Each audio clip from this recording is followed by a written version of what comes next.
Hey. Oh man, nobody's around. What's going on? I'm starting 10 minutes early. I get punished for it. All right. I gotta wake up. We got work to do. Yeah, I keep all kinds of stuff down there. Got the Noctua fans. We gotta do the edits to the bottom plate. I gotta do edits to the front plate, which I hadn't designed until just now. There he is. All it is, just a back plate for carbon fiber. That's it. Just gonna hold it in place. This, of course, will be another part that I need to reprint once my new filaments get here. Kyle Wee, subbing for 13 months, a 10-month streak with a Go Pira Big Neat. Go Pirate Software. That's a Twitch channel. Use a total of 5,000 bits in Go Pirate Software's channel to permanently unlock this moat reward? Oh, weird. I guess I never signed up for that stuff.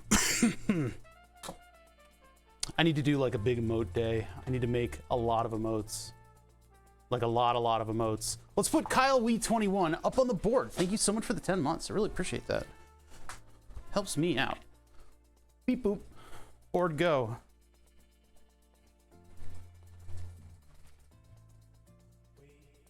Happy Friday, hell yeah. Here's a saxophone song for to kick off your Friday, right? What's the temperature outside? That's 81 degrees. No, I'm not gonna open the window. No, I won't. I won't do it. It's gonna open the window to get some fresh air because we're gonna be dealing. Well, maybe it's good that I don't do that because we gotta deal in the dust for a little bit here. We gotta trust in dust.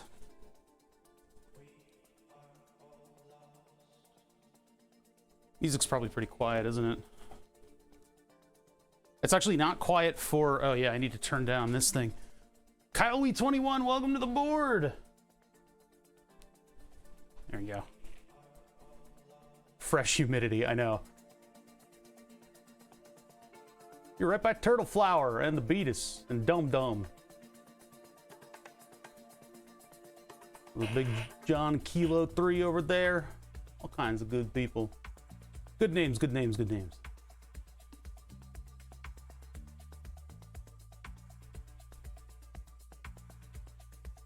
Let me check the forecast real quick. Are we gonna get more Elsa? Yarum 71. What is this? This is a fresh Prime. Yarum 71. Appreciate you using your Prime. We're gonna put you up on the board just as soon as the Twitch API gets its head out of its own ass and punches you into the board. Into the Raspberry Pi you go. Into my database of subs. You will never be able to escape my database. Well, I mean, I guess if you don't get in there in the first place, but it should trigger like right about now. All right, fine. You know, oh, there it goes. Let's get you up on the board.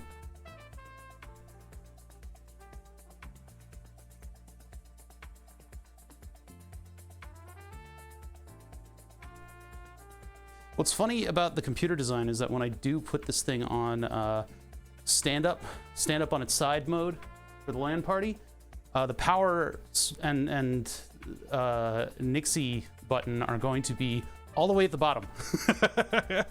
Counterintuitively. There's also no power switch on this thing, which I should probably look at some point, figure out how to do a master power off switch. Yarm 71, welcome to the board. What I'd really like to do is incorporate a 5-volt supply into this thing. That Yarm 71 got a really good spot, by the way. That was like, you know, that was like front page worthy. When the computer goes into standby mode, it has 5 volts, 2 amps active on it for USB and like wake up stuff, right? But when this power supply reaches those switching frequencies, it makes a very audible whine because it's as the frequency that everything's operating at causes, you know, the electromagnetic vibration. Outlets on Amazon that have a fuse and a switch. I already have fuses in this. It would just be wiring a switch into that plug. I don't really think I have room though. I might be able to fit one right there. Actually, the temperature probes have to go there, so maybe not. It's tough because I'm like out of space for anything on here. At least I can like plan it out in CAD. But that'll be later because the computer never featured that. I always would just yank out the power plug. Because when this computer idles, you can hear it in a room. It screeches, like when it's off. When it's on, idle tasks that the computer does keep this busy enough to be silent. It's just so weird that it would go to a switching frequency that that's so audible. And then I spoke to their application engineers, and they're like, "Nah, you don't have that problem." I'm like, "What?" Like, yeah, it's above human hearing. Like, not mine. I can hear it, and it's so dumb. Anyway, we have to cut this piece of carbon fiber, and I want to do that using DRO today. I'll send you a switch, but only a momentary. No. It's okay. It's okay. I don't need anything like that. I've got the 2 Tasmota switches if I really wanted to put that on a switch. I could put a Tasmota in there.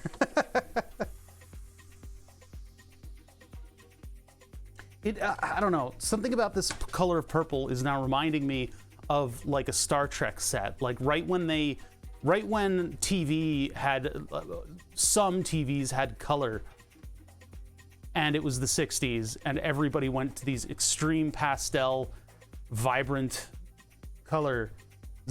But like next to the silver, I don't like it. I don't like it. Next to black, it's okay, but here it just doesn't really work. So, went from old New England seafood to Pizza Hut to Star Trek. Yeah, I've been trying to nail down what my thoughts are on this, and it's hard for me to figure it out. Coil whine is the worst. Can you just glue some kind of components to the PSU to reduce coil whine? See, I don't have capacitors that are whining, and the modules themselves are potted, so I don't know where that coil whine is coming from. I don't know where the coil whine is coming from. My superpower as I lose my hearing is the very high pitch will remain. When I first moved to Virginia, I got a regular doctor, like a normal practitioner, and he did a run-up of checkups on me. And one of the things that he found is he removed a fucking Shrek earplug of wax from my ears, because I had never done the peroxide thing. I was just using Q-tips to clean my ears. I went to a lot of festivals and raves and stuff, and I guess I had natural earplugs that I didn't know about. I was horrified to figure that out. It hurt removing it, and then for a little bit afterwards, I could hear like the wings of a hummingbird and shit. That's my superpower, man. I still can hear those teenager alarms, the ones that they put in front of grocery stores. Major Tess, Major Tess, Major Tess. Thank you for the follow. Appreciate that. Feels so good after. Yeah, well, having a fucking earplug removed from your ear that wasn't supposed to be there, it was horrifying. Absolutely. I should have gotten a cell phone picture, but it was a long time ago.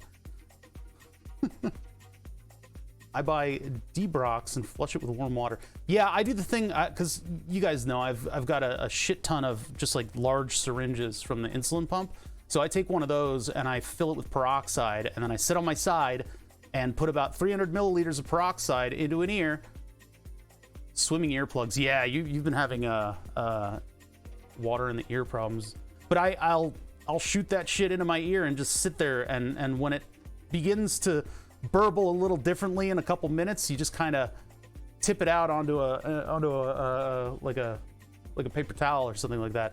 I've never had like bad results from that. If you've never ever done that before, you might consider looking it up to learn how to do it safely, because I'm never going to tell you guys to do any medical things ever. I will never ever tell you guys to do anything medical, because I could run into liability or something. But you should look up how to do it. Because, yeah, I've heard of some pretty horrifying results from that. Told to avoid cold water. Yeah, and everybody's different. Yeah, always consult your doctor before you do literally anything. Let us slowly transition into starting because we have a lot of work to do. Oh no, I just paused them straight up. Yeah, so we got a lot of stuff to do and I'm really itching to do it.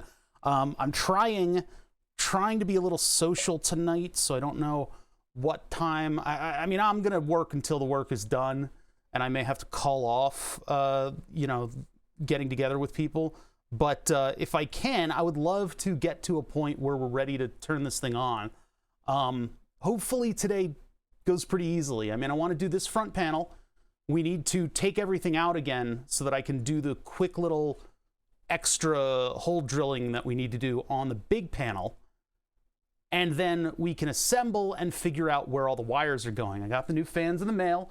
I still haven't gotten the filament. That's going to be here eventually. But what I need to do is get this piece of carbon fiber onto... Oh man, my stomach is growling at me. I think I ate something weird that it didn't like.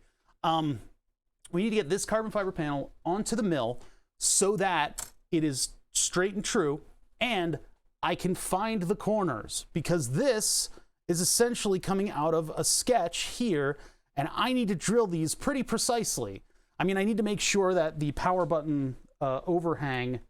See, okay, so here's the deal. I don't have room for the fasteners on the back end of this plate. I don't have room for fasteners. So what I did is I gapped the 3D print so that the threads of these buttons would catch it. And so this is basically press fit. Once it's press fit on there, somebody would have to be very intentionally trying to unseat this in order to, you know, in order to have it pop out. You would have to have the strength of 2 gorillas in order to pull this thing out. So I need to take this plate, find the center, go precisely, hold on, precisely 11.750 millimeters. I'm a little, I don't know about the placement of this. I mean, it's not going to be noticeable once the buttons are on there, but like the distance between the outer rim of the front of the button, the outer bevel of the front of the button, and the edge of the plate is going to be less here, big gap here, and then less here. I feel like I should have done like an inner offset or something like that so that these were distanced equally apart from one another in the middle. I can't really do much to modify that because I used centers.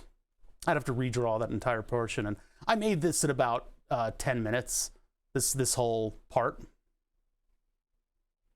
18. But yeah, the problem is when these two are on the plate, I can't get them far enough away to put the actual nuts in there to hold them in. So they're gonna press fit on the threads, and then I'll put those 2 fasteners in a bin. So maybe one day the whatever creature inhabits the world after mankind is dead will find them and go, what the hell are these two? Surely you can brain it good. Nope, I can't. Nope. Nope, I definitely can't. I'm not good brain bad. Brain lacks sleep today. But anyway, so what I got here is basically what I need to 3D print. Oh look, I 3D printed it. I already made it. So these press fit the threads, and it's tough to get them out of there, but I can still press them in. I can press them in and I can twist. Yeah, it's a very quick 3D printer. It was actually, I did 2 revisions in the time between me telling you about that and now. Anyway, this one's a little tighter of a fit. The carbon fiber is going to be cut a little bit larger. It's just I need these dimensions here in order to use the DRO to get it just right. Where brain? I don't brain. We don't brain around here. We're talking about what to call you guys, and I figured trustees is probably the best one. My brain trustees. I don't know. That might be too cerebral. I need a shitty laugh track. Tommy Two Toes, thank you for following. Yeah, I did all this stuff last night. I did this print, and then I reprinted the thing that's holding down the graphics card so that that now fits perfectly. I did, well, actually, I should say Tommy Two Toes, right? Ah, USB cable. Get out of the way. I'm going to plug in the thermal camera. Mistrusties. You know, that's too many layers deep. That's too many layers deep.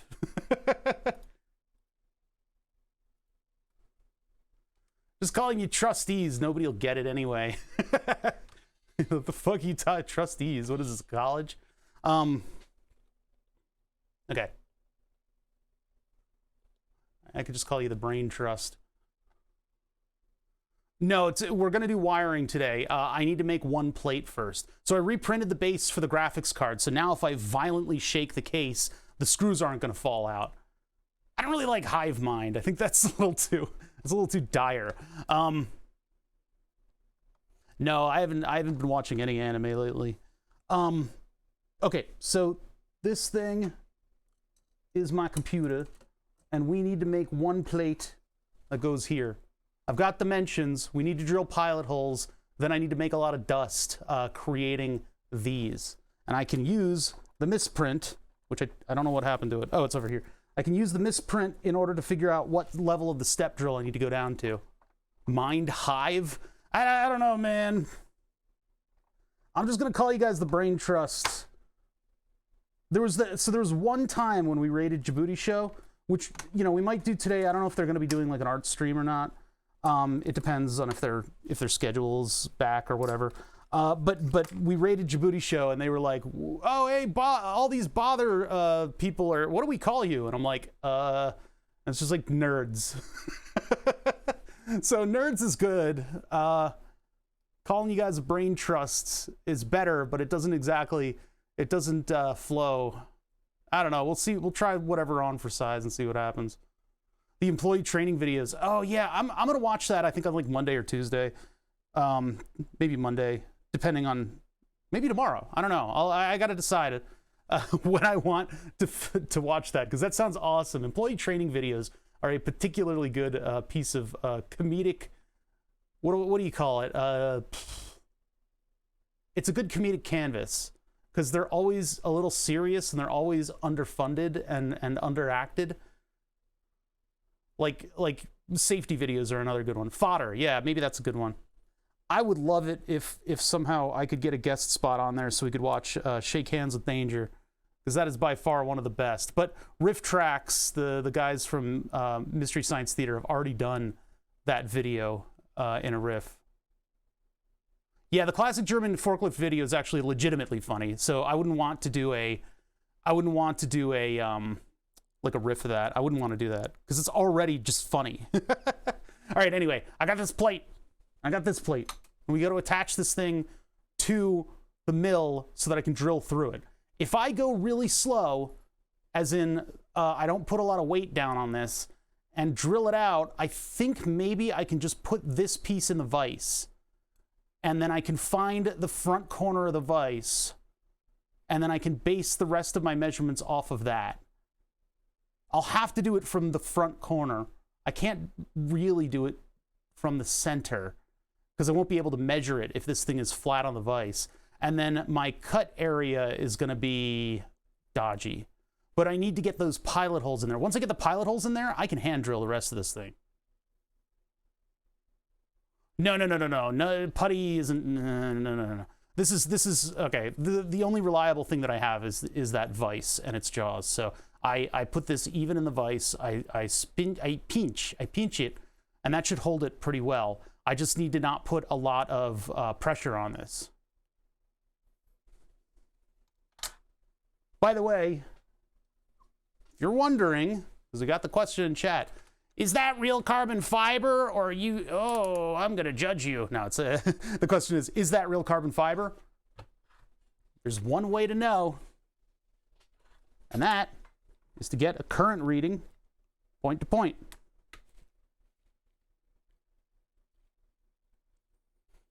$60 ohms, point to point, is real carbon fiber.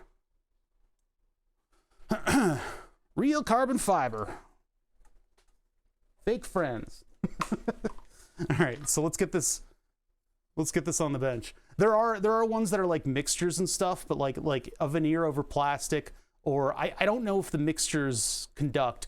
It's better. What I did would mar the surface. There are probably 2 little puck marks on this because you have to get through the epoxy. So the best way to test it is the edge. The edge is going to give you access to everything, and you can pop a probe on one end, pop a probe on the other, and you should get a low number of ohms on it.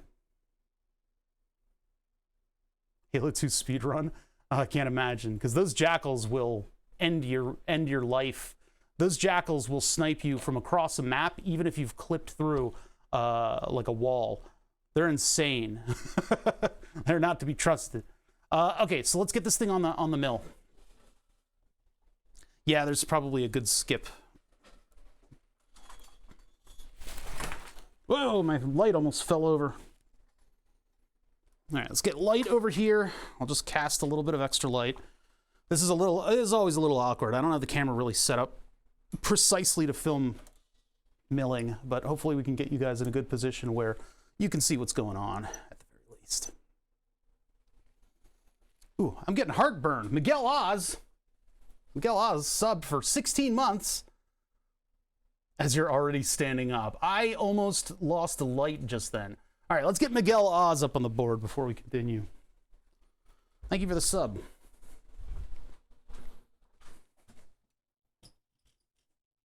Miguel Oz. Miguel Oz!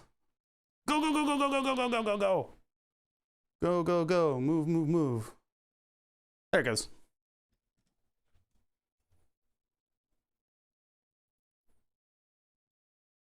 Any minute now. Uh-oh, that y-axis is moving slow. Probably means we're all the way out here. Boy, can I not wait for faster kinematics on this thing, huh?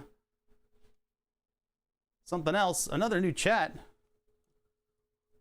Wiring day is a very dangerous day. Yeah, we're gonna get to wiring. I need to do this one panel before we do that. And then we need to edit some of the holes that wires are going to go through. Well, Miguel Oz, you're right by, the Welsh Gamer. Yeah, there we go.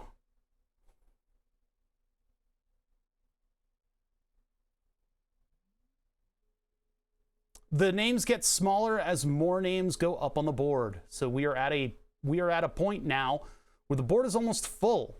It's getting there.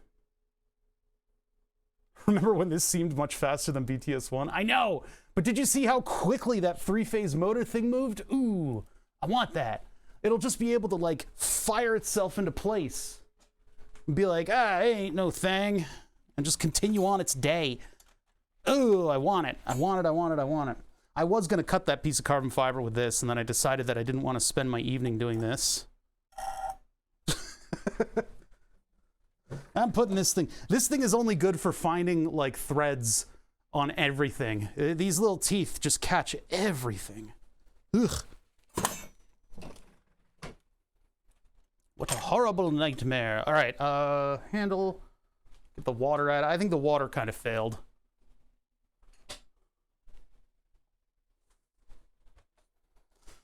Okay, open this thing up. Get my poplar back. Ugh. Do. Yeah, there's a lot of dust in there. I'm gonna have to really vacuum this thing out. I'll probably have to grease this thing too, and I need to take the Scotch-Brite pad to it and get rid of this surface rust that's starting to form.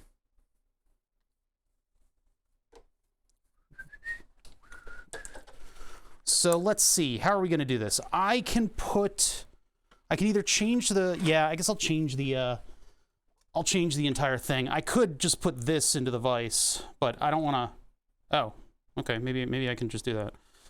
Hold on. I was like, I don't wanna have to convince it to come out of that bit, but looks like it did. So we're not gonna use the R32 collet. I'll just do this. We'll hope that it's centered enough. And then this is 5 millimeters, so we need to find the edge and then go 2.5 in the opposite direction. But that's all in the DRO, so at least I know at least I'll know that it's the table moving that distance and not, I'm not relying on like the screw, right? Feel me? Probably not. Father's talking nonsense again. Okay, let's get this up and out of the way. Now, I don't know if I'm going to use parallel bars or if I should just clamp it in the vise, and what kind of strength does it have? Is it going to be capable of being clamped without breaking? My stomach is making some incredible noises right now that you guys can't hear, so I'm going to have to take a break soon. But we're going to continue until the last moment. I got a new dad today. What? Yeah, I don't know. Something I ate hates me.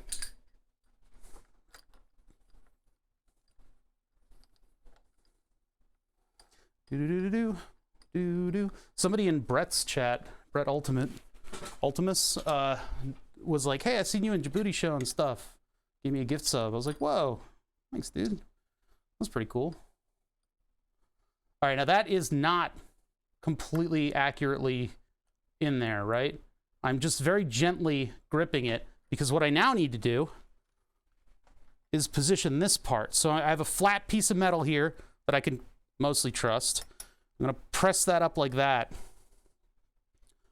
Actually, I got it pretty close to super perfect. Now, keep in mind, this isn't incredibly precision work. We are gonna use incredibly precision tools, and we're gonna do okay work, but it's not gonna be insanely precise. It never is. Djibouti show. Yeah, there you go, Brett Ultimus and Djibouti show. Yeah, it's cool, man.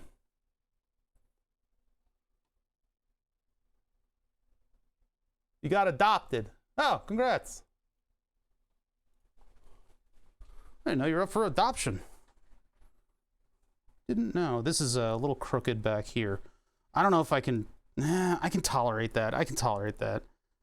This plate isn't super duper parallel either. This end doesn't fit in the opening in the computer. This end does. So I guess the cut that I thought was super duper precise is not. Shocking, I know. All right, so I need to find that front edge of the vise. How am I going to do that with something clamped into it? I guess, you know what? I don't. I do this. So we're going to zero it on this corner. This is the fixed part of the vise, so that's not going anywhere. So if I zero it here, and I probably should have in the past like programmed it into this thing. Everything in the DRO is so complicated. I really should just use the tablet computer, which I'm not using right now to read chat. There's not enough of you here, and we're not doing enough machining. We're just going to be doing this real quick. So, all right. So I need to find the front edge of the milling machine. And then I need to set it up like we had it before so that we could do those plate alterations. A lot of disassembly that I need to do today. Once we get it reassembled after all that, then we can start wiring. So what I do, turn it on. That thing spins. It has a spring that's holding on this front piece. So if it's off, that'll cam out pretty dramatically. It'll cam out and look all terrible and stuff. So all I need to do is get that into the axis where it doesn't cam out, but it looks like it's completely flat. So you take it till it cams out, then you reverse it, and then you take it in the same direction till it's stable. I can show you guys that.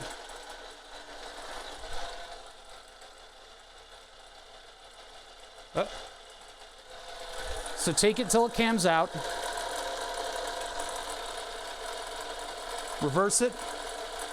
And then take it until it just barely aligns without wiggling. And so that is now going to be my X0. I'll raise it, take it 2.5 millimeters in this direction. 1, 2, 3, 4, 5. And now I'm going to hit X0 again. So that is now the X-axis is 0 point. So we take it in the other direction to get Y. I won't answer Y. Y-axis.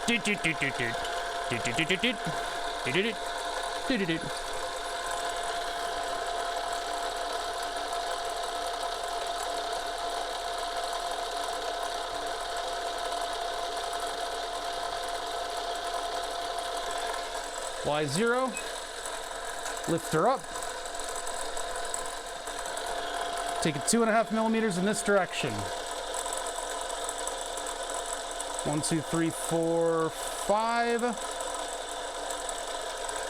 0 position on Y. All right, we are now very precisely aligned with 0, 0 being the center of the shuck at this corner. Oh yeah, you guys can see the numbers. Oh, that's a good angle. Hey, we might do the rest in this kind of weird Dutch angle. That might be good. Change it up a little bit. I knew somebody was going to do but Y. Yeah, this is to 0 the mill on the front corner, of the vise, which does not move. If I unbolt the vise from the table and bolt it up again, I need to find this position again. This is why I'm not exactly into programming it into the DRO, because those numbers are going to change. Scooter Volt, thank you for the follow. Right, so let's the focus on this shot is a little weird. Let's un-Dutch angle ourselves. I don't know, I like a good Dutch angle every now and then. Call me a freak, I don't care. Yeah, you guys can view it this angle, because you get to see the numbers now. I've only used manual mills in high school. This is cool. The DRO was like $300. It was $300, but let me tell you something. It's good to be able to just have numbers to follow instead of having to do like, oh, I need to move this knob this amount, but then there's backlash. Like, I don't have to incredibly consider backlash as an influencing factor with this, because the rails that are measuring it are based on the position of the table, not the numbers on the knobs. This is floating a little bit. But again, like I said, we're not being insanely precise with this. I've got the capability of being insanely precise, but we don't need to be. There is wiggle room in all of this.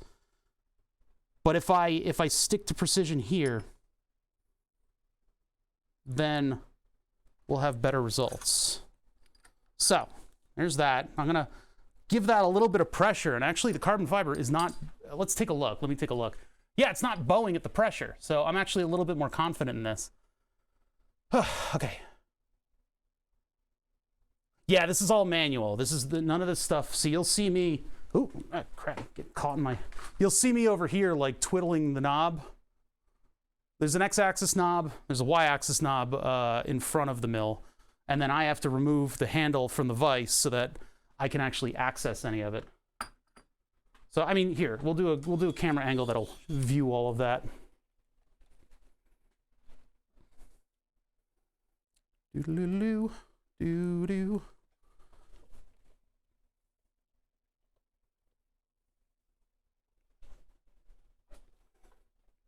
I've watched ClickSpring make so much crap, but I still don't understand the DRO and zeroing. The DRO is a bunch of little, pieces of glass inside of rails. These are the rails here. I added one to the Z-axis, and then the Y-axis one is right there. As that XY table moves, this thing will very precisely observe that movement. And so when I go off of numbers, generally the smart thing to do is to find a center point and go off into the 4 quadrants to do, like, you know, mounting holes and stuff, right? But that just, all it does is read out numbers. And the thing is, you're using it like a pair of calipers, but generally this thing has, right now we're in absolute mode. There's also incremental mode. We're in absolute mode, but I've used the X0 and the Y0 in order to put 0, 0 at the front edge of that. I don't have a Z0 because I don't need it. If I really wanted to, I could use this like the mill and use the Z-axis in order to plunge down into stuff. But I'm not going to do that. This is also a drill press, so I can unlock the shuck and then I can use the lever to move it up and down. So it's like a nice thing to have, because then I don't need to use the little notches on the knobs to figure out where anything needs to go.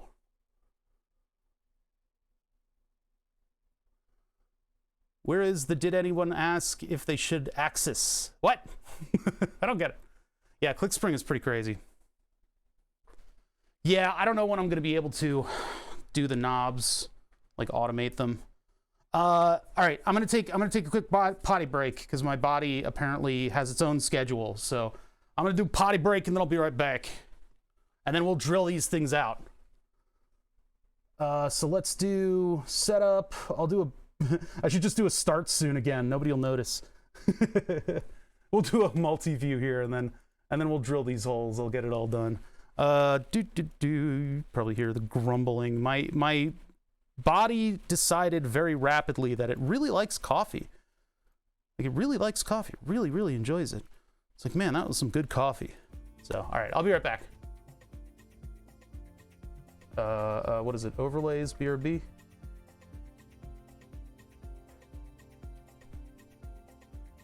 All right.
Yeah, no, I would think, you know, the Oblivion soundtrack would be pretty good, but it gets very loud and soft very quickly. All right. This is probably that chicken sashimi that I had. What are you guys talking about? Oh, coffee.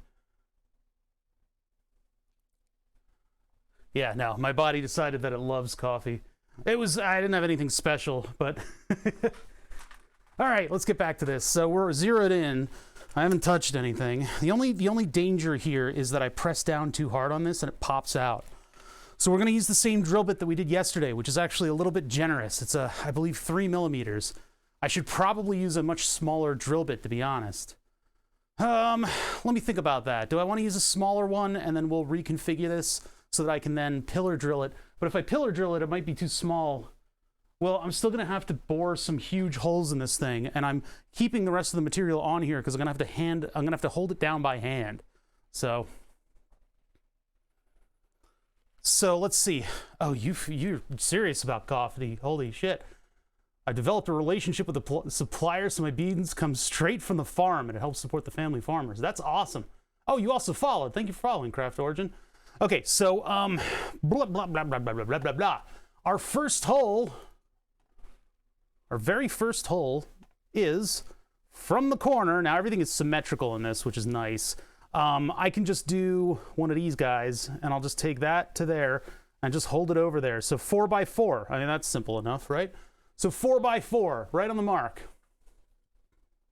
So let's take the x-axis. I guess I could leave this up, but then you guys will be talking about my butt while I do this. So yeah, I won't leave it. This would be probably a good view, or if I could rearrange it, I should put the milling machine in the big view and then the dimensions in the small view, but I haven't set up any of those scenes, so we'll just use this. So we're going 4x4, and I gotta make sure that my 4s are the right positive or negative, right? This shuck is nothing special. This is in a This Old Tony video, and I decided to put it on here as a shuck.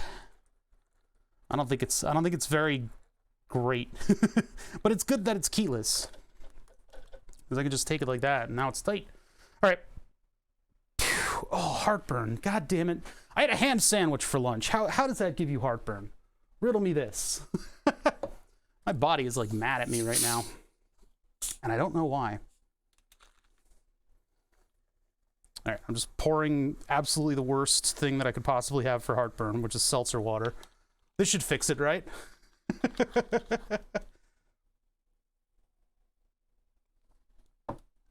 Oh yeah, swallow the pain. There we go. All right, so 4x4. 1, 2, 3, 4. This one is the only uncomplicated measurement in this entire thing, which is why I'm relying on AutoCAD to do all that for me. And also, this is amazingly more precise than hand drilling it. So I'm going to go real gentle on this cut. It's going to take a little while. Just because I don't want to unseat this thing, and we're so close to the edge that I got to be careful. All right.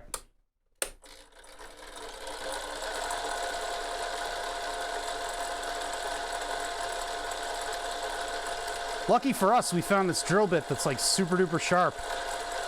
I don't know how sharp this thing is anymore, but I don't really need to. I mean, I guess I'm giving it breaks so it doesn't heat up too much. I can look on the thermals. Yeah, there's a little bit of heat there. Thermals are pretty much there for fun while we machine stuff.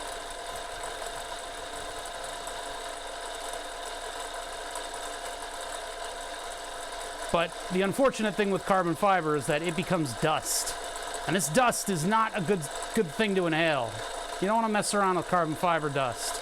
I'm not wearing a mask, but there's also no airflow over here. I could wet this down. I could add water to this whole thing, and that would help keep the dust down.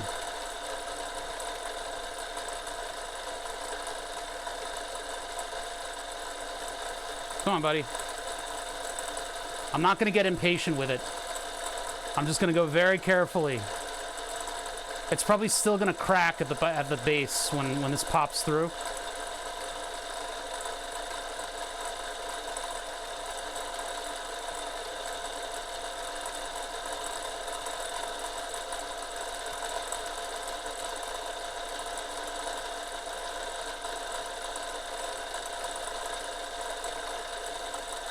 There we go. So that's how the other holes are going to go. It's going to be kind of slow, but... And then I'll need to come back with a countersink. Now, if I really wanted to, I could zero the z-axis, and I could get that countersink to go to the same number every single time using the z-axis. That would be a good way to do it, and then all the screws would sink in exactly the same way. The smallest chooch. Okay, so what's our next dimension? I love doing this with Fusion, because I can just take a box, go to the corner of where the plate is theoretically going to be, and just measure it out. Actually, the other one will be on the 4. Well, so will that one. We have to decide which axis we want to perturb. Let's go to the other side of the vise. So that would be 31 and 4.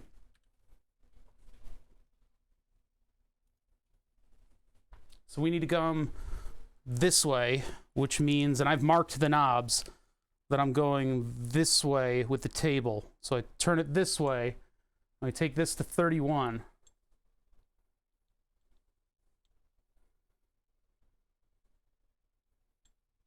"32 footsteps. Counting on the road meets, or counting on the something where the road meets the sky. 32 hertz. What's the reason? Why'd you go? Where's my baby? I don't know. 32 footsteps. Counted on myself. 32 footsteps. Sing, sang, sing along, bing, bang, bing along, ding, dang, ding along day. Bing along, ding, bang, bing along. What's the reason? Why'd you leave? Don't you know? We're on the eve of 32 footsteps. Counted on myself, 32 footsteps.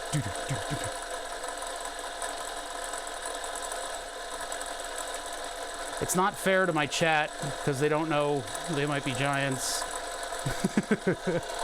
My weird knowledge of they might be giants. This isn't really biting in. Oh, and I can see it moving the plate a little bit. I gotta be careful. I have to be real gentle with this. It seems that that corner is not quite held in. And I could try to brace it with something, but I think I'll just go real easy on it.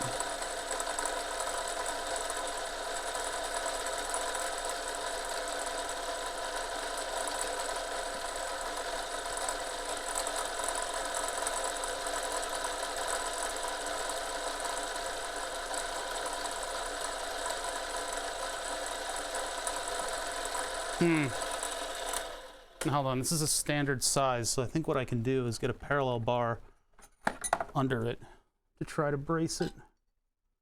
That's too far away. Okay, never mind. I can't do that. Parallel bars would be very useful here, even though they're a little bit too close. Yeah, that is exactly the height. Okay, never mind. Can't do a parallel bar.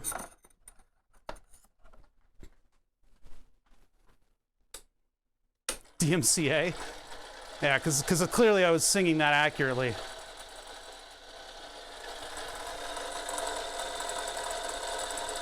Yeah, but I don't have a block of wood that's exactly the height that I need. The exact height and width of this thing.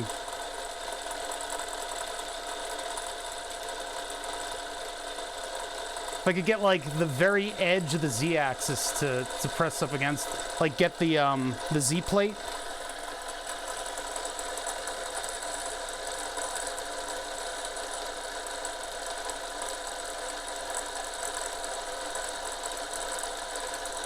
Just because everything isn't exactly perfect, you know? Part of this project is me coming to terms with that, though.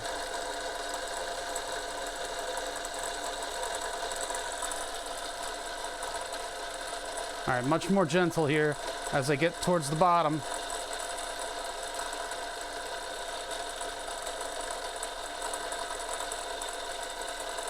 Okay.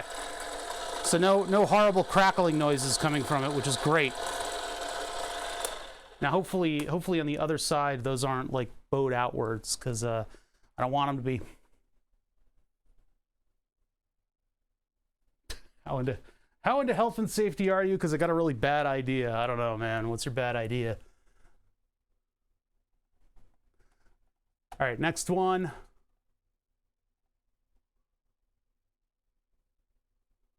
A piece at the very top of the vise. That's true. It doesn't need to be aligned with the very top of the vise. You're right. You're right. Make a U with your index and thumb and hold it under the carbon. No, thank you. No. That drilled. It just the plate was moving like a fraction of a millimeter. All right, so we are going from this corner. I have to keep reminding myself what corner it is. This is a weird one. 11.750, 17.5. All right, so let's take it into the center. First of all, on the y-axis. Why are these so dim? I guess they just don't produce a lot of light.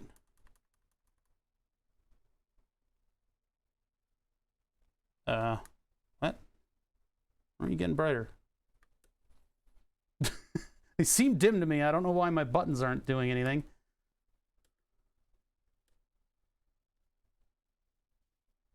All the way up to max. Yeah, I guess that's just what they got. All right.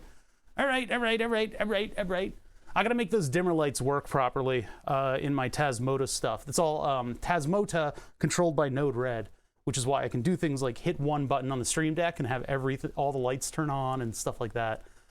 So, all right, that was a previous project. 17.5 to get to the middle. It really does look a lot darker than it should be over here. I feel like it was brighter a second ago. Maybe it's just my eyes like adjusting to the face cam, hitting me directly. Yeah, those don't get any brighter. Of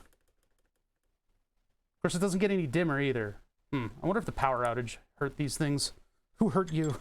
Okay, so 17.5. 19, 18. Oh, you know what it is? The desk light turned off because we're in the 3-view mode. That's what it is. Okay, I know what it is. The reason I can go to this camera and then the other light turns on. And without that other light in my face, it seemed very dim. All right, so 17.5.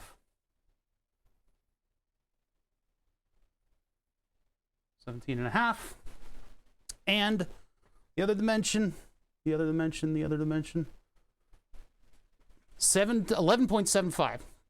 11.75. Take a sip. 11.75. 5, 6, 7, 8, 9, 10, 11. 7.75. I'll tell you something, it's not that important that we get this dimension perfect. It can be a little off. At this point, when we get down to the second digit of tenths, how do you describe that? Anyway, beyond this digit, you're still within the realm of precision that you won't really be able to notice, especially with something like this. That's right, tenths, hundredths, thousandths. That's right. So you get into hundredths, and you're not really going to notice a whole hell of a lot. 11.75, and the thousandths only counts in increments of 5. So literally, the difference between 11.7. Ooh, wow. 11.75 and 11.76 is just. Oh wait, that's wrong. Is that the, no, that's the right axis. Okay, I can't do the display right now. I can typically just tap it and it'll go in the 5 increment.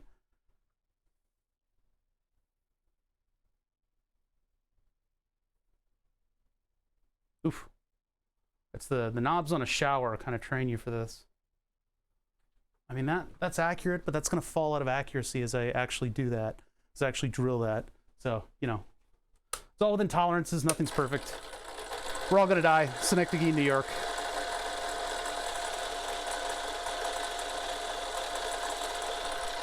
Double check.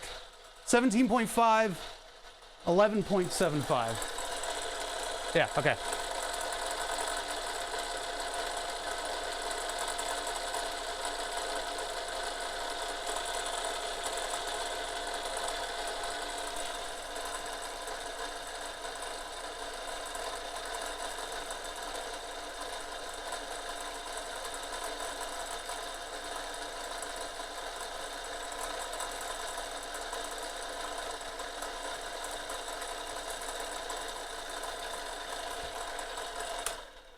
Heard a little crackling on that one on the outset, but that's fine because that whole thing is going to be bored out.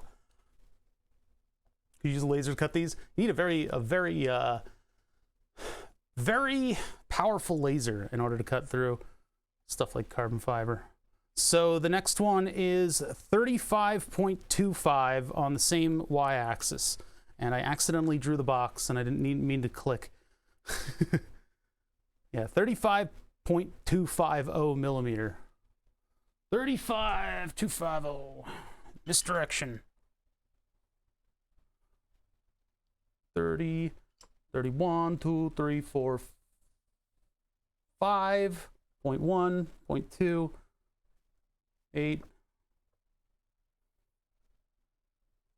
What? What the fuck just happened there?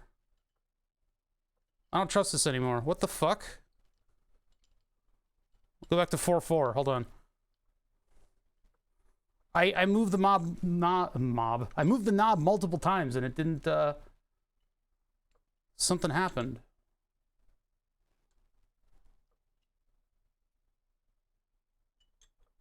If I go to 4.0,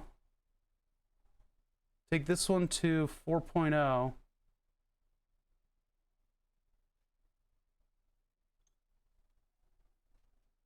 it's off. What the fuck? Wait, something just drifted on this. That's new. That's completely new. What could have caused that? Whoa.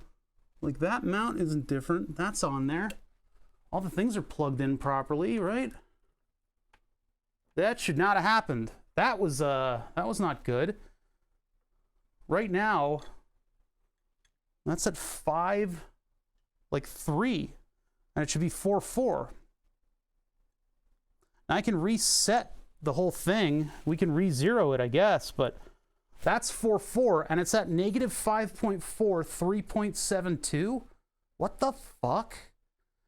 So one of the things about the DRO is that I should not have this problem. This is not something that happens to the DRO. That looked like a digital signal issue. What the fuck? Wow.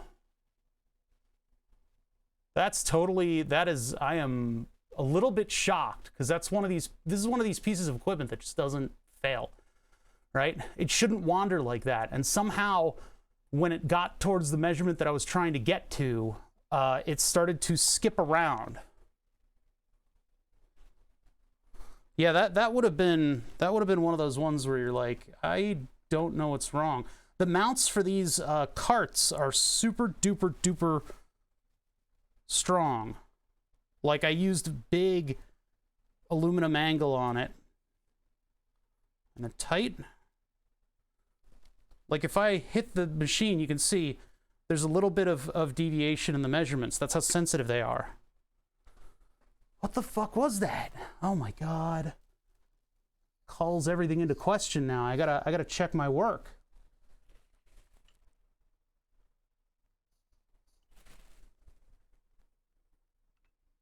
This is not the way you should do it, but this is the way I'm going to do it. I'm going to go off of this hole as being 4.4. So I can do x is equal to 4.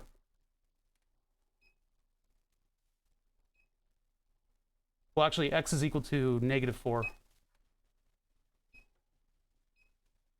Or, how do I turn it negative? Plus minus. Enter. Y should be equal to 4. Enter. And then I can take this to, oh man, that's so weird. No, we're getting there, but yeah, some weird shit just happened. You got the drift on camera? Yeah. What the hell was that? This is not supposed to happen. All right, so that's 4.4. If we take that over here, we've got 4.31. Let's see if that matches up, and if I can freaking trust it.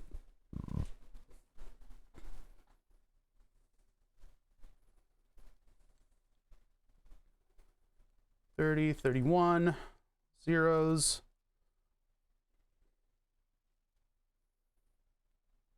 What it was doing is I was moving it in very small increments. Okay, that matches up.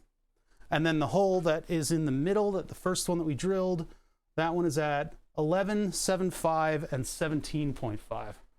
So we'll take this to 11.75. 6, 7, 3, 4, 5. And the other one is 11.75, 17.5 on the Y.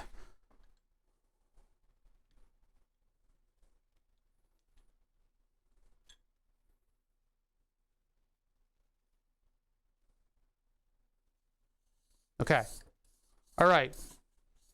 So the fitment is a little weird. I might be off by 0.05, but that was a very strange thing. Yeah, that's what I'm worried about, is if there's some kind of a blemish in the glass. The glass is very well protected in there, but I don't know. Or maybe the digital signal that represents that number was coming out weirdly. But we got to try for it again, because that's where our hole is. So we'll go to 35.250. 35.250.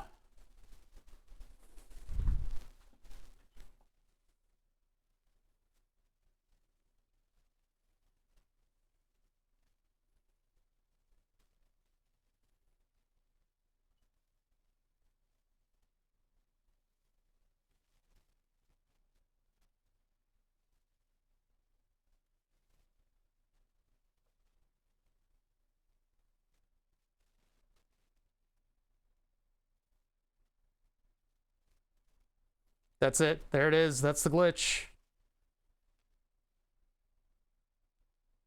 There it is. Fuck. So I got to redo that. Let's get it back to this hole, because I know I didn't move the other axis. It's just, there's something about the x-axis right there.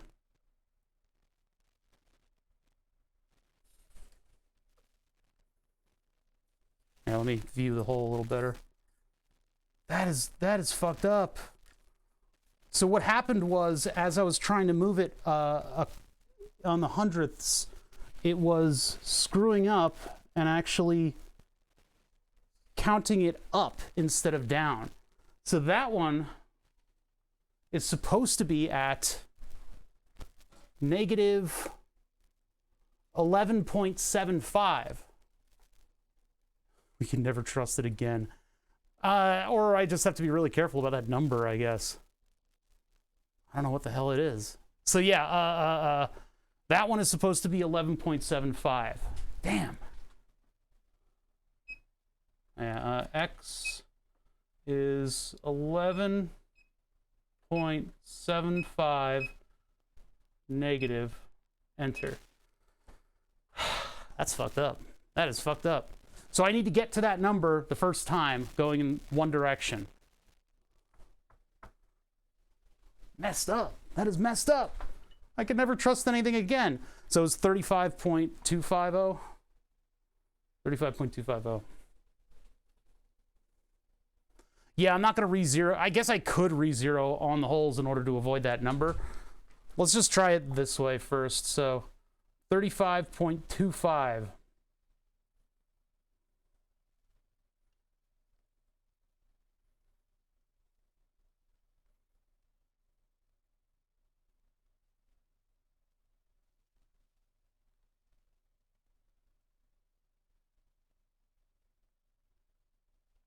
Not touching it. First try, baby. Woo! 35.25. These are kind of hard numbers to see because of the I can move the barn door a little bit on the light. Maybe you guys see them a little. No, it doesn't really help. All right, so let's get this one drilled before everything falls out of measurement.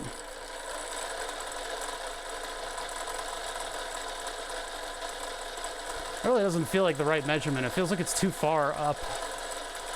But I guess it's right. Gotta trust in my numbers, right?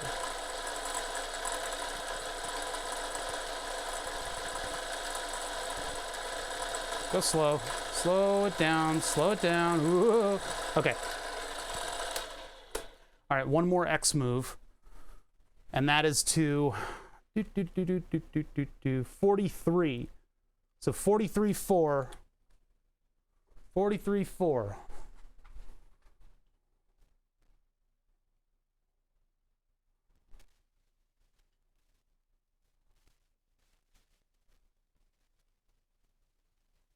Oh wait, 43 even.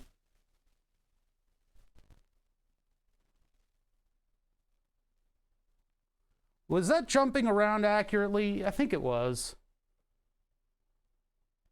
5, 4, 5, 6, 7. Okay. And then 7. Well, we skipped 6, and I don't think I moved it through 6.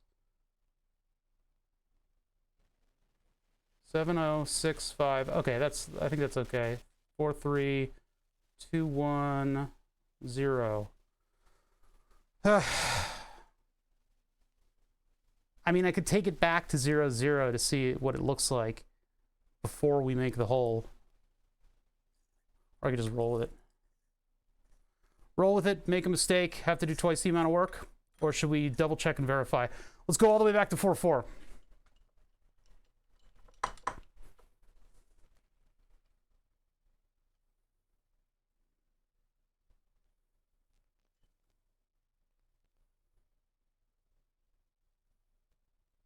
I mean, it's not like these knobs are geared, you know? They're difficult to get a lot of precision on. Oops, I'm going the wrong way. 3, 2, 1, 0. Close enough. This one is accurate. 4, 5, 4, 3, 2, 1, 0. So that should just plunge into the hole. And it's fucking off.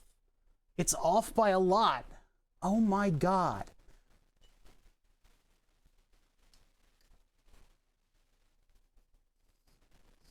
It's almost off by a millimeter? Are you fucking kidding me? That is what that is. That is.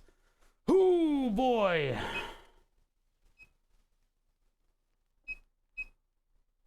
Wow. I wonder if my holes are in the right spots now.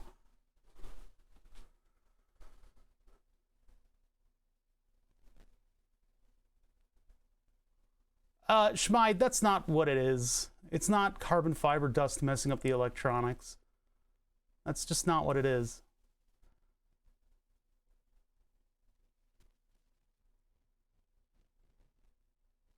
I know, hand layouts it is, right? Man, what the fuck? This is a new problem. I wonder if I need to pluck this thing off and inspect it. There's really no chance for chips to get into it because the opening is on the underside of this. And then the cable is armored and it feeds out, down, and around up into the back of the unit over here where it just simply plugs in. It's not like there's a bad connection or anything. I got a little grease on my hands from that. A little bit of carbon fiber dust isn't going to cause that. It's more of an encoding issue on the sensor. Maybe the sensors just need something, maintenance. I don't know. I mean, it was kind of a dodgy DRO at the beginning, but yeah, it's a maddening problem that ruins the entire purpose of the tool.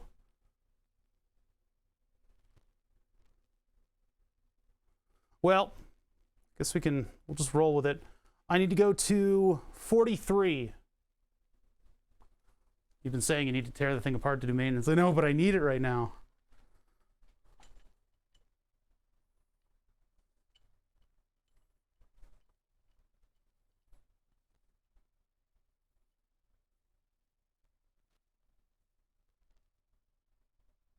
Oh, there it was. That was it right there. That's not 43. Let's double check with the calipers.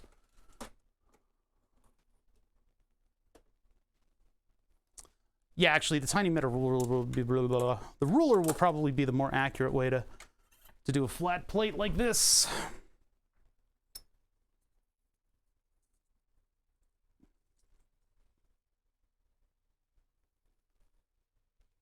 $45, $44. Oh boy, you're on my last nerve here, you little bastard. Actually, that might be 43 because the drill bit. How wide is that drill bit? Oh, this is gonna get annoying. Looks like I can find the center.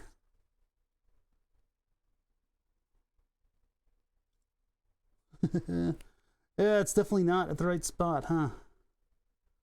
We lost like 0.5 going from place to place. God, that is annoying. I mean, I could try to get it on the far line of the plate, but I don't know how accurate that is. The other thing I could do is this.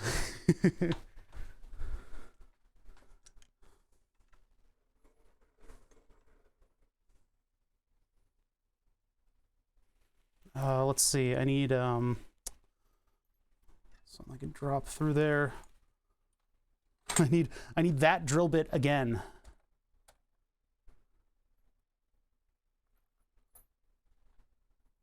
No, smaller.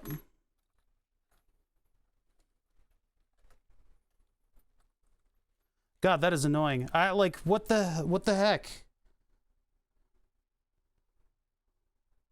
It's not the job of that tool to give me inaccurate numbers. It is, in fact, the opposite of that tool's entire purpose.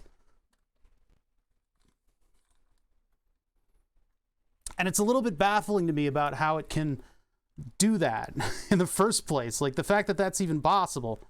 There we go. That fits nice and tight. Yeah, look at how far off that is. Holy shit.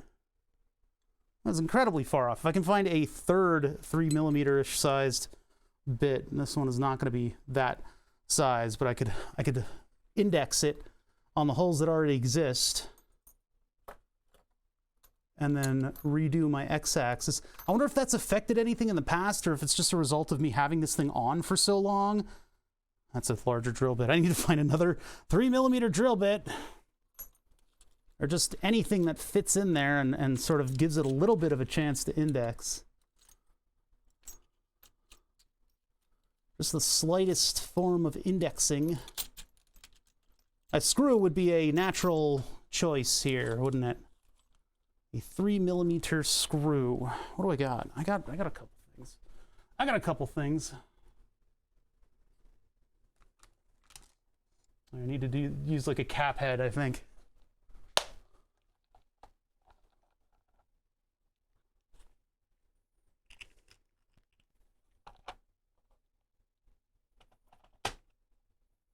Not reading correctly issue. Yeah, put that straight. Yeah, thank you, Fadanon. Exactly.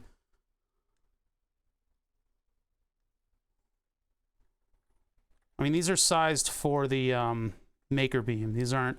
Makerbeams, I believe, are 2.5, and this is 3. So I need to actually. I just got myself into a situation. Let's undo this. Come on, come back here.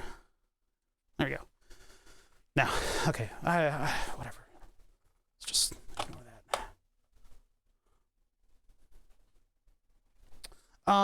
Let me see here. I mean, I could try to hold it in place with a smaller drill bit, or I could keep fishing and try to find a 3mm somewhere in this stack.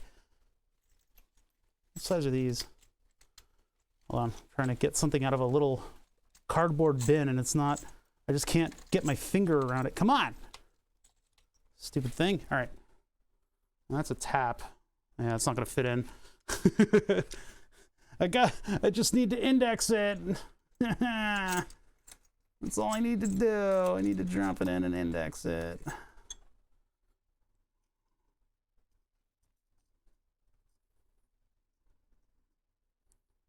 That's close enough. All right. So this is probably off by like half. Oh, it's actually off by quite a bit. Yeah, the problem is there's wiggle room in this whole thing because these are the holes in this plate are undersized so that the bolts can grip into them. So that being said, I need to remeasure it, make sure that it's precise enough for my liking. Where did my ruler go? There it is. One of the machine shop tools that I got, somebody took a ruler and they made a spike out of the opposite side. So this should be at 43. Hard to tell where the tip of this thing is. I very carefully measure it. Well, technically that looks like it's at 42.5. So I need to take it over to the left a little bit. So right there. What does that look like?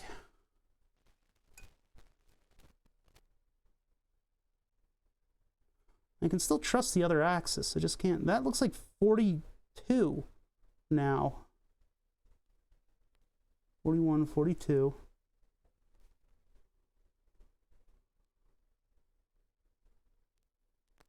$42.5.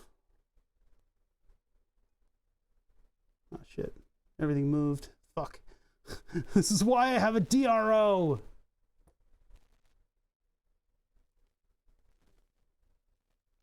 DRO is literally this. I am literally doing the exact job of the DRO right now. That's technically 43. 42.4 according to my dodgy bullshit DRO.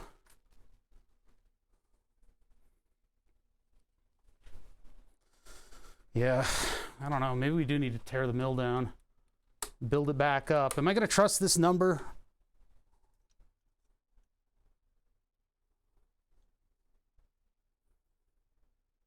Like, if that's there, that should be even with that, and it's not.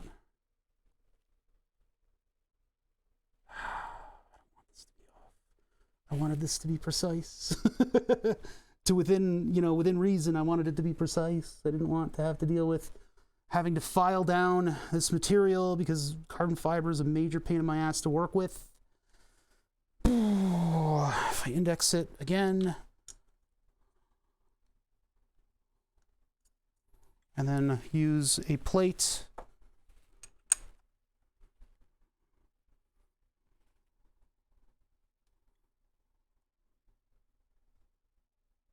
Then this is completely off and needs to be moved this way.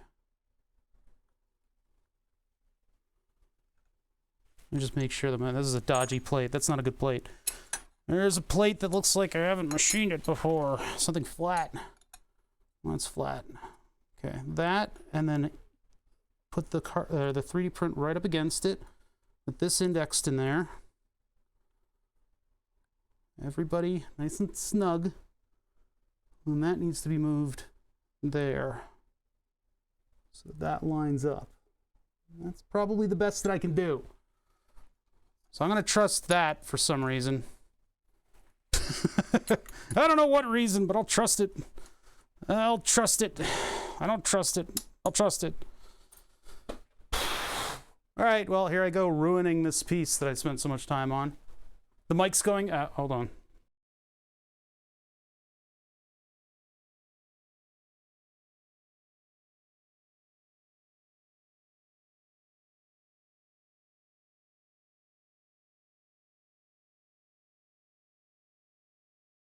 All right, there you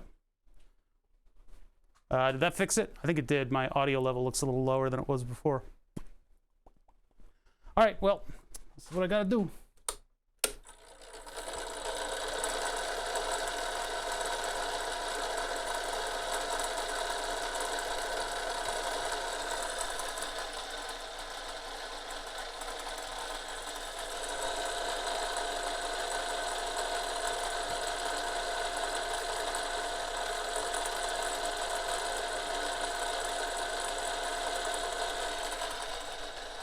I bet the BS DRO is pretty accurate. Oh, would you bet that the DRO is accurate?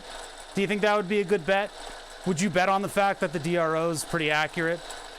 Maybe the accuracy of the DRO is not to be called into question here, and that's how I should be measuring the hole, is with the DRO. Come on, chat.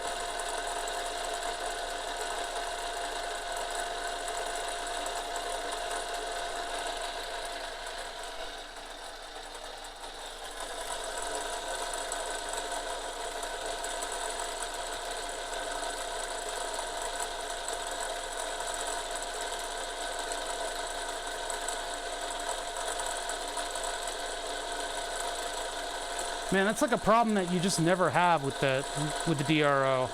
I don't know what that's all about. And it's not, it's when it's moving slowly. So I wonder if something got into the axis somehow, like deep into there, and messed up the glass. I mean, those sensors are really expensive though. That's gonna be really annoying for me to replace. I drilled and tapped it into the axis. I mean, it's something I can swap out for sure, but Didn't want to have to.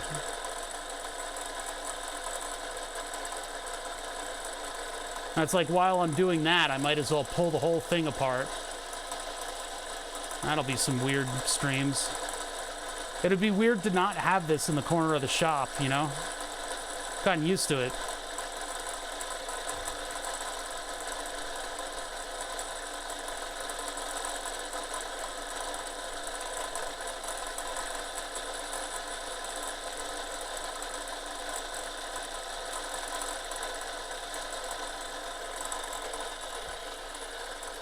All right, and our next one is 31.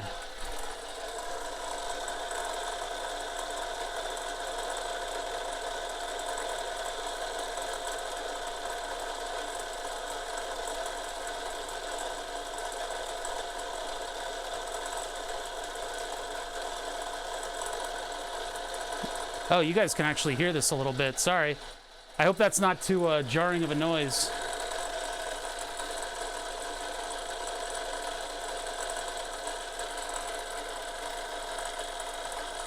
I can see my mic keying up on it a lot.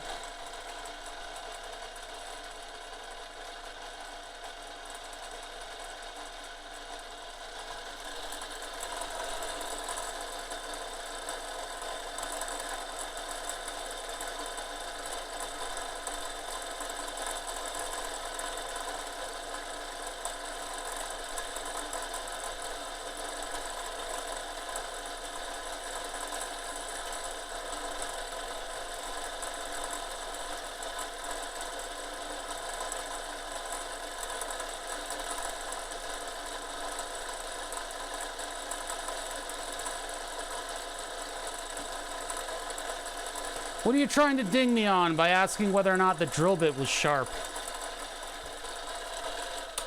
If your pet theory is that the DRO somehow has an electronic glitch because the drill bit isn't sharp, I don't know what to tell you.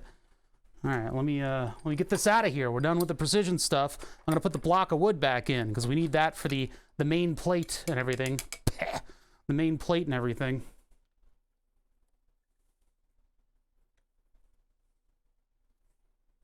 I'm really gonna have to vacuum this thing when I'm done. Hoo-wee. I wonder if the other vacuum has a HIPAA filter on it. Let's see how accurate that was. Let's take a look over here.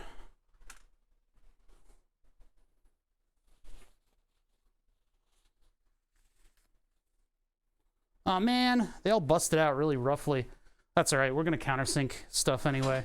We'll clean it up, we'll clean it up. The back end of this plate doesn't have to look perfect, because it's gonna go right up against the 3D print. Father, you should sharpen your drill bits. Hey, Code Rushed, how you doing? Code Rushed, what you guys working on? It looks like the bit is dull? Are you kidding me? Man, you know, look. You're dull. I'm going intentionally slow so that it doesn't bust through the other side of the carbon fiber plate. I don't know why I gotta explain this stuff to chat. It's always the same stuff, too. Oh, that's where the piece of steel went. Put that back over there. All right.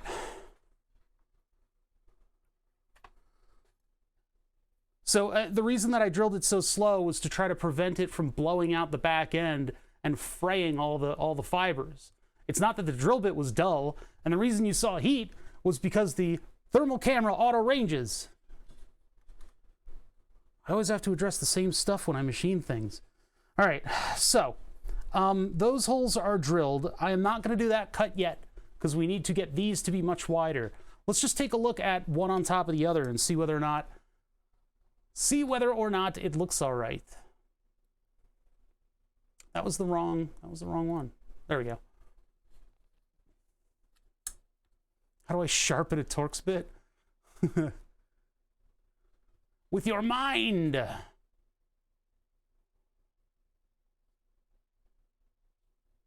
Let's get this out of the way. There we go, that's a little better. There's a parallax involved in this because the camera's pretty far away and it's looking at like an angle. So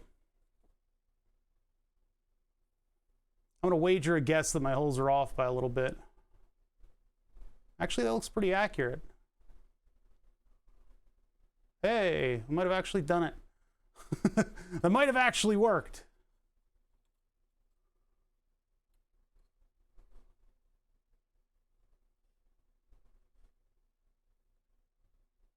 Yeah, that might have actually worked.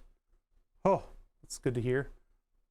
It's within the realm of screws kind of being a little wibbly wobbly in there. This show's so cool. Thank you, man. Appreciate that. Trying to make a decorative front panel out of real carbon fiber for my computer. So now I need to put these monster holes into this thing, and then we can chamfer our way out of these little frayed ends, and then I can countersink the fronts so that they take these, which looks really, really cool. It gets very close to the edge, but it'll be all right. And then my front panel buttons will go into those holes.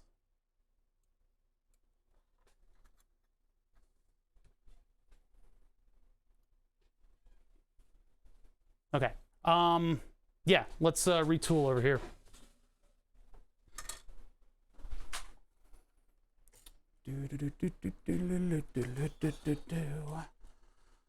Oh boy. Oh, weird angles.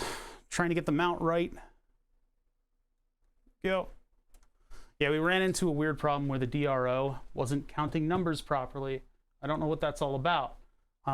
So it pulls into question everything the DRO has ever done.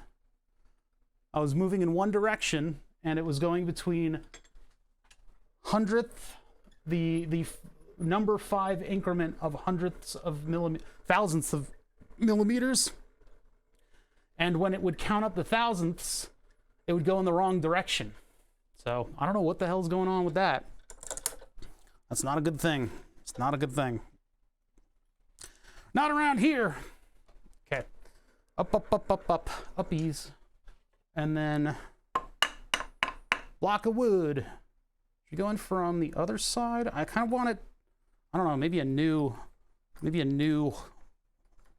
deep hole in this thing, because I don't really want it to fray out as much. But then again, I can use the step drill in order to flatten it out again. Just need to make sure that this thing is straight up and down. Give myself a nice precision-ish surface. Let's move this. Oh, well, let's go this way. Let's go this way for my precision-ish surface. Father, did you sharpen your surface? That's not going to be completely flat. Did you know carbon fiber's conductive? One particle of it could blow up your house. All right. You haven't noticed I'm a little sick of the shenanigans. All right.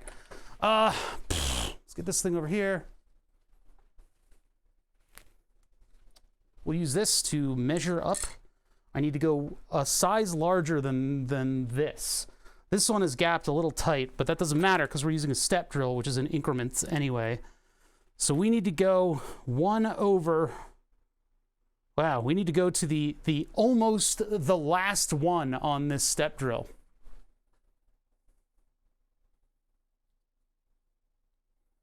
Yeah, the surface plate that I never used for anything. I've never once used the surface plate. I bought it was like 50, 60 bucks, I think. I got a surface, it's right here. It's this big slab of granite. I don't know what to do with it. I don't have any business doing anything with a surface plate. I thought I'd need it. I thought I'd need it. I can polish stuff to a mirror edge, but I don't need to. It's not even that great of a surface plate, but I have it. Now, to be honest, I should probably be like holding this thing down with like a vise or something, or with a clamp. But I can't be asked to, so I'm just going to place it down and hope that the amount of torque all the way out here is enough to keep this thing flat. Don't try this at home.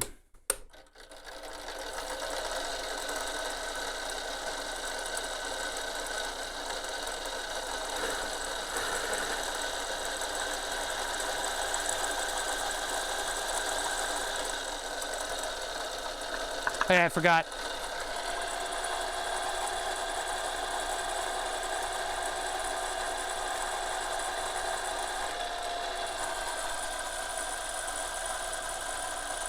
Problem is, this is going to massively heat up the bit.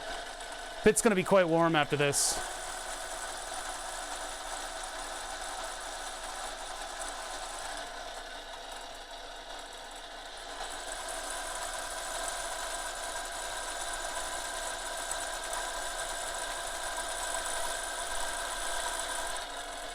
We got to take this thing all the way down, too. That's the problem.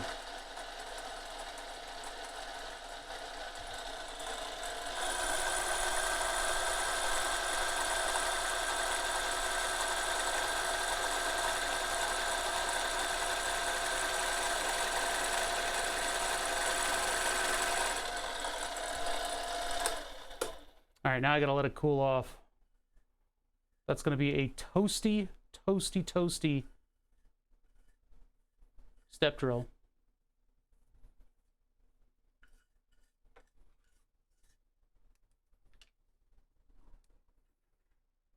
That's not even all the way to where I need it to be. So I gotta do one more. Hold on.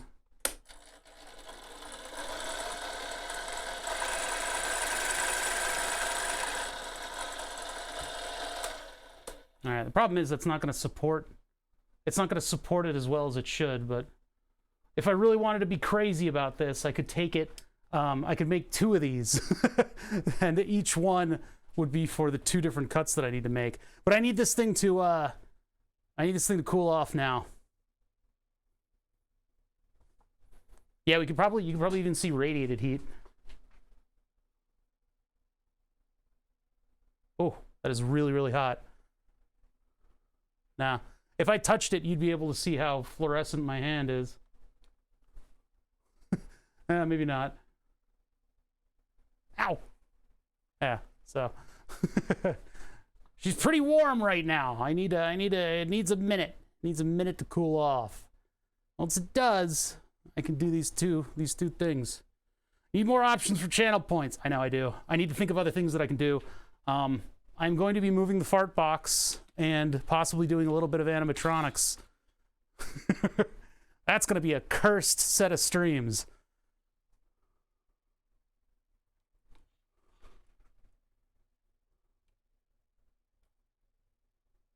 When it was turning, the brightness changed? That's because it got hot.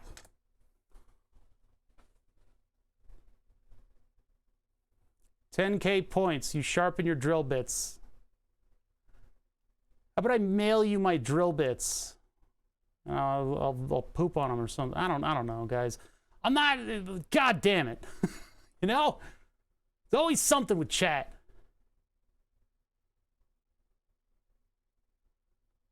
It's actually not a sticker. It's a unit. It's like a patch that you can put on your like plate carrier.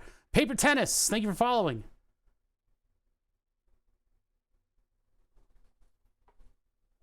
You didn't have to. You didn't have to at all. You could just not have. You don't have to make the joke.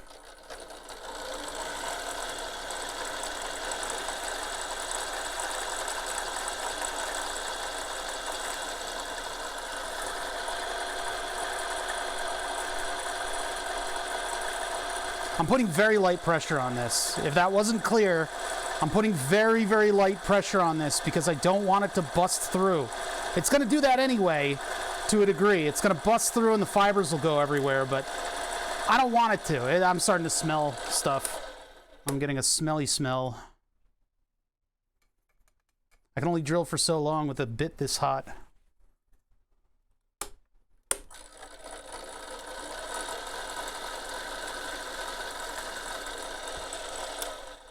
See, that's how we would clean up the other end, just by driving the step drill onto it. It's not amazing at cleaning it up, though. It's still got like a dimension to it.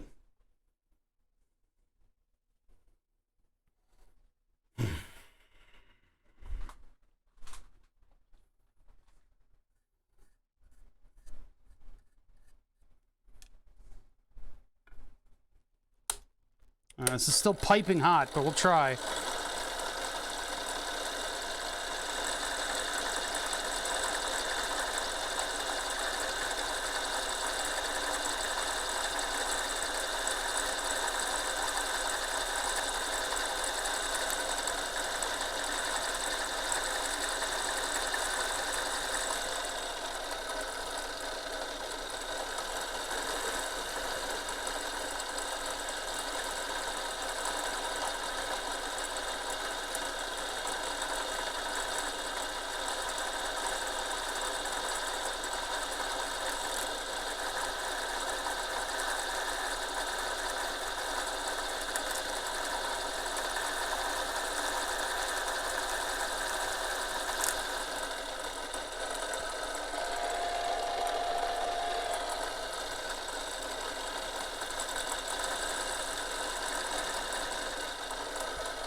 God, that is so much material.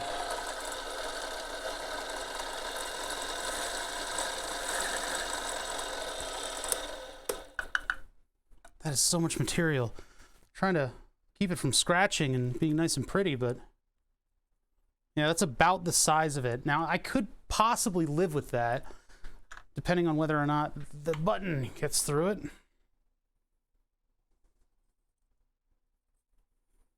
Now, see, it's still too tight of a fit. I need to go one size larger.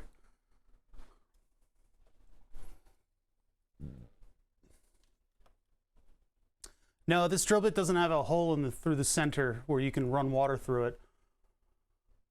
What you do in this situation is you would have it spray water onto the drill bit. You guys are trying to meme, but that's actually a thing. Yes, it is. MSSX86. Actually, this table does have drain plugs for running water. That's what that little hole is right there, but I've covered it over the DRO. So I could actually have water cooling on this mill.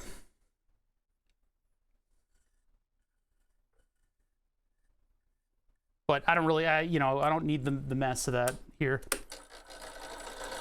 We're in a dry county anyway.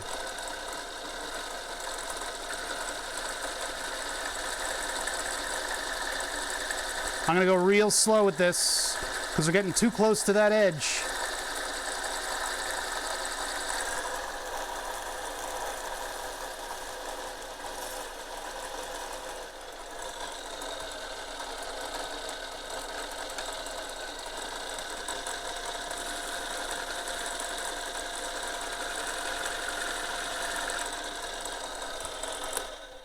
All right, that was the second to last, or third to last. If I can get this thing to fit through without catching, then I'll be happy. It looks crooked. If it's okay, that's as far as we're gonna go with that. Whew! I was getting a little nervous there because the edge is starting to get real thin. Been a good while. Hope you're doing well, Mr. Engineering Person. Yeah, man, I'm doing all right.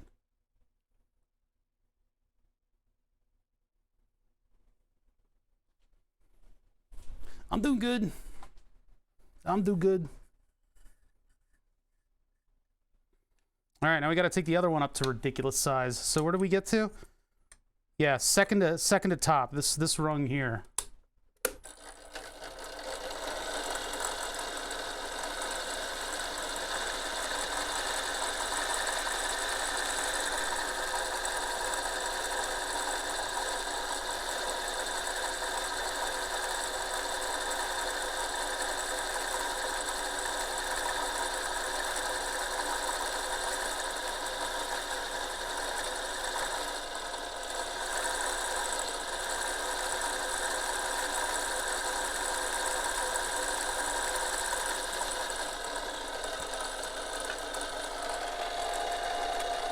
I'll let it cool off for a minute.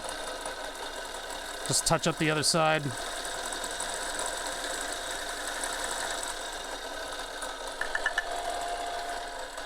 I didn't tape this. I hope that's okay. Yeah. All right, I'm gonna let the bit cool off until we do this final cut. I'm starting to smell like burning epoxy, so I don't want to cook the edges. But we're gonna take this last one real slow, so it looks not terrible, I guess. Darn it. The cut is like, it looks like it's a little to the left for me, but hopefully we have a little bit of wiggle room in this thing. Oh, the knob just fell off. I need to find that set screw that holds the knob on.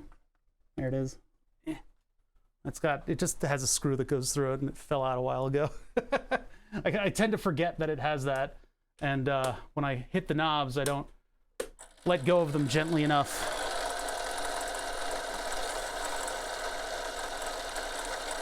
Which one is it? Second to top. All right, let's fucking go.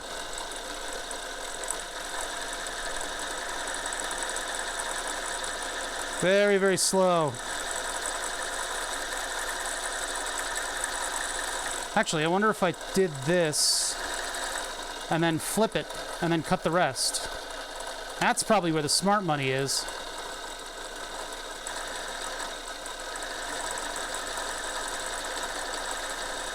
Because now it doesn't have a lower layer to break through. I hope.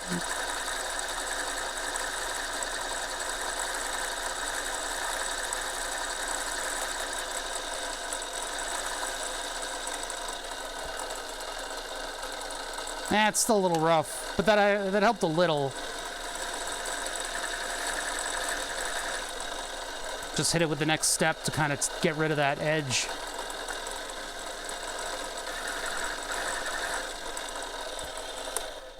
Okay, so that's our plate. One thing left to do, which is countersink the side holes until the bolts fall through them more. Now this can have a little bit of lip on the one side, on the side that doesn't go against the 3D print, because there's just a big rubber gasket on these buttons. No grub screws. No grub screws. Okay, let's see. So, countersink. Drill. Drill. And I'm going to use the hand countersink, which cuts very quickly, but it should be okay. And countersink. Now, I could have done this with the other operations so that it would be nice and clean and all precise and all that, but I'll just do it by hand. That'll be fine. So I guess I should probably do it over the trash can, huh?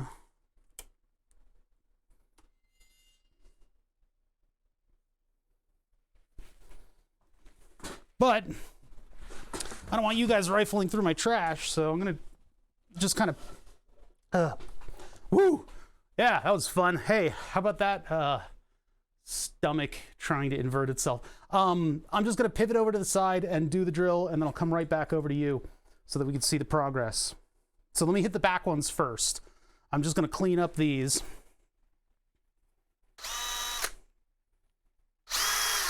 Oh, these probably need a slightly different, like a much flatter bit. Might have to I don't even know what I can do in order to get rid of that edge. I have other countersinks. Maybe I've got one that's large enough for that. But these are the ones that I'm going to have to actually bore into. So let's see here.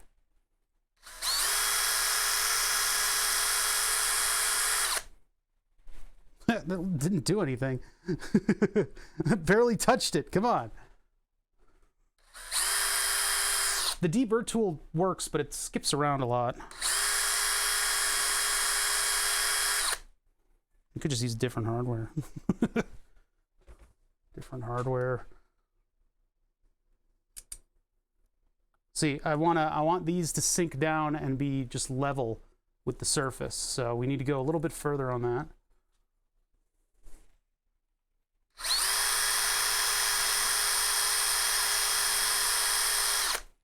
I don't know if doing this directly over the trash can is doing anything. I feel like all the dust is just like wafting to wherever it wants. I need to take this out to the level that the other ones were. You see how there's still like a millimeter to go on that. Ugh, the things I do. The things I do for a fancy looking front panel.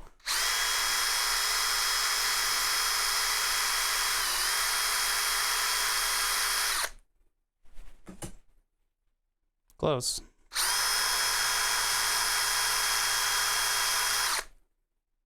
If I put this in the mill, at least I'd be able to see the numbers.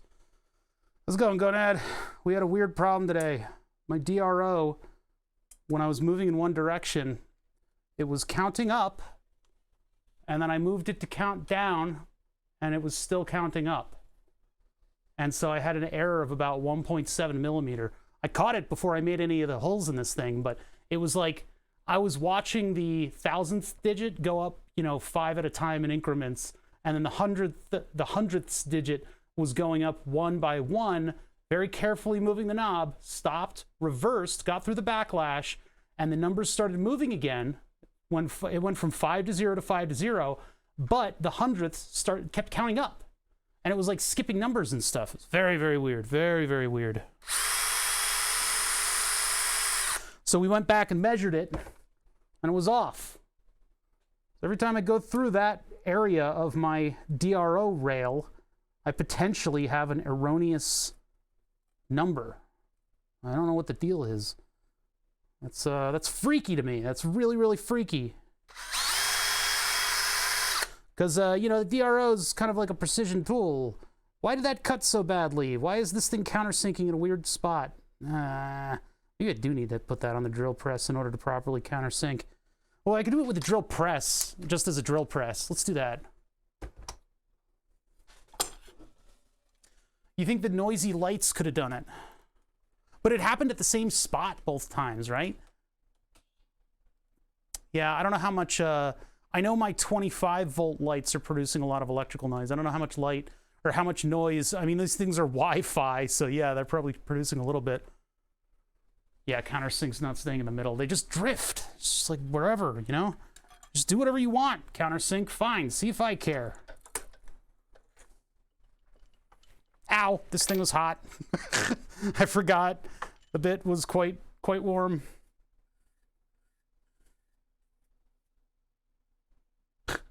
Okay, brushing it off of the top of this thing is producing a little bit of air dust that I don't like. I don't like it. All right, so I'm going to try to get a non-wandering countersync. Oops, wrong direction.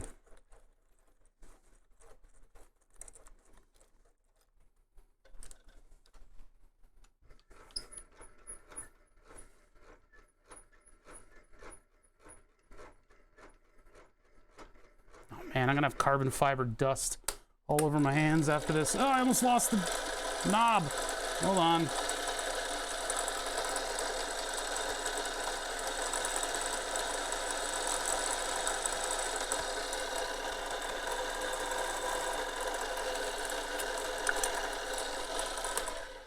Dear God, that's effective.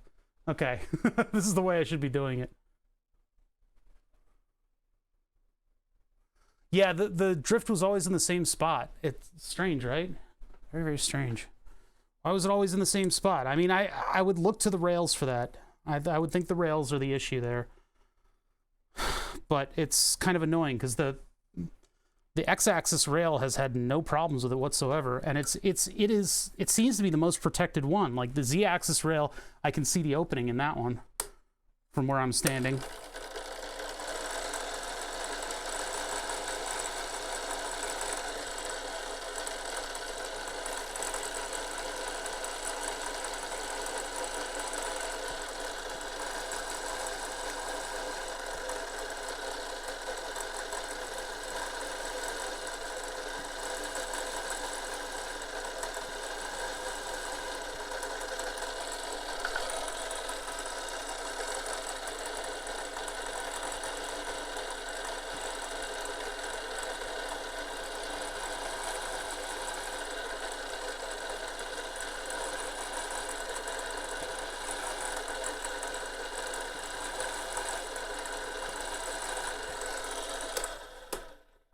Wow, that did that really fast. That was very, very quick compared to the hand drill. That's was a little scary quick, actually. That's gonna look good. All right, I think we're ready to go. Except for the back end of this, which I guess what I could do is, I have an idea. I have an idea, and I'm liable to use it. Okay, idea canceled. Cancel the idea. That my idea wasn't, okay. All right, that doesn't, okay. Idea over. Do I have any others of those? No, that was the biggest one. Bum, bum, bum. Okay, whatever. I mean, I could use like a different step drill to try to knock out that edge a little bit, but it's kind of tough to do.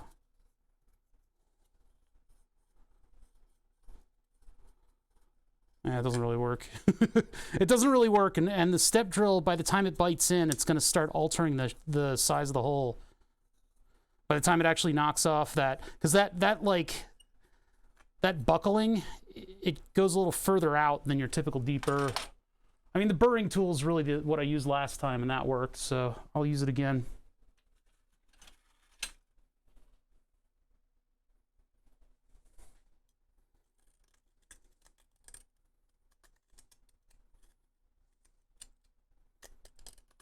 Let's try to get flat enough on the deburring tool to kind of knock it away.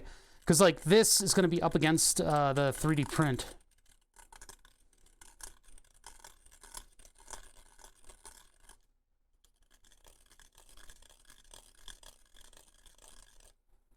And then this is the decorative end, which looks fine. Barely going to be able to see the carbon fiber.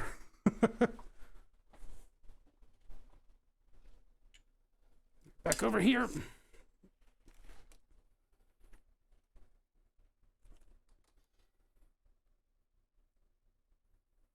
Sound is off. What are you talking about?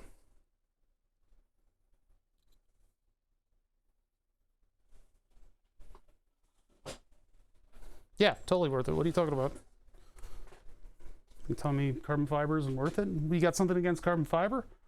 I don't wanna have to hear that from you. I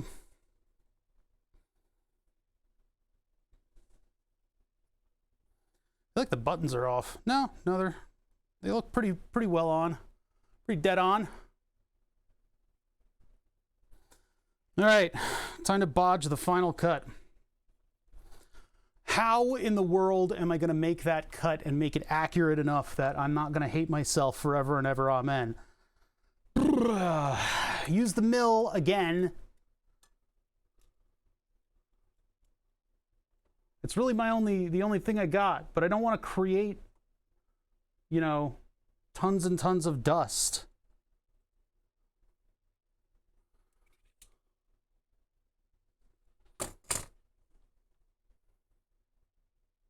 I mean, I can use the Dremel, but I don't think I'm going to make a very good mitery kind of hole with the Dremel.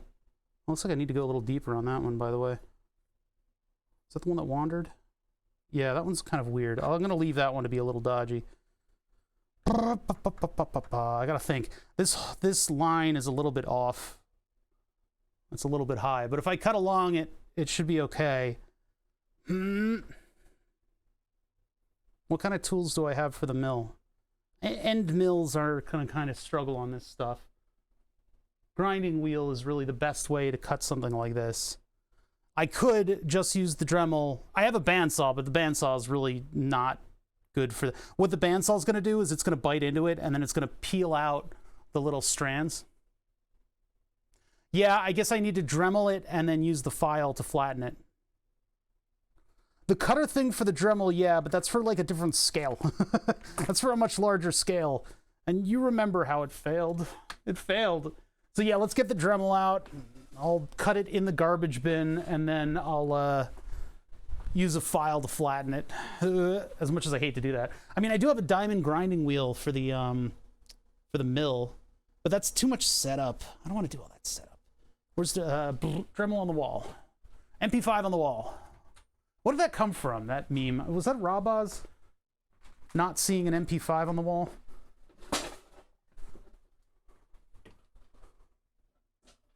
I didn't know it failed. Yeah, that's why this cut back here is all screwed up. That was Rabaz, okay. I'm just wondering if I say that like tomato, nobody understands, so.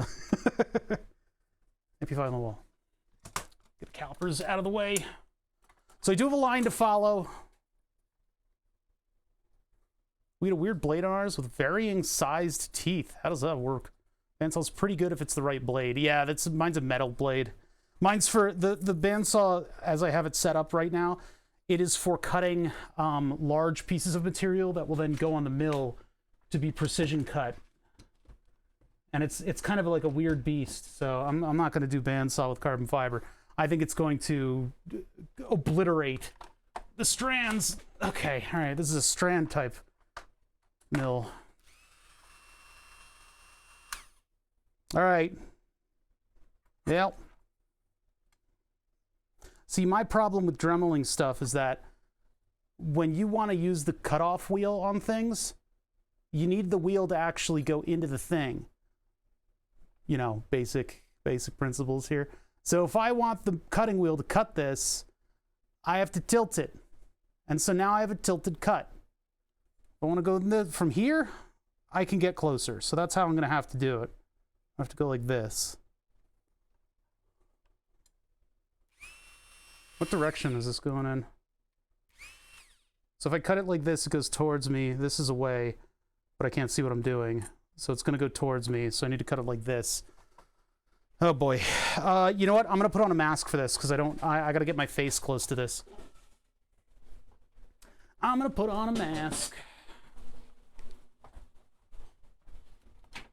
It's probably kind of okay because it's a small cut, but it's going to produce a lot of dust, and it's going to throw that dust all over the place. So what I'm going to do is pop on a mask and then get to cutting this, and then we will have the part that I can then try to correct all the errors in.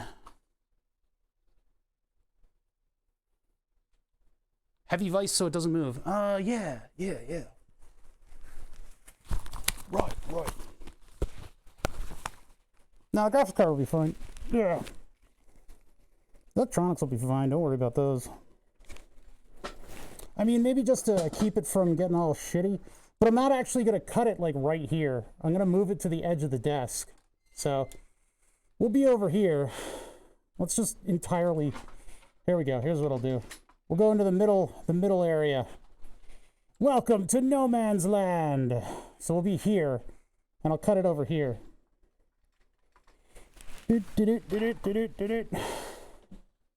Bonk.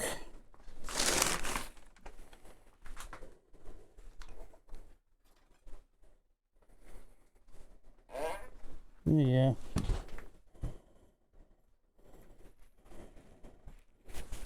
Where are you guys? Can you guys see anything? A little bit. I don't want to give you guys a top-down view of my fucking garbage, so...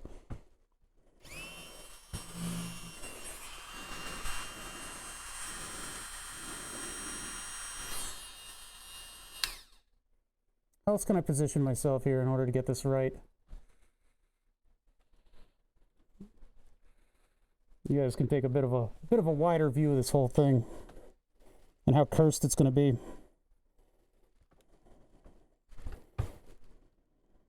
That's not comfortable. I need to be comfortable when I'm cutting. Any of these suggestions in chat I'm not going to get because I can barely see chat from here. Okay, anyway, let's do this.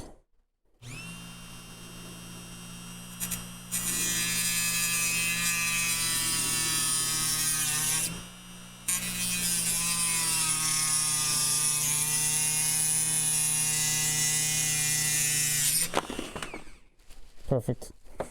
Of course, none of the dust went in the garbage can. It all went vertical.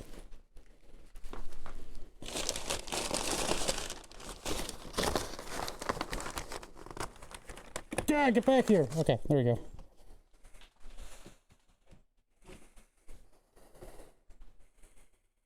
Fingers grow back. Gloves? What do you... You nambly-pambly, OSHA-sucking cockfuckers are always on me about fucking minor safety during the safest operations. Where are you when I'm playing with high voltage? Gloves. Give me a fucking break. Jesus Christ.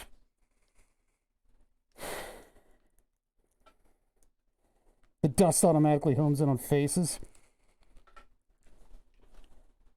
I like the mask. I can yell in the mask. Nobody could hear me until I put on the mask. What? What'd you say? I can't hear you. Your voice is all fucked up from the mask. Alright. I'm letting the dust settle, by the way, because none of that fucking dust went into the garbage bin. I'm gonna go wash my hands. I'll burb for like 2 seconds.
Like, what the fuck is up with you guys? Like, that thing cuts like a hot knife through butter.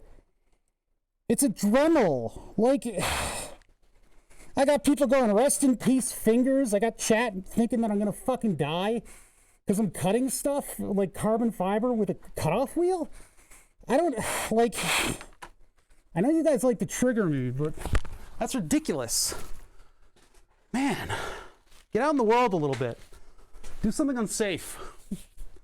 I'm technically not really allowed to do unsafe things on stream. I mean, it's not really specifically against toss, but you know, being around rotary tools with gloves on is also not a great idea. So that's actually against safety if you're using larger power tools. Well, like milling machines and stuff like that. I don't get chat. I know some of them do it to trigger me, but other people just see somebody using a tool on camera and they flip the fuck out. And they got to be that guy to get in there. Pound cake. I thought you were already following. Thank you for following. That feels like a name that I've seen before. All right, hold on. I got to get out of the AutoCAD drawing. There we go. Yeah, if I'm reading chat, should I be wearing PPE for that? Technically, these LCD screens could be affecting my vision.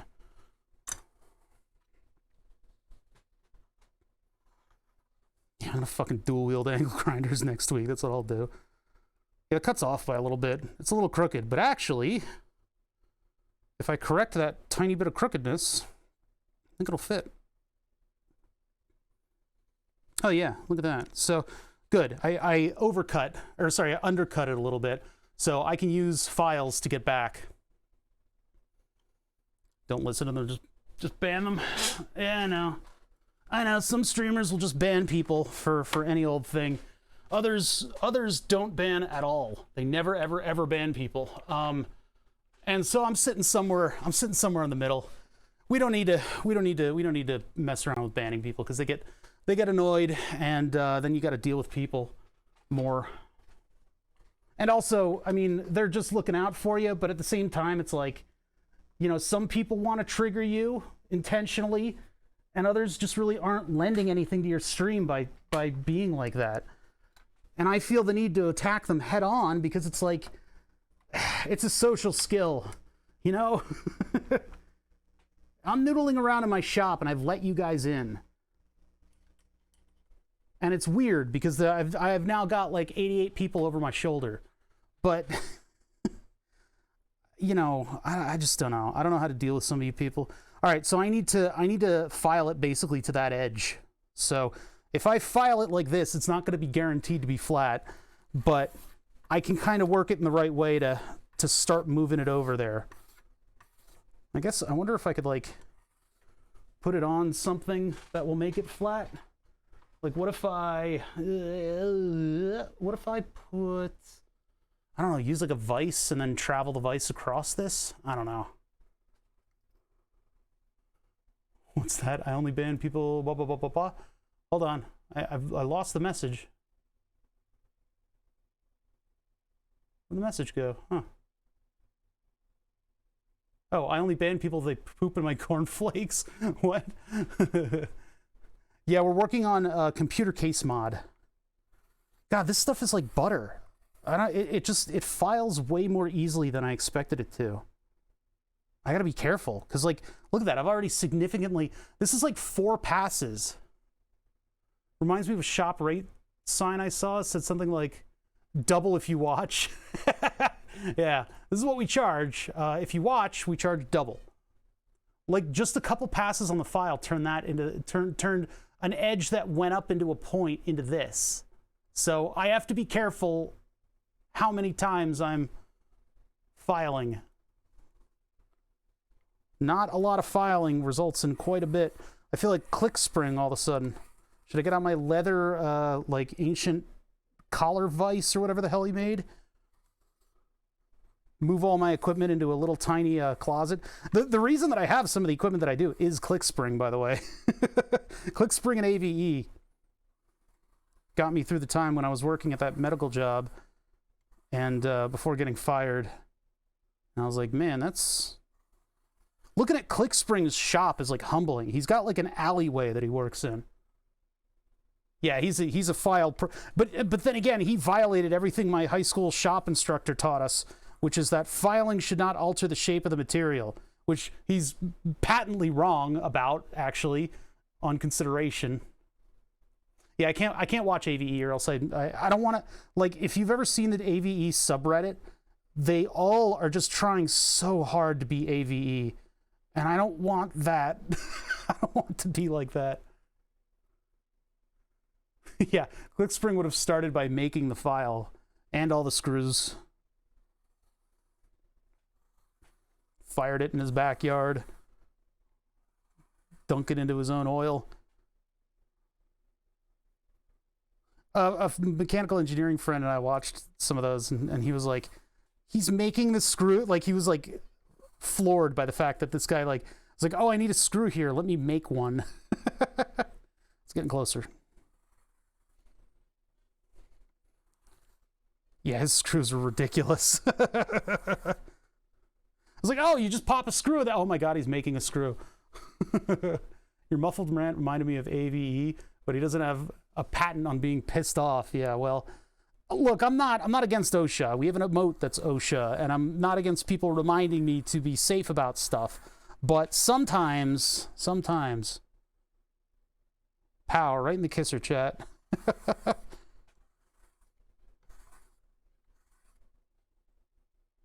You're like, oh no, I got carbon fiber dust on my hand.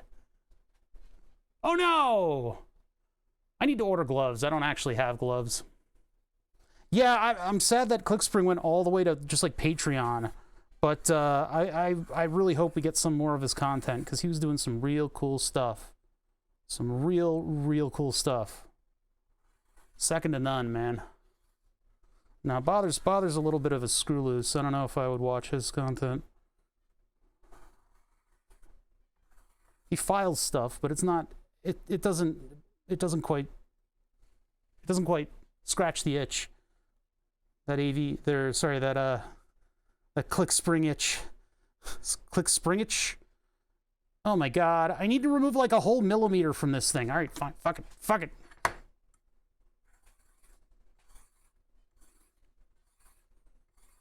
Files only operate in one direction, chat. Yeah, I think what he did was he moved into publishing a paper about the antikyria,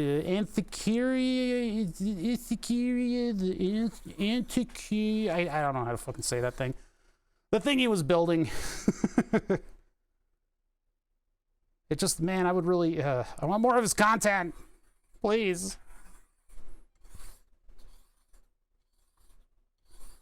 Antikythera. Antikythera. I was busy researching for a long time. Yeah. Man, just such a cool project, though. It's like 0.2 millimeter. I still need to go further with this. Yeah, I don't know. I don't know what the results were. I know one guy. Man, whatever happened to that guy? I know one guy in his Patreon. He used to post secret links to me of the stuff going on there, because I wasn't in the Patreon. I wonder what happened to him. But yeah, I've seen like 2 or 3 of the videos on it, but there are more, and I have not seen them, and I don't know if it worked. I mean, of course it worked in the end. It's ClickSpring, right? Of course it worked in the end. It's the journey. It's the millimeter that I still need to remove from this fucking plate. My God, are going to be here forever. At least this stuff files away very quickly. Of course, if I do that too quickly, I will end up crookeding it.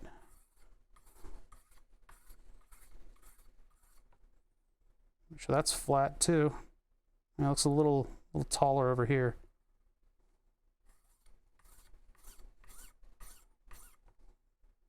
Whoa, now it looks rounded. No, the whole case isn't made out of carbon fiber, and that's why I'm trying to That's why I'm doing the front panel in carbon fiber, because I want to highlight this. So I want to bring that material up into the visible area. And so the things that are going to be blinking, the front power LED and the switch that'll turn on that Nixie tube thing when I get around to that, those are going to be in carbon fiber, or the back plate for those are going to be in carbon fiber, so that I get a little bit of that carbon fiber and silver screw look with this stuff into the front of the case, because that's a really, really, really good look. I really enjoy this look. That in carbon fiber, I'm not going to bother to cut it. I've only got so much of this stuff. I mean, this is already an offcut. Well, also, this stuff is a lot thicker than the other.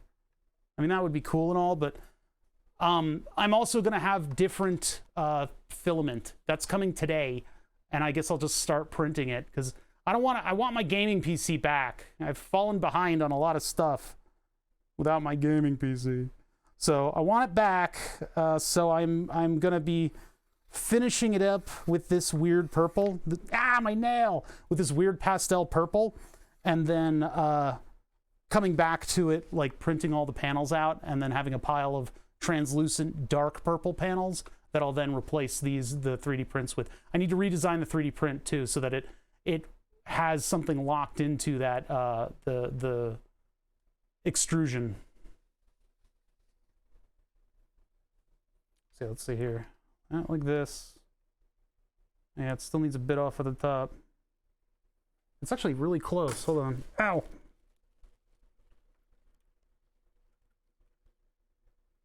Yeah, just like a very minimal amount to go here. I still see my scratch mark over there, so. Now we'll go back to heavy mode.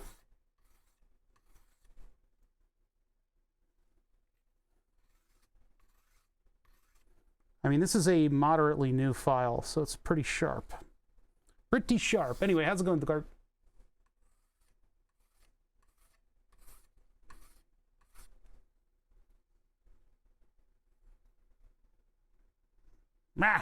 Still further.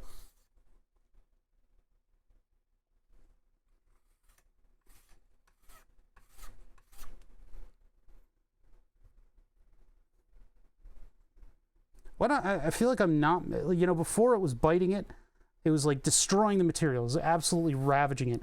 But now, I'm barely getting any progress. I think maybe it's because it's become flatter, and so less of the material is in contact with the file at any given point in time.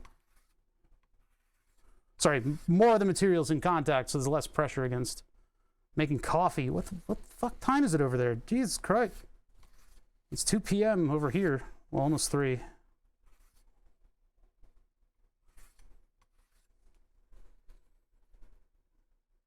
Oh, good. It's completely crooked now. Oh, good. Goody, goody. Just what I wanted. Ugh. Beer time here. When is it not? Well, I guess that's okay, because I still got a lot to go, apparently, according to this. According to this, I've got a lot to go. When I put it over there, it seems... Looking for a new laptop to buy for both some light gaming and being able to run multiple virtual machines. Oh man, chat probably will have a billion suggestions, forgetting that you are in Australia. And there's a bitch of a premium on everything.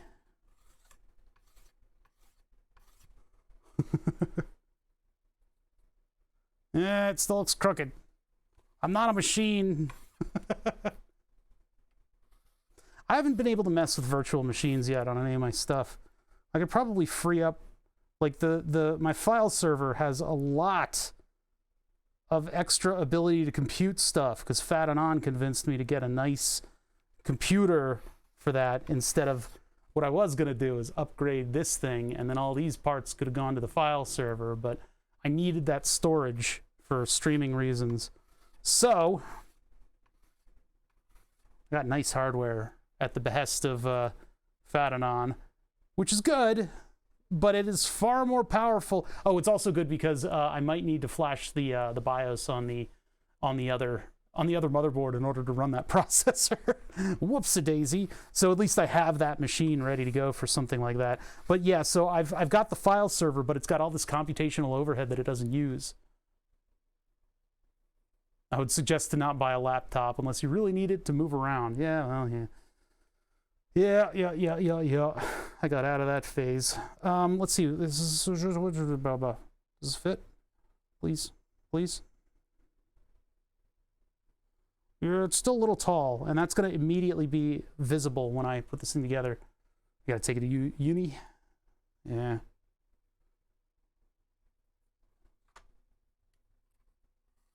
Yeah, I did the laptop in university. Although that was back in the days when laptops were like these big clunking messes. I didn't even use it in class because it wouldn't go to sleep fast enough. There was a guy in one of my classes who built his own laptop. He had parts from a bunch of different machines that he had put together. And this is the kind of guy in the little, like TA or whatever, the RA session or whatever, I'll be sitting in like school desks, and he'd have a fucking open cup of coffee with him in this little school desk. These are the desks where the desk surface is attached to the chair. So if you move a little bit badly, that coffee is going everywhere. I don't know how he lived his life. I don't know how he did that. I don't know. He's some kind of a psycho. I think something was wrong with his brain. I don't know. It freaked me the fuck out because it's like, what happens when you get up on that chair or you shift in it at all, minorly, and you've got this fucking open cup of coffee? Psycho. The guy was psychotic. Should have been studied at a university. Wait, that's where we were. Some kind of animal.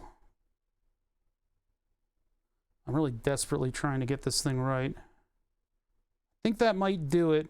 Well, we can try it. I just don't want to disassemble it again, you know? But if I put it together, I mean, I guess I could take the file to the top and the bottom with the piece attached. It's all right. Which one was it? I forget which one it was. I don't think it was this one. It was this one. Yeah, this is the one where it was a light fit. This one was too tight of a fit. Oh, never mind. This is the one. See, it's just barely a press fit. That's all it needs to be, because nobody's doing this to your buttons. Those are going to stay in place. All right, so this mess. Oh my God, it's a Superfund site. Oh bother, you need to put soil over it and fill it put it in a concrete sarcophagus under the ocean. Or just bang it off with a trash can. I need a brush for that. Let's see. Here's a brush. You could submerge it all in water and work underwater. That would be the best way, because I'm afraid.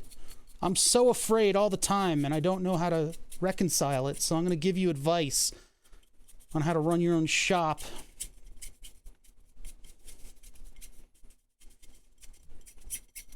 Okay. Good enough.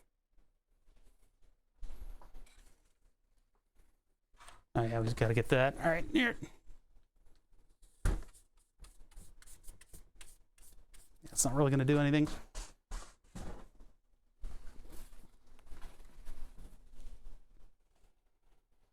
Okay. Actually.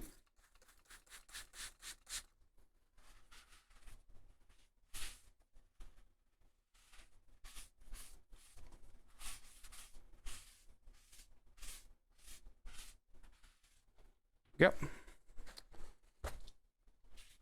Still going to be a little gritty for a while, but it'll go away eventually.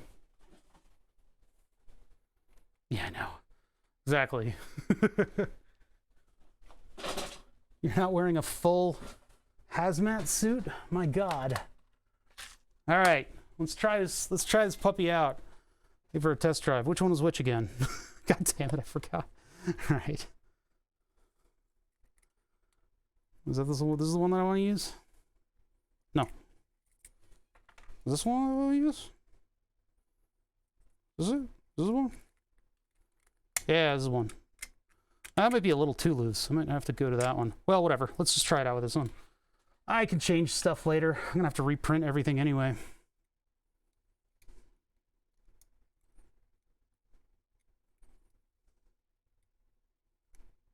Make sure that I just get all the little pieces of support material that kind of get into these rails.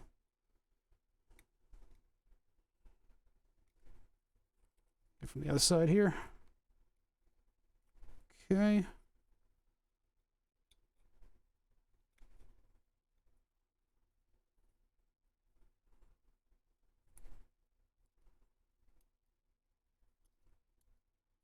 Careful now. Just using the knife to kind of clean up some of these things.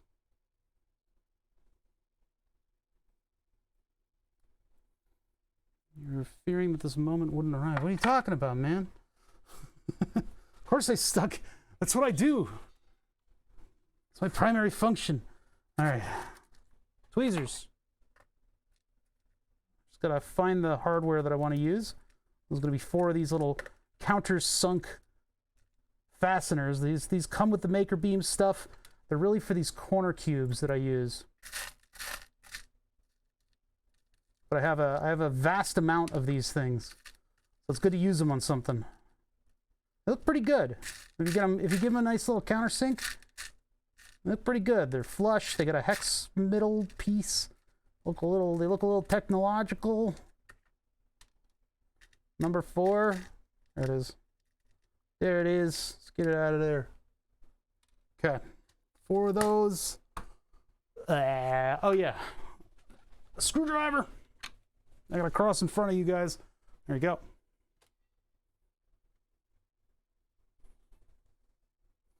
No, the nuts that came with the things don't fit.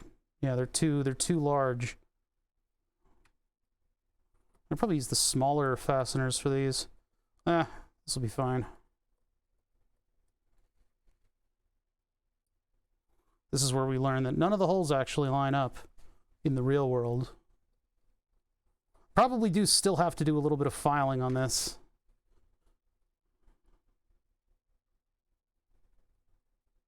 But yeah, this is a way to kind of bridge the look of the inside of the case with the outside of the case.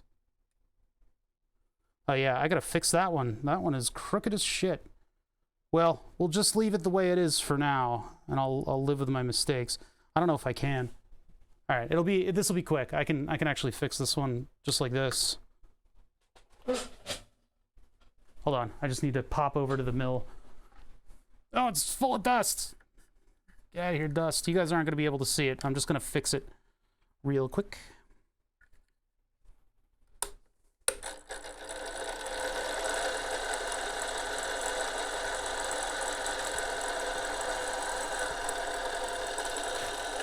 Yeah. Might not really be that fixable. Huh, that sucks. It's just completely crooked. Health and safety doesn't have to be followed at home. It's true. It's true. I don't know. But the thing is, it's like, I don't know, setting an example and all that.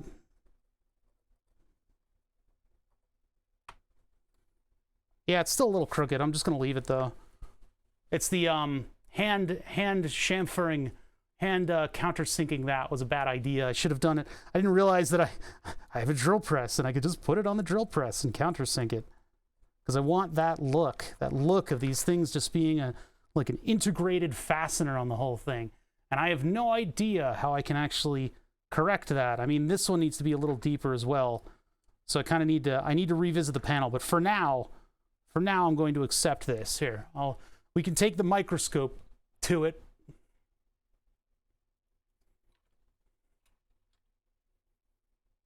These are fibers from the paper towel. See, I want them all to look like this, which is tough to do. This one's close. I could do a little bit more on that. This one is close. I would need to countersink it just a little further. And then this is the crooked one, and there's not a whole hell of a lot that I can really do. I would need to, like, force it to chamfer there. Yeah, but I want them all to look like this one. So that's the goal, where they're all just flat up against it. For now, though, we're going to accept the way it is, okay? Because I can't live my life chasing this dragon. Yes, I can. I'm going to put them all back up on the... We're going to go back to the mill. We're going to do it again. I'm gonna make these all deeper. That's what we're going to do. I'm going to chase that fucking dragon all day, every day. Never get my fix. You know how it is around here. My show, I could do whatever the fuck I... Fuck you. We're supposed to be wiring stuff today. This wasn't supposed to take this long. I was supposed to be soldering wires today. What happened to my life?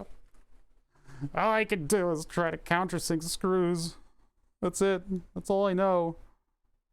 That's all I know anymore. They all have to look like this one, I think. Where's my test screw? Here it is. They all have to look like... Yeah, like this one. Which, this one is really, really close to. It just needs to go just a little bit more. Just a little bit more. This is where the Z-axis numbers really would come in handy.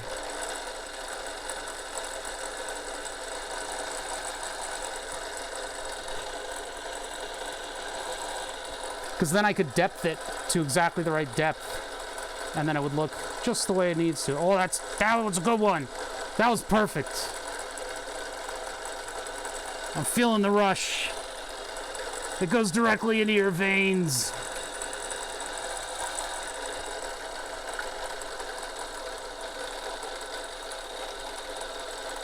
Oh yeah, that's that good shit. That's what that is.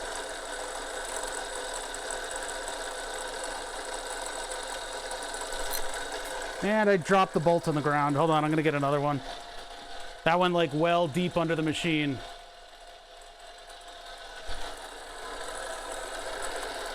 Yeah, it's probably against the back wall.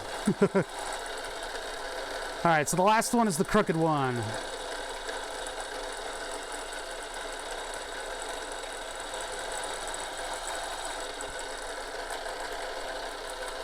Without dropping it. See, I really prefer to use the countersink as a hand tool, just because it's so powerful.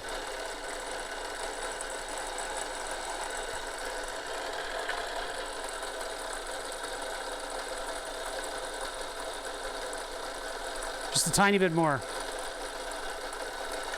I swear, I could stop anytime I want.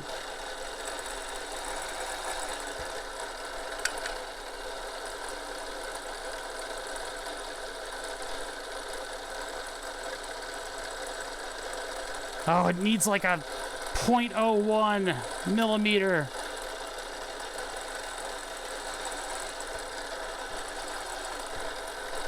If you go too far, then there's a little outline around the screw.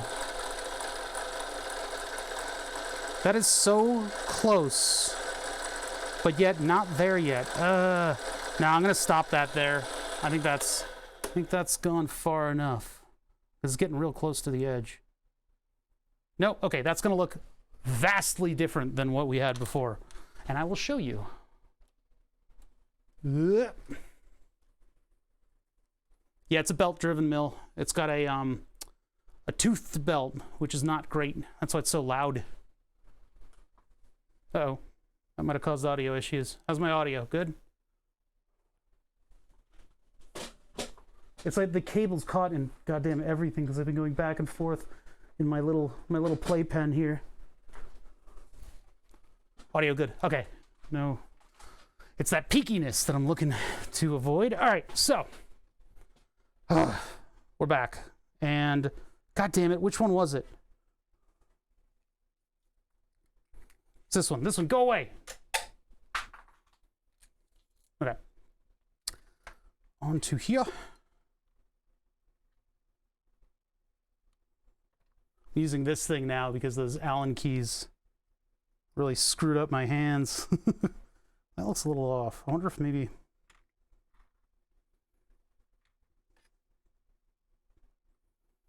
wonder how directional this thing is. Now the switches have all kinds of wiggle room to them, which is nice because they just fit up against the gasket. This press fit isn't as press fit as I would like it to be press fit, but it is press fit, so there's that press fit. I probably could have gone deeper on that one. That one's sticking up a little bit.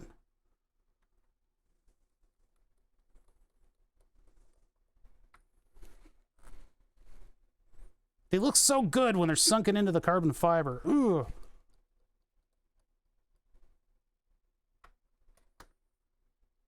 Oh, yeah. The two on this side could use a little bit of work. The ones on the other side, looking flush. That one could use a little bit of work. But I think I'm going to leave them the way they are. Because, yeah, that look, I love that look. That's such a good look. That's a hot look. I ain't mad at that. It looks like both of these are shifted up a little bit. If I really wanted to edit the drawing, I could probably like push the holes up just a little bit. But all things are going to come out in the wash here when I insert the button. The button! Who knew that O'Bother was talented at doing things with buttons? Tom knew. Tom knows. I have a feeling that if I release the carbon fiber plate, this thing will just pressure fit in. I'm going to take the countersink screws up a little bit as like a... I might have created a pressure fit mechanism out of this. So with the cables... Actually, that should probably face up. The power button, of course, has directionality to it. Nope, needs to be a little bit more loose so that this thing can shift and it can ungrip the button. Or I could just continue to screw it in. Shrunk in the wash. No, it's because the plate and the holes are like a little discombobulated. There's a little discombobulation going on here.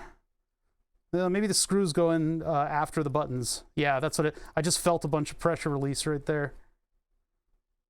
There it goes again. That signature shifting of stuff when pressure's no longer on. God, hand fabricating stuff sometimes really sucks, doesn't it? Sometimes it sucks. Yeah, unsurprisingly, those holes are off by a little bit, but that's okay. So, power button. It's giving me a little middle finger. This thing I need to somehow clean off. It's gotten kind of grody.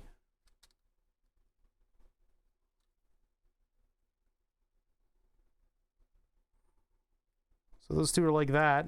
And then if I get the screws in, they won't rattle around at all, because they'll be locked in by the plastic.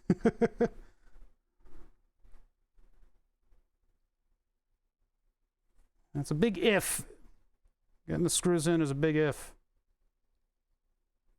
Alternatively, I guess I could file down the plastic a little bit. Or I think it would probably be better just to move them in CAD, and then I would be able to reprint the slight adjusted version of this. But what I'll do now is just force the screws in and see if it all works out.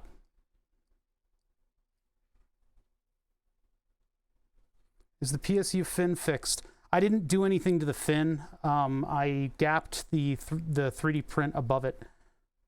So that's not a great solution, because I really would want it to be separated from all the 3D print stuff, but it's okay for now. It's okay for now.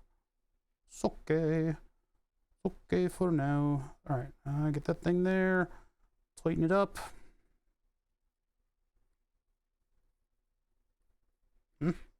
Where's my screw hole?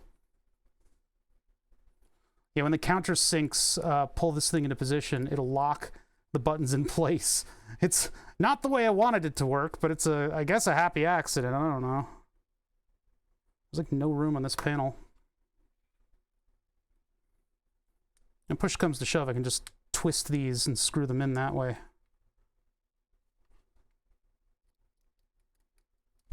Ah! Jeez, I almost friggin' dropped that.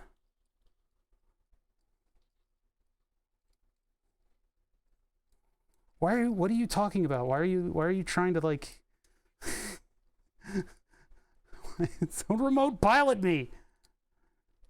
I am not a drone. I'm a human being. My name is Annie.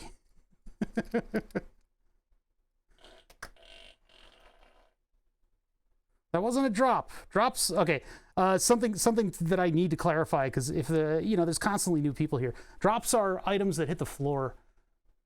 A drop specifically is when I drop something on the floor, and the reason for that is actually when we were building Burn the Subs, I had a bunch of Makerbeam that I was building it out of, and I kept dropping shit on the floor.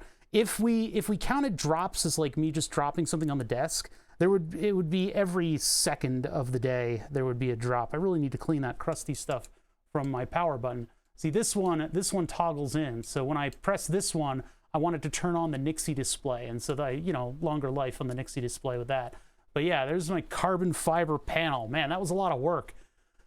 Well, I didn't really start working on it until, that's not the right camera. No, we can't edit the variable like that. Actually, we might be able to.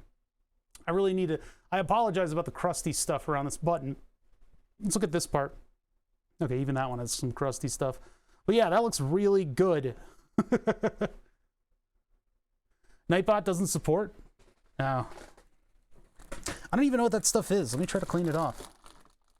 Use some of the spray disinfectant that I have right here. It's not really a detergent, but maybe it'll clean it off. There, I go into multiple views.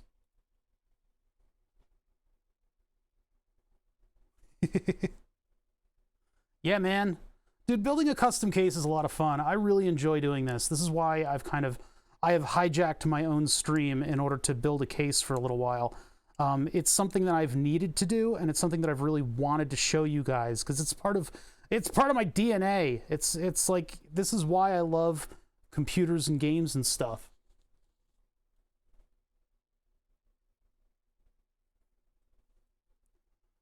It just counts the number of times the commands have been used. There's no way to directly set or decrement. Oh. And Nightbot API is kind of crappy, isn't it? Yeah, I love this stuff. I mean, like, you don't have to be good at modding computers. You look on these websites where these fucking people are showing off all these super precise things, and, like, you know, all they're doing is designing it in a 3D rendering program and then sending it off to a place to have them do all of this stuff. But this stuff is what I love. I love messing around in the shop and just discovering a new way to do a thing and then rolling with it, taking it to fruition, seeing what you can get accomplished. This is where I live. This is where I bred my butter. I love this kind of stuff, man. Never gonna stop. I think there's still, like, schmutz on. I don't know what that stuff is. I don't know how it got on this fucking thing. What are the specs of the gaming PC? I forget what the processor is. I have no fucking clue. Processor is some such Intel thing that I've had for too long. And then the graphics card is a 1080 FTW. Yeah, bread your butter. How else are you going to make it last long? All right, that's a little cleaner, I guess. It's not great. Yeah, I'll look when I boot it up again in a month. So these are literally just press fit, but because the two panels didn't line up exactly, because we're humans and we can't get everything perfect, they didn't line up quite right. I mean, all the dimensions were fine. They're within tolerances. But what happened is that made basically a sliding plate lock for these. So these are in there. Like, I could press on it and nothing's going to happen. Now I'm going to have to redo these wires, but lost algorithm subbed. Well, I guess we're not going to be able to see this thing installed yet, because we're going to put lost algorithm up on the board. Lost algorithm, thank you so much for the 34 months. 34. Yoink. I'm going to wait for Twitch's algorithm to get lost algorithm's name lost. You get it? Do you get it? I use the screen name to say, do you guys get it? Do you get it? I'm shaking you. I'm shaking you by the collar. Do you guys get my jokes? Okay, there we go.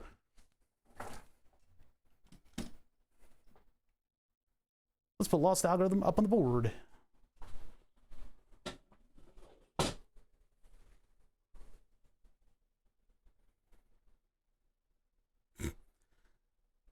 Yeah, I'm gonna have to do like bother shake, face palm.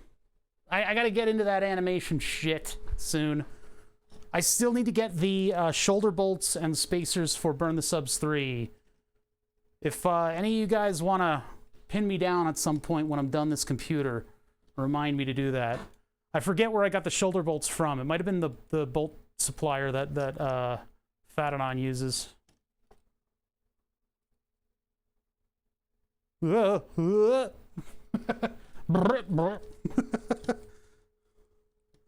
my god, I can't even get the camera over here because there's a bin for Burn the Subs 3 parts.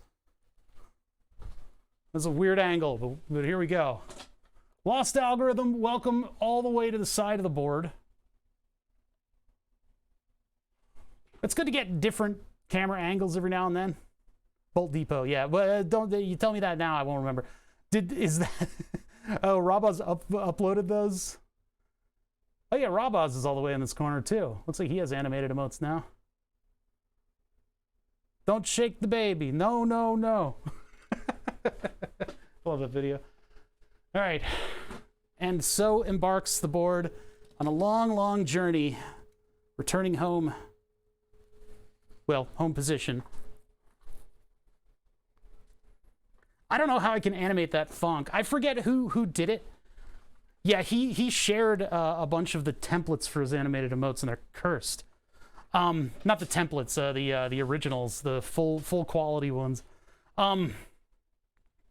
Yeah, so the thonk was me back in the day when I had like multiple projects per stream. I would write them on that whiteboard, nice and neatly, like a restaurant menu, because everything was like here, right? Everything is in the physical world.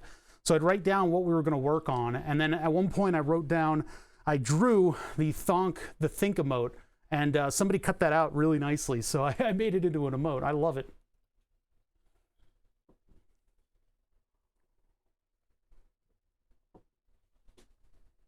Man, Rabaz is really getting his money's worth out of Star Citizen, isn't he? Making all of his emotes Star Citizen based. So I bent these originally because they didn't quite fit in the old case. I'm going to bend them back a little bit. Bend them back. Because these are LED switches that I went into, and I replaced the LED in them with orange LEDs.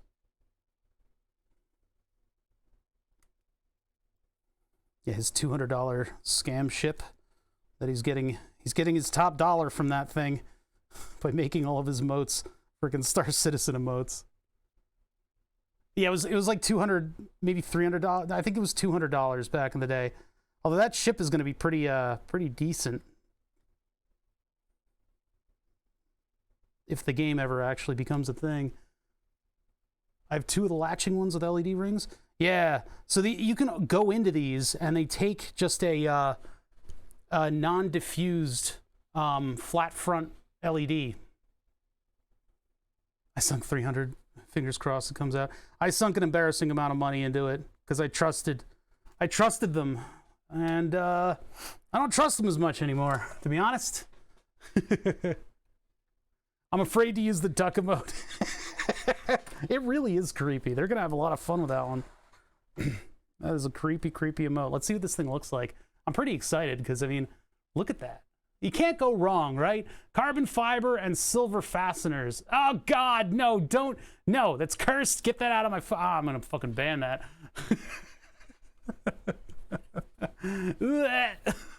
I don't know. It's Robert being weird as fuck is what it is. Clunk. Look at that. Fits right in place. And with the roof over its head. No. What an emote. Now I could reprint the bottom piece of this thing. You guys can't even see it. I might reprint the bottom of it so that these the buttons don't stick out from the side, but I think it might be okay the way it is. I mean, also there's only so many battles that I can take on at any given point in time, right? So if I push it in by like 2 millimeters, there'll still be an edge around this, and then these buttons won't stick out. But I think it's okay that they stick out. Yeah, man, that's a look right there. That's what that is. Hold on, this isn't fitting in. Oh, it's because of this one. Actually, it's because of a bunch of them. Let's see here. Just trying to get this corner to seat.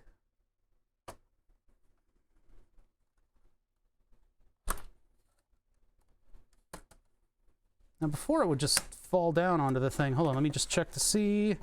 Yeah, that's all positioned correctly. So this should just fall right in.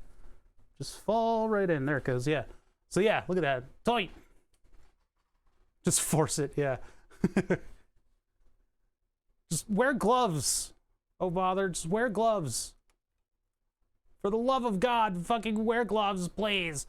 This is uneven, probably because of the stuff behind the plate.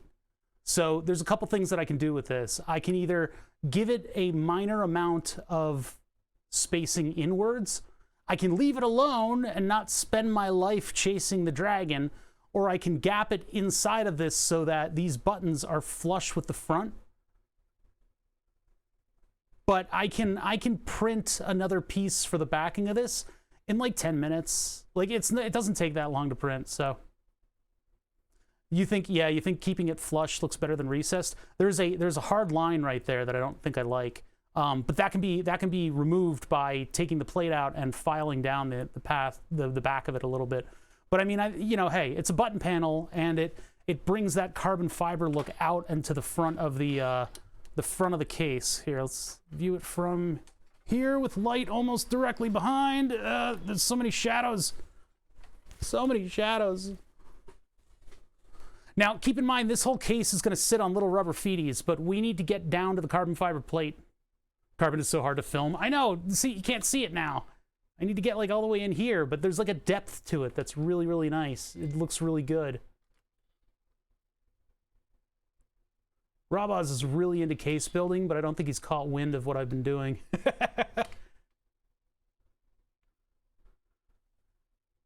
And then inside, you can kind of see carbon fiber as well with the same sort of design. So, okay. Don't be too much of a perfectionist. Yeah, I guess not. It's just I took the time to go back and do all the design stuff that I wanted to do with this computer. Yeah, no dust filters. This is an open air PC.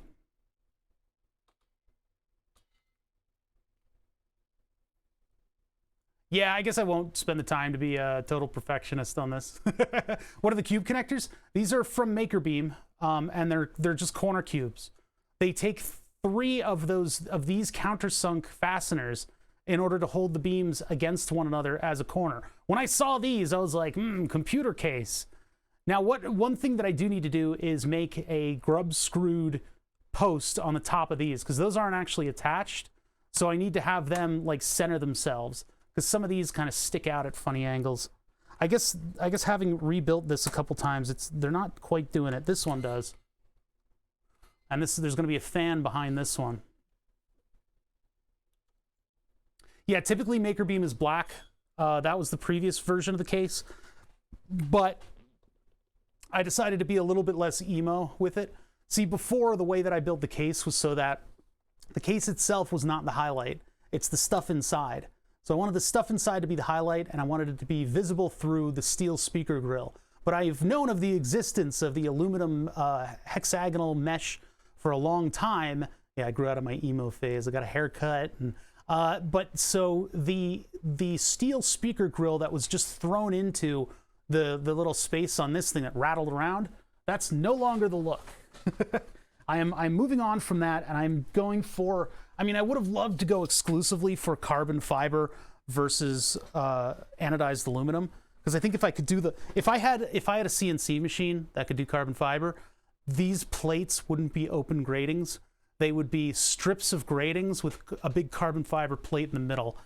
But I can't do that. So going within the means of what I am capable of producing, I decided that 3D prints were the way to hold the grating in, as though I was designing the thermal camera enclosure. So that we just finished the thermal camera enclosure, and so I was able to hide some of the more janky bits inside of this thing with that style, and then bring that out to the grating that I put on. The grating was fucking $80. I'm so unhappy with the price for that grating, but I think it has paid in dividends, because like, this was a look, but this is a much more open air look, and I like this more.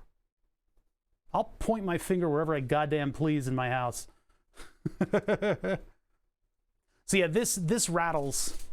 I don't know if you can hear it, but it's like rattling in there. But I like the matte look of this stuff. But yeah, moving over to this stuff, it looks more like an open cage computer. So I'm pretty happy with that. The main goal, though, is what we're going to get into after we edit the bottom plate. The main goal was to quiet down the power supply cooling. And so I have made the 3D print, and unfortunately I couldn't get it to fit. It's 2 millimeters over, so I decided to just kind of poke it out a little bit. But oh yeah, it definitely affects wireless. The antennae are behind the computer. This one I was considering, I've got some 2.4 gigahertz antennae, and I might put them inside the case somewhere. I don't know. I'll have to think about that one when it gets to like better assembly. But like with the old case, I put one of those Xbox wireless adapters inside of the cage, and it turns out the holes in that speaker grill are smaller than Wi-Fi. Or sorry, actually, they're not. It's the holes in a microwave that are smaller than Wi-Fi. So those are bigger, but they still blocked enough of the signal that I wasn't able to use a wireless Xbox controller with the adapter inside of the case. I'd be so afraid of a bit of solder falling in. This lives in my keyboard tray in my desk. So the keyboard tray in the desk is below any of the shenanigans that are going on. When I spill stuff, I am a little bit nervous about this, but I'm going to redesign the desk to have a rack panel, and so this will live on a sliding rack shelf. So we got to disassemble this thing again. We have to disassemble this thing again. And as we reassemble it, we're going to put wiring in it. But first I need to do the carbon fiber crap. Man, I meant to do wiring today. This is why I told OctoJ that we'd have a delay in doing his tablets. I know his folks are getting a little antsy. They want their tablets back, but we only just got the battery for them. It's unfortunate, but yeah, that's a necessary weevil. I got 2 Johnny 5 jokes back to back. That was great. No disassemble. Johnny 5's alive. All right, put this over here. I gotta watch that again. So I didn't do any reprinting on this, but I did reprint the graphics card holder, so the whole computer can hoist the graphics card if it needs to. Those screws actually fit in, but not amazingly well, but they do fit in. So I'm happy about that. Let's get our 12-volt tiny Noctua. Look at all this. God damn it, Germans. They wanted it to fit on a computer store shelf. I don't know. You go to Micro Center, you open this thing up, you go, yeah, I guess I'll buy it. Yeah, look at all this. Ooh, yeah, I love pseudoscience. But yeah, let's get this thing out of here. Open the doors, get them out of there. And then I'll put like 2 screws on it. The problem with these posts and the screws that I decided to use is that these posts snap away very, very quickly. Yeah, the extra cost is all because they had to use a particular type of cardboard, or else it wouldn't be high quality, right? Oh God, all the information is falling out of it. Look at it, it's even got a Velcro back thing. Oh, God, come on, Noctua. Come on, Noctua, just send me the fan. I have to do the responsible environmental thing and just go drive to the ocean and then throw this at a dolphin. Like, I can't always find dolphins. You know, their pods move around a lot. But I got all this plastic I have to dispose of. And it's just difficult to find dolphins all the time that I can throw these at. 4N6 Expert subbed with a tier 1 for 14 months. Hey, thank you so much, man. Your funds specifically allow me to do things like drive to the Jersey Shore and throw Noctua packaging at wildlife. There's a seagull with your name on it and my plastic in it because of this. Thank you. Thank you for contributing to my stream.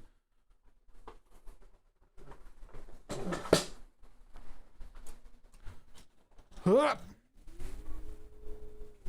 that one's right here.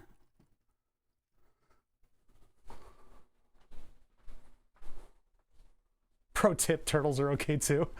Yeah, but then I gotta find fresh water. 4N6 Expert, you are colliding with a bunch of people. I apologize for that. You ever hear about the story of the, was it the Galapagos turtle? It was one of these turtles on an island that they wanted to study. And so the Brits kept going out to this island and collecting them. And the thing about these turtles is they were able to store a significant amount of fresh water in one of their organs. So they had them on the ship in order to have fresh water, but also they were extremely delicious. And they were so delicious that they kept returning from the trip and going, oh dear, we've eaten them all. And so they'd go back and they'd collect more, and they'd come back and they would have accidentally eaten them all again. I forget which one it was, but this is something on QI. From Ohio, what's wrong with our turtles?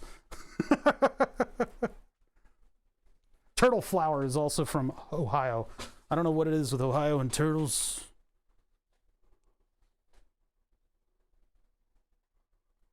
Only one. All right, so I got this 12-volt fan, Chad. I got this 12-volt fan. The problem is, my problem with Noctuas is they put this greasy, wax-coated cable on all of their fans. And so when this gets installed again, we're going to take this off of it. I don't want to have this thing on here. And I might use spiral wrap. See, I would love to use the woven coating for everything. Why does this have a notch in it? That's new. I would love to use the woven coating on everything. But my problem is the woven coating that people put over the wires of their computer. Well, computers get dusty, especially this one, because it's fucking open. At least I can just take a can of sprayer and go, and it cleans it all off. But in your computer, things are going to get dusty. And so if you put that woven coating on everything, it's going to get in there into all those fabric weaves, and it's really hard to clean off. So I don't like to have that. I don't know how this stuff is going to clean off either, this grating. But yeah, that's more heat resistant sleeving. Probably. It's not really necessary. Nah, I'm not going to add filters. How would I add filters? I've got, look at all this, look at that. Come on. That'd be crazy. That'd be crazy. It would be neat if I could source some of this. You guys see this stuff? This miniature hexagonal grating? I would love it if I could source some of this, because then I could replace this grating with that. And it would be really cool on the capacitor block if I could have just a couple more wires coming off of it, and then I could have it illuminate like these sections. Because those aren't doing anything for cooling. Nothing at all. So having those be like, that'd be pretty cool. But I don't think I can do anything like that. I don't have the resources or the time. Maybe I've got the resources. I don't know where to get this stuff though. My stomach is done grumbling and now I'm just farting. Okay, so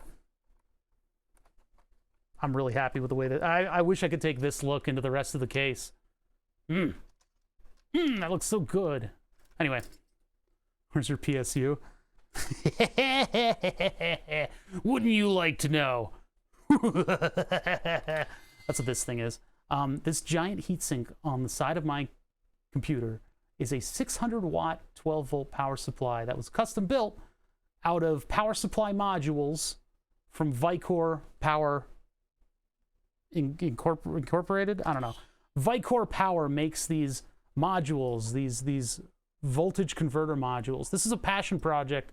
Back in 2011, I built the first version of it. And then in 2013, I think it was, there's a date on this board, 2013, I made the second revision of the PCB for it, and I've been using it ever since, right? I've been using this power supply since 2011 through all kinds of different hardware.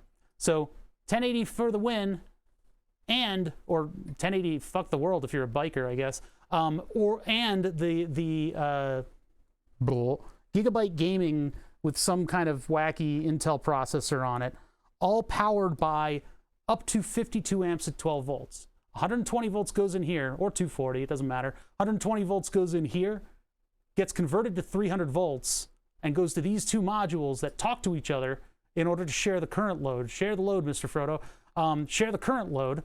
There is a tiny processor that I added on this thing that monitors the temperature in the middle and, actually, wait. One here and one in between these two modules. So it monitors the temperature in these two locations and then takes the largest level of it and spools up a fan. So the previous version of this, and this is the whole reason that I'm doing this project. And you guys are here from Rob Oz and it's Friday and we get kind of a different crowd every day of the week. There's particular days that we get like a lot of new people and stuff like that. So I feel like, every now and then I got to stop and explain everything from the beginning again. The original version of this power supply used this heatsink. For many, many years, I used this heatsink. And what this has is an external fan. And this fan was actually external to the entire computer. It was just out on the outside of the computer. This thing can get hot enough. This thing can get hot enough that it can like burn you. I've had a a dust bunny get caught in the mechanism and this thing just wasn't running. And my friend was like, man, your side of your computer's a little hot. And I'm like, what? Ah! And like really, really, really hot. These things are super duper duper robust in certain ways. So, no, don't antagonize the turts. So for many years I was running this heatsink. Doesn't have as much surface area as the new one. It has a fan directly on it that's pushing air outwards through the fins, which was great. It was a 5-volt fan that was running off of the 5-volt regulator that I put on this thing. And so that would get very, very hot. And I was like, you know, maybe that's a bad scene. So I upgraded the fan because it eventually, the bearings that they use inside of these things, they eventually go bad. So this thing started to rattle and make weird noises, and then it stopped working as well. And so I bought a couple new ones. And the new one that I bought was 12 volts. So this thing makes a lot of 12 volts. All I did was bypass a voltage thing and make 12 volts come out on that fan socket. And that worked great for a little while until this fan, the 12 volt fan, went bad. And so I replaced it with a fan that looked exactly the same. Well, Dell, which is where the origin, Dell laptops, origin of this fan, Dell had been changing things in the background for a little while, and it turns out there were a couple different models of said fan. So the version of said fan that I put in was a 5-volt version. So I was running a 5-volt fan at 12 volts on the side of my computer. Well, it worked. It worked for a long time. My friends hate me. I would go to LAN parties, and this thing would spool up and sound like a goddamn vacuum cleaner. So it's about time that I change things around a bit. So instead of one blisteringly angry fan going burr, I've got 6. This one is going here just as a little helper. What this is going to do is just blow a little bit of extra air into this corridor, because the EVGA graphics card has that thing where it turns the fans off, and sometimes it tries to run the fans and it makes this weird like electronical like eerie kind of noise. So if this thing isn't running, there's a lot of heat pooling right here. So I'm going to put this on the case fan and just have that just running air directly back into this little corridor, which should be fine. And then I'll have 6 of these little bastards out on this thing, and there's like no room to place them. They barely fit. But I need to make a Y cable for that so I can plug it into this thing, and then it should all work. When a fan fails, does it make a short circuit or an open circuit? Man, I don't know. I think it's probably an open circuit.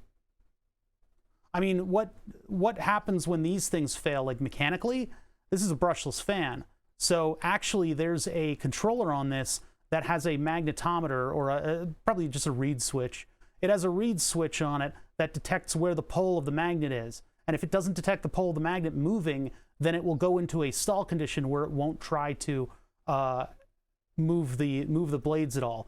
When a fan stalls, this thing will keep trying to move those magnetic poles around, and it might take up a little bit of extra current, and that's it. There's no RPM, there's no RPM output, and the internal controller, if it's smart enough, can detect it and just stop trying for a little while. I don't think it's a Hall effect. A Hall effect sensor senses the amount of magnetic energy. I think they're just using it as a 1 or a 0. It's a lot simpler than a Hall effect sensor, but it's basically 4 poles that just switch around. Very, very simple devices, these fans. Noctua's claim to fame is just using good plastic, not moving them as quickly, and I don't know, they claim their bearings are something super duper special, but they're not really. But I've never had a Noctua seize on me, so that's nice. But yeah, they're just, I mean, they're made out of better plastic, and they run different speeds. They're quieter. Their controller's a little smarter, so I can control them from an Arduino with pulses, and it'll manage its own speed. So digital, in the marketing, deep within the minds of marketing wank for Dyson vacuum motors, they claim, and we've looked at this on stream, we've looked at this marketing, they claim that their motors have fewer carbon emissions. The reason behind it is because they have a digital motor. So we've got 2 things that are under my skin, right? We've got 2 things that I think are absolutely fucking important. One is they say lower carbon emissions. I'll explain that one in a minute. 2, they say it's a digital motor. There's no such thing. That can't exist. Motors can't be digital. You can make a model of a motor, and then it's a motor that's digitally modeled. But a motor is a physical thing, and it's analog. You can't solid state motor. No, it's not. It's not. It's not. That's not what a motor is.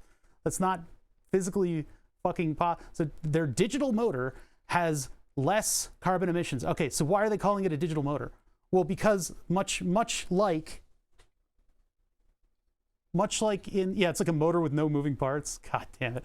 Much like in these fans, what they're doing is they are controlling where the poles are. Whereas in the competition, a normal vacuum cleaner motor, you will have a much larger version of this, which is a spindle that has coils on it, and a brush will transmit energy into the commutator, which is the part on the commutator is the part on the back of the thing that picks up all of that electricity, right? So the commutator will be electrically energized by a brush that brushes up against the commutator. What is that brush made out of? It's made out of a carbon metal alloy. Carbon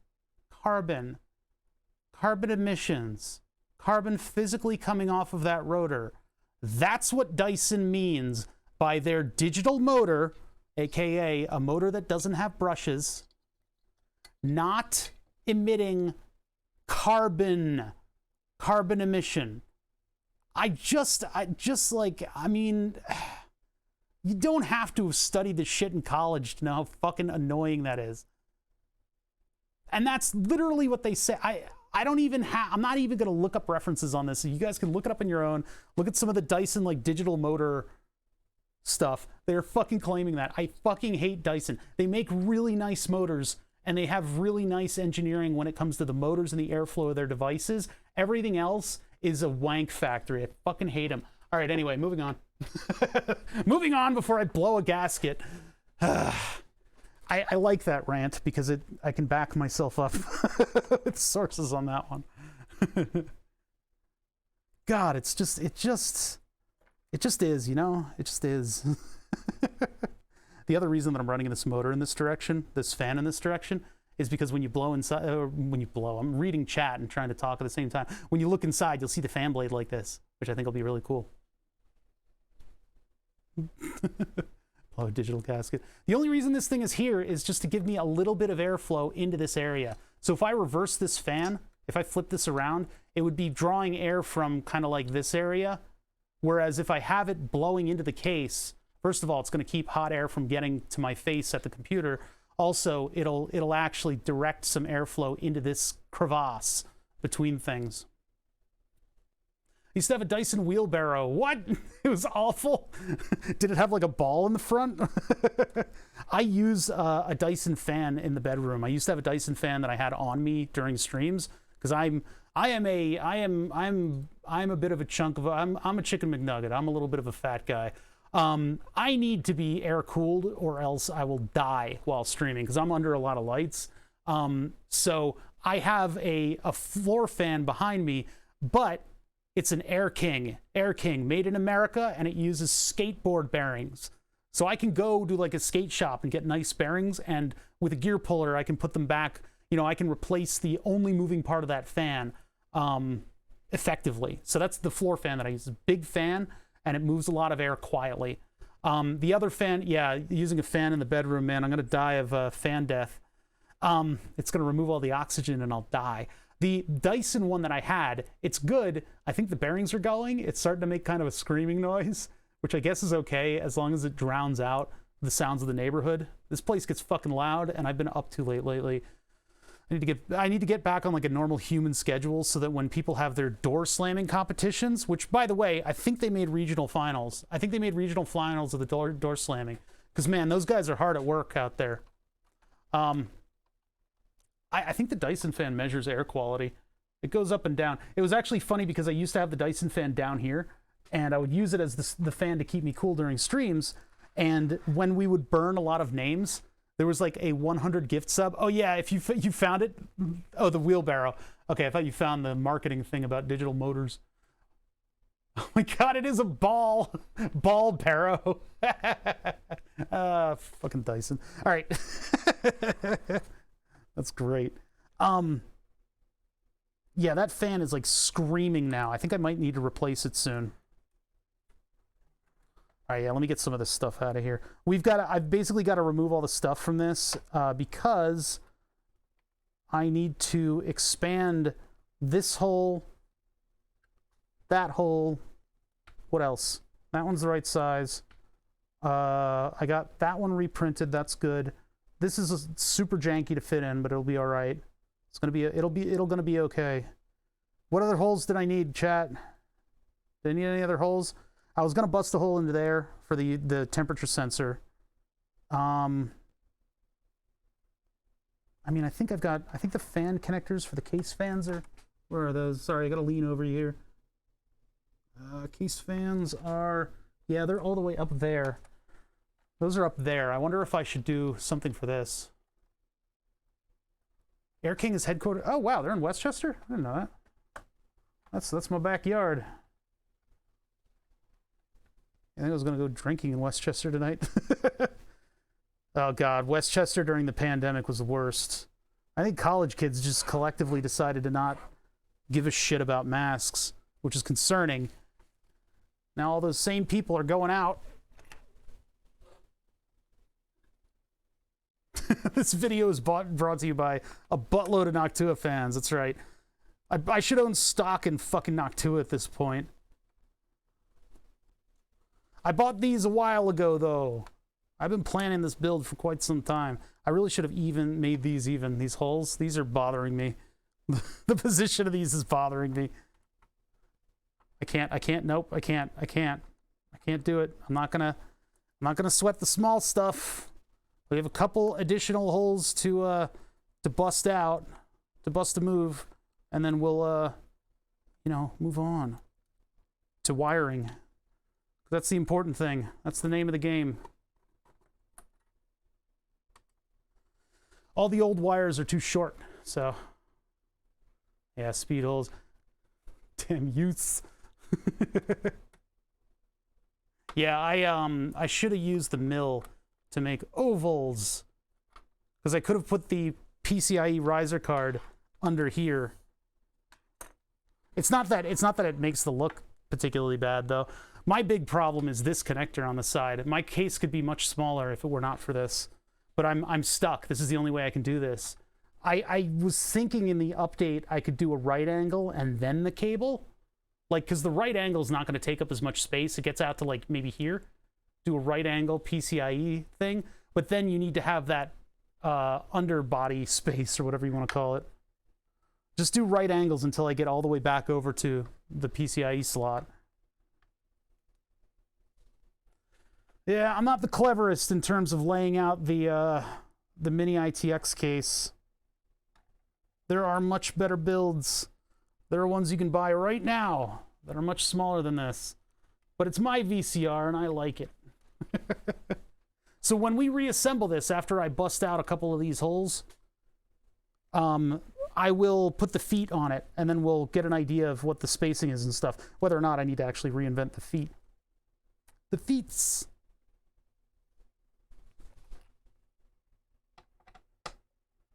Oh, it's so nice. The whole case only takes this size of hex or a Phillips head screw. That's it. No different fasteners on this thing. And if I had my way, I would find pan head hex screws that were all the right sizes. Oh, pan head hex screws. Ugh. I have to do some research and see if I can find those. That'd be great. All Apple engineers left the chat. Yeah, right. What I'm going to do for these outer coverings, by the way, when I redesign it, I will have the top piece as part of the piece that goes into the rail, so that you can't do this. You can't do what I just did and just pull that thing out. I will do a little support on these pieces so they don't angle themselves inward. And then I'm going to make these larger screws. I'm going to make these the larger screws, so they'll be more of a prominent feature. I need to redo the way that I calculated the center of this span. I need to act as if the back of this thing is chamfered, and then I'll take the midpoint between those two, and then all I need to do is just bust open, you know, the amount of space for the pan head to fit, and then there'll be these big bold screws on the outside of it. They won't be very visible because I'm going to be using dark purple filament. I could use dark orange. I could change that up, or I could do gray, dark gray. Dark gray would blend in with the carbon fiber really, really well. Oh, I can't decide. Maybe I'll have to build 3 PCs instead of just one. Oh yeah, I was taking out the motherboard. Security hex screws. I haven't been able to do it lately. I know Turvey remembers. But my number one way of getting through a security hex screw is just to stick a flathead screwdriver in it. And it works all the time. All the time. If you have a nice enough flathead that spans the Torx bit just right, you just plug it in and it unscrews the security bit. It's like they're not even trying. It's security theater bit is what we should call them. But no, I don't want to put security Torx on everything. I would rather everything be, I mean, honestly, I would make this whole computer Torx. That would be awesome. Give me those pan head Torx bits. See, now that comes up real easily. It's because the motherboard overlaps this a little bit. So that's the side panel for you. Oh my God, it's so light. It's like the carbon fiber is a light material. Well, also that all my equipment is out of this thing. That's where the second of the small Noctua fans goes. It's right by the NVMe. Not exactly on top of it, but it's right next to it. And that's going to provide me with just a little bit of airflow for the underside of the motherboard, because before this was a grating, and as a grating this would allow airflow under the board, so I wasn't really concerned with cooling anything underneath. I didn't put any additional fans on the computer. It was just the processor fan and the graphics card fan, and then the power supply fan was of course on the other side of basically an air wall. But now that I've got a solid bottom plate, I feel like I need to at least just acknowledge that there's a little bit of heat on the motherboard. All right, so now we can get the carbon fiber plate out, and I can do the additional revisions. This one needs to be embiggened, and I kind of want to. No, I can't. I'm just thinking if I could run an end mill on this and just drag it down just a little bit. These circular holes are kind of annoying. I would really like to run an end mill on it, but I don't have the ability to mount this plate. I mean, I could just throw some wood screws into it. Just throw a couple wood screws into it and hold it down. It wouldn't exactly be super duper straight. But then, if I'm doing that, then I'm tempted to run the PCIe riser cable under here.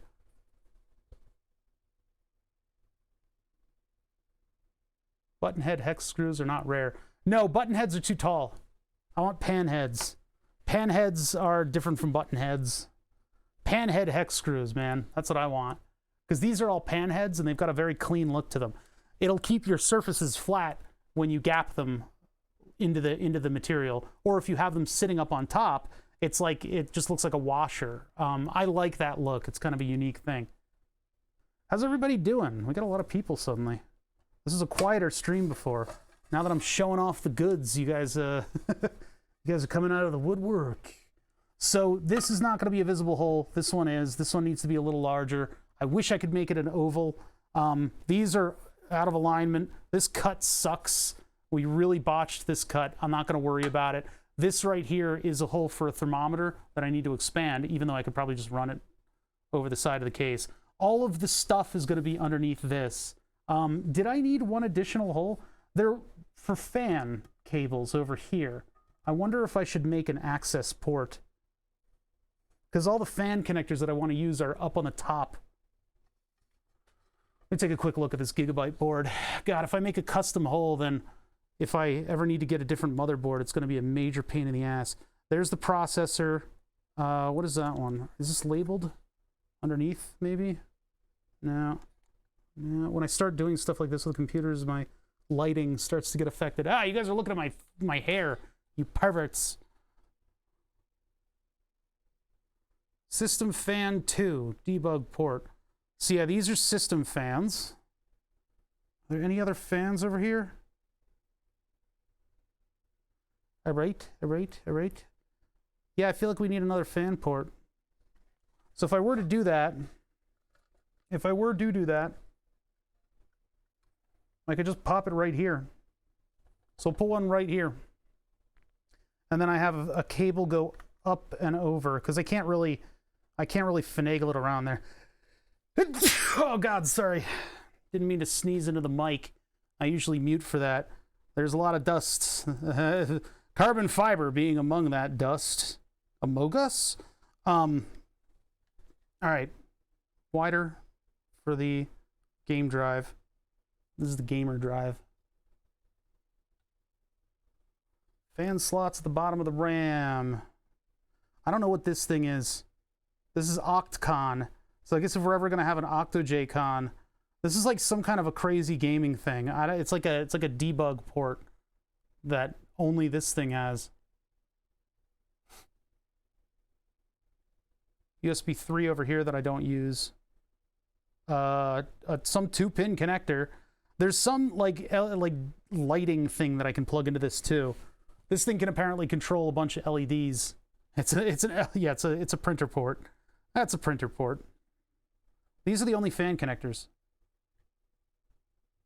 This is some kind of debug.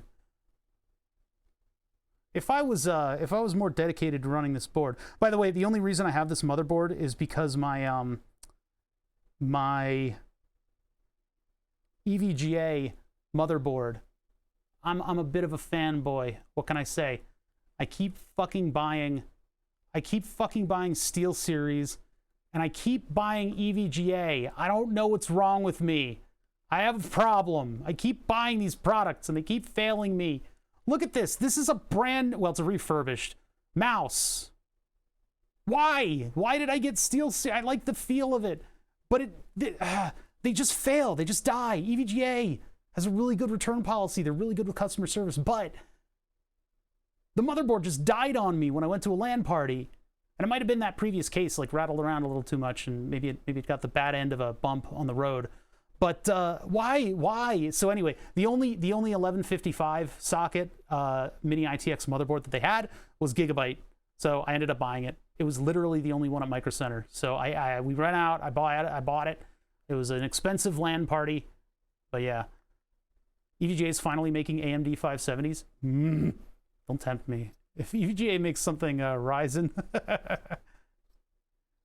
it died because you overclocked it for Minecraft. Ban. You're banned. You're banned forever from this channel. You're banned.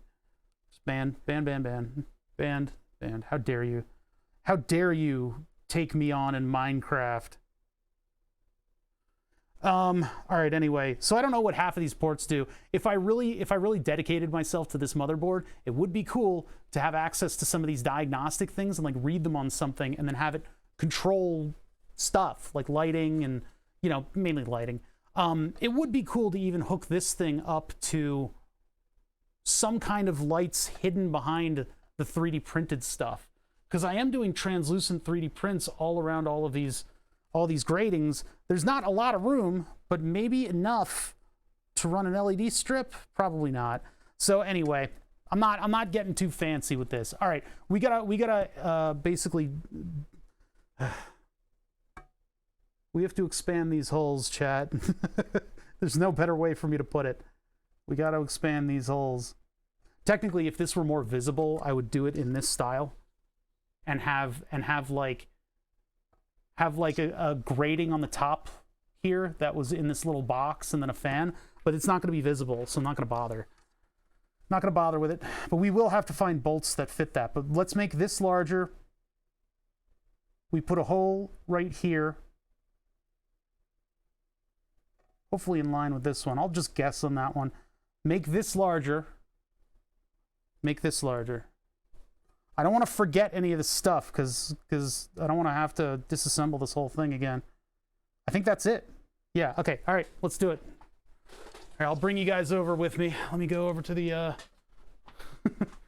Oh man, my mill is in a sorry state right now. Holy shit. My mill is not happy with me, and it's because of carbon fiber. I blame carbon fiber, but it looks so good. I got the sheet of carbon fiber from Hobby King, and it was $35. So I was like, hell yeah. And so I was thinking I'd use it as the base platen for future computer stuff. Luckily for me, carbon fiber conducts. So it's technically kind of a ground plane for the Mobo to sit on. All right, so we don't need the chamfer, but I am going to need the very large countersink. Sorry, the large countersink. I'm going to need the large step drill. Step drill, what are you doing? And then let's take... Well, first of all, let's get this out of here. Get the countersink out of there. And actually, let me try out the different step drill. Because I think this one is metric. No, it is not. No, it is not metric. God, this is cursed.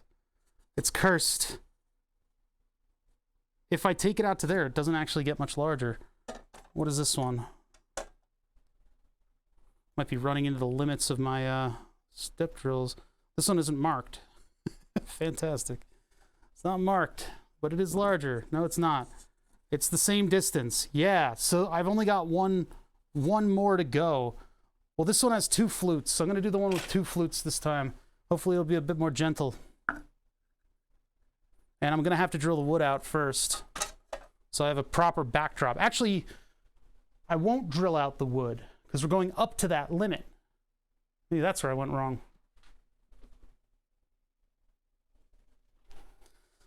Welcome to my embiggening hole stream. It's so wholesome. Yeah. I need an oval drill bit. That's what I need. Actually, those exist. There are drill bits that drill squares. They're a psycho. They're absolutely crazy. How's everybody's Friday doing? I am doing okay. I felt like ass at the beginning of the stream, and I feel so much better now, and I haven't even had any caffeine. I've just been drinking seltzer, which I should have a little bit more of, to be honest. Manual mill, by the way. No CNC in sight. Everybody just living in the moment. This is absolutely the wrong way to do this, by the way.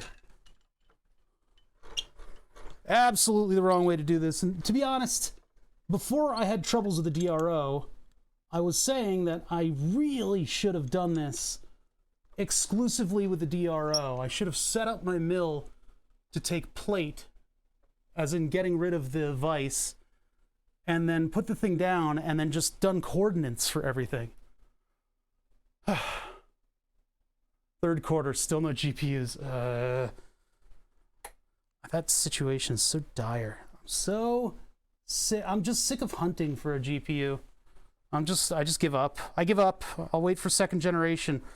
I'll have first generation, what is it called again? Well, I'll have the good Ryzen motherboard and processor that I already bought and I shouldn't have.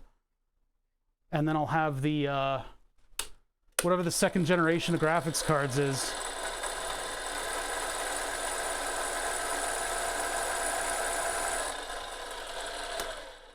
I really hope I'm not drilling into my vise. There's some internal stuff in the vise that is really, really close to where that drill is ending up.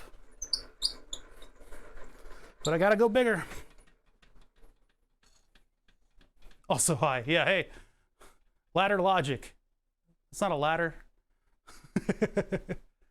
More PLC programming today, and fortunately enough, it was easy and basically copy-paste. That's good. What? The weird header is for a panel of physically overclocking buttons. Oh, that sounds cool, actually. Actually sounds really cool. It probably looks weird, right? It probably looks good, but I don't think I'm gonna do that. I don't feel the need to overclock. Let's take a look at it. It provides 6 additional fan headers. Holy shit. Which you're gonna need if you're using Mini ITX. How much does that cost? How much does that cost? I don't know. I kind of prefer the LPT port. Oh God, it takes a Molex connector. I'm so done with Molex connectors.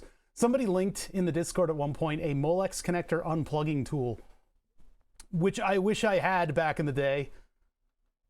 I hear Molex and my fingers start to hurt. That's super cool though. Wait, what are all those connectors for? Vicor, those are for voltage meters? Ooh. Wait, you could have 1, 2, 3, 4, 5. Oh my God, you could have so many little meters running on the thing. It's $9 on eBay. Why'd you have to do this to me? Why'd you have to do this to me? No, it's too many, no. $15 shipping. Oh, it's so tempting. Yeah, little probe stabbing spots, but you could also you could hook a mux up to them, make your own little board, hook them all up to a mux, and then put it into something that's going to read multiple. Oh man, no, I'm not doing it. I'm not doing it. It's too much for this case. This case will get a Nixie tube, a current monitor. That's it.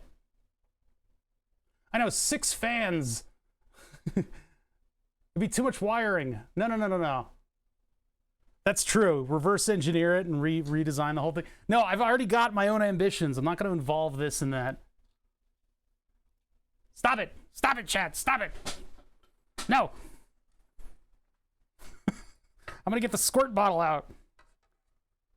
All right, somewhere this can sit with all those standoffs and everything and still be in the center is a hard cell. I guess we're drilling from the top. Oh boy, sure would be bad if something wacky and uncharacteristic happened. Ready to drill? You guys can see the drill? All right.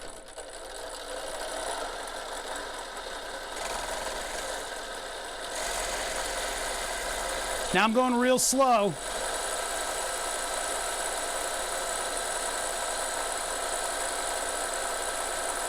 Really, really slow.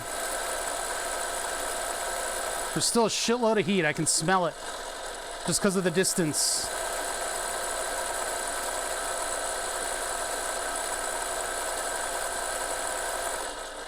I'll let that cool off for a second. This drill bit got hot significantly fast. This is probably the sharpest bit on the step drill. But I think the coating material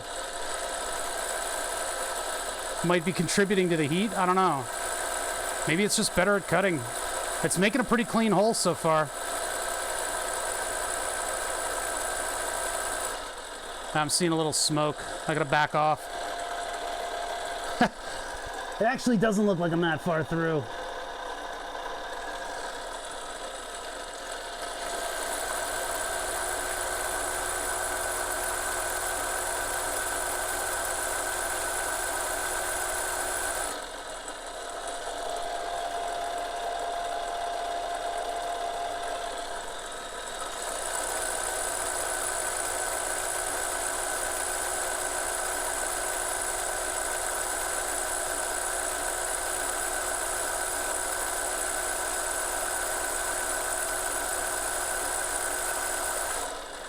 Now you should know, before I continue, I'm going to let it cool down for a second.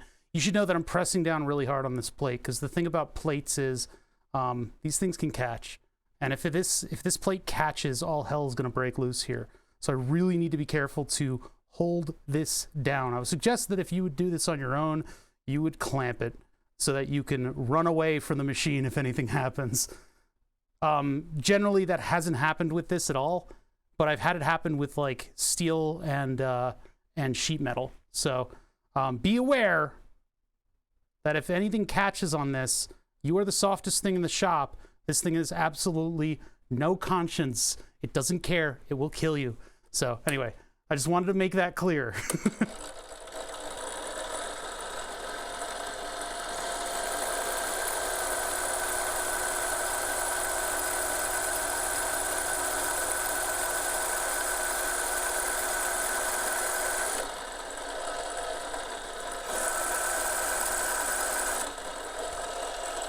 right, I think that's through. It's just kind of like bled into the little mine shaft that we've got going on here.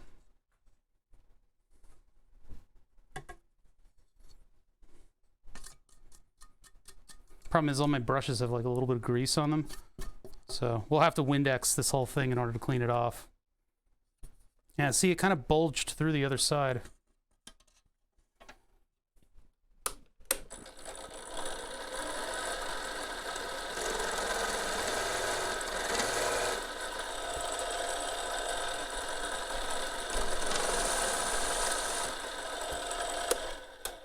Careful not to sink the bit through that whole thing, because it wouldn't go flat in that area, which makes it really dangerous, because if this popped above the drill bit, that's when things catch. So smoke on the carbon.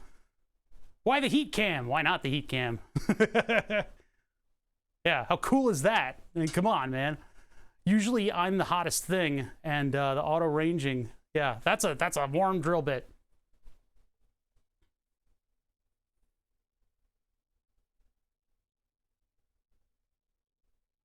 Yeah, does that camera angle, is that doing it justice? I hope so. All right, so in Big and 8, this one. So we can get to it.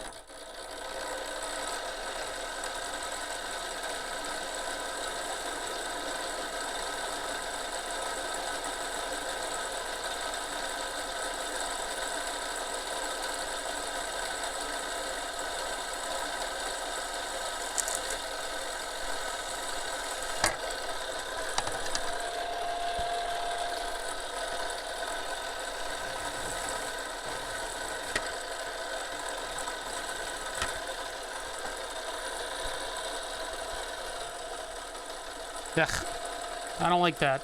All right, and then this one, and then one over here.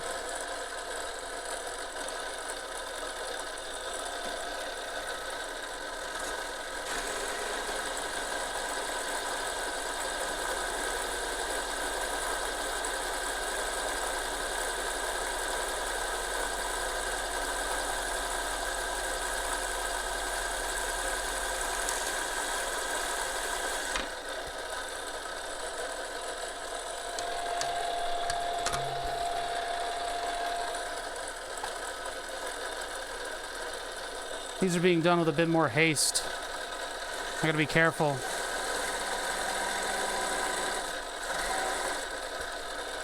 Want them to look all right.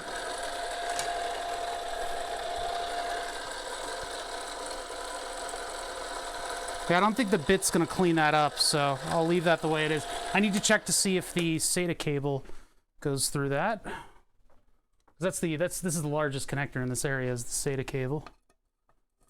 It does, but barely, so it's actually going to be kind of a struggle. Good enough for me, though. It would be really cool if I could do a... Because, I mean, look, if you do an elongated trough, you wouldn't need this much space. Like, that is a gaping hole. But it needs to be that size in order to just barely fit this. So if I were to drop, and I should have done this, but I'm not going to do it for this, drop an end mill and go across in just low passes. It's some coatsy stuff right there. Yeah, you know, what can you do? It's always a surprise when it starts spinning around with a bit. That would destroy me. That would, like, because my arms are like in the firing line. Listen, like, Chad, you're the softest thing in the shop. I did this by brushing my arm against a door frame today. Or no, sorry, 2 days ago. A door frame did this to me. That's why I've got scabs on the left side of my arm. Like, what the fuck? A door frame of all things? Like, man, it's weak. It's Shark Week.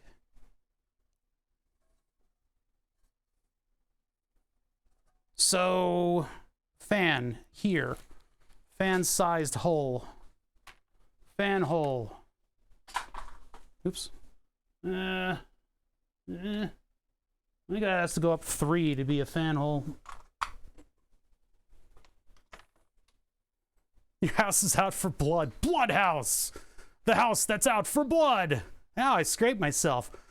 Blood house. Soft, squishy bother. No! I'm a man, and I'm strong. I'm a strong boy. I'm just gonna drill it straight through. I don't care anymore. We need a 3 wide hole right about here. Put it a bit in line with this guy out here, but it'll be a bit larger. So that'll give it plenty of room. Actually, what row of the carbon fiber? I could use the carbon fiber as a grid to follow. No, I can't. Wait a minute. No, I can't.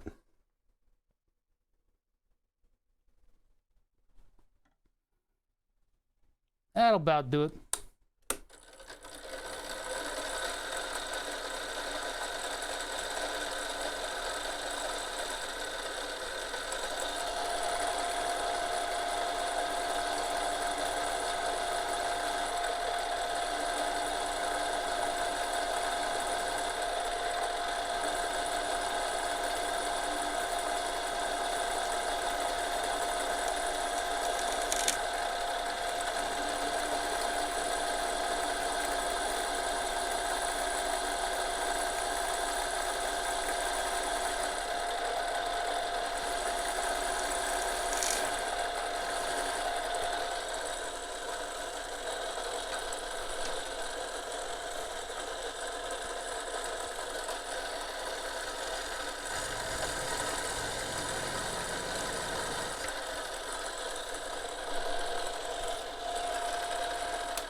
Now hopefully a fan connector goes through that. Let's check.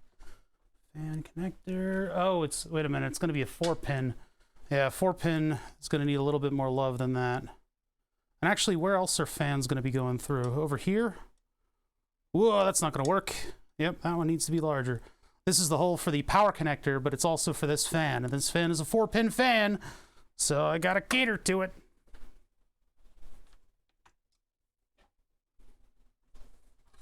All American? Wait, what?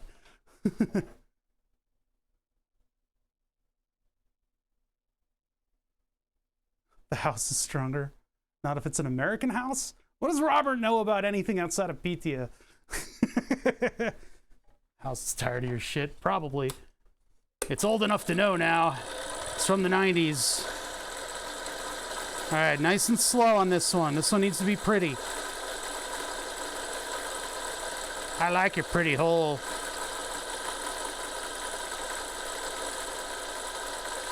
Yeah, you know us something, something. All right, let me come in from the other side and see if that'll clean it up.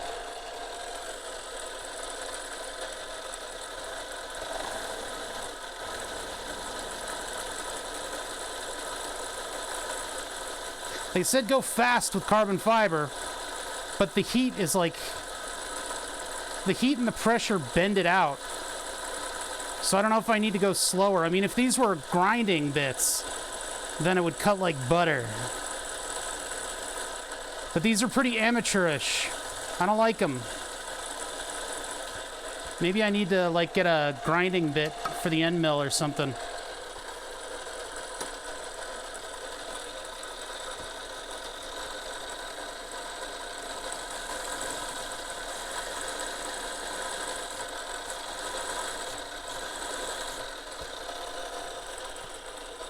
Yeah, it's not that good looking. I don't know. All right. So can I barely get a Molex through that?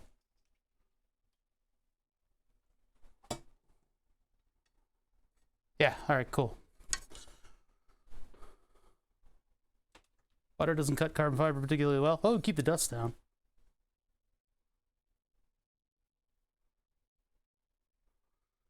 It needs a touch of sandpaper to get a nice finish. Do I really want to spend that time? I don't know. All right, so that's one Molex. This is another Molex. In fact, it's where both of these, this fan and this fan, are going to come out. So I need to get this one wider than it is already.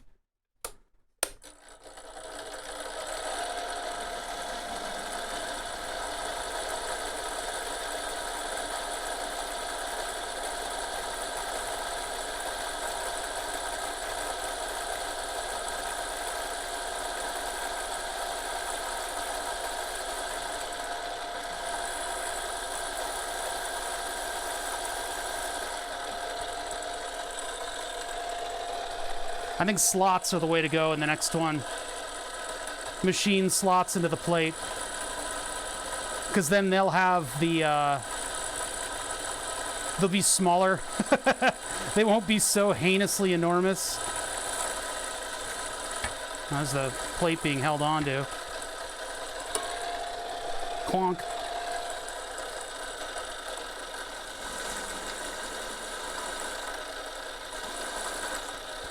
Usually that would clean it up pretty nicely, but it's not wide. The steps aren't wide enough to kind of like clean it up. All right, did we get everything? All the holes in the case are much larger now, which irks me, but I can't do anything about it. All of my access cables are here. The, yeah, right. Yeah, I think that's everything. So now we got to clean it off. Bleh. Now we got to clean it off.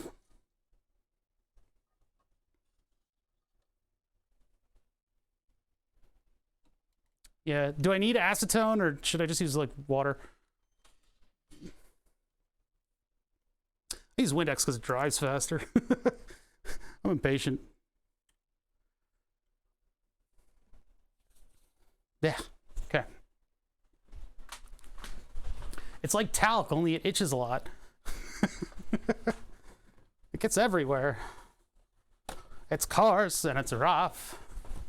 And it gets everywhere. Paper towel. Paper towel. You're now clean, according to commercials. All right, a little bit of water on the... now, I'm not going to spray... I made this mistake before of spraying the actual thing. You don't spray the actual thing. You get your cloth damp. Because the act of spraying is enough to move all of the little flecks of dust all over the place. It'll get under stuff and around stuff, and it binds the universe together. So I am spraying the thing I'm wiping with, and this is the only reason I have a spray bottle full of quote-unquote water is because this is actually a no-dry sanitation solution for brewing. So I may do Windex next with the other cloth because this may leave behind fibers and fingerprints and all kinds of stuff like that. But what I'm trying to do is get this stuff, the carbon fiber dust. And I'll have to vacuum the shop this weekend.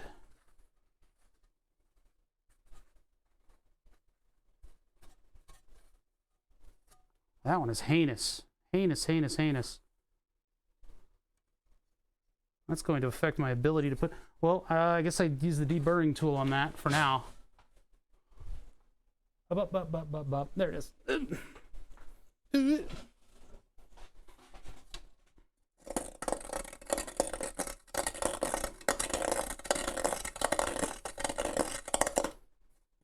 This is my warm-up. This isn't the best tool for this. Looks nice. I don't know, man. I don't know. I feel like I need a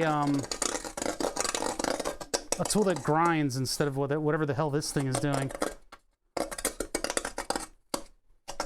Get a low enough cutting angle on it by pressing down. That's actually almost passable. Not really, though. Really needs a file more than anything else.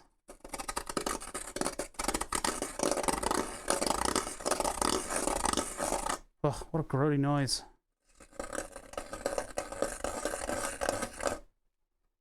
High speed, low drag.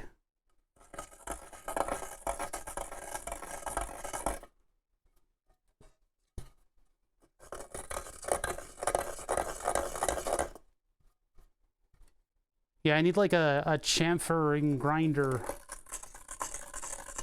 I think is a Dremel bit. I think I have a Dremel bit that does that.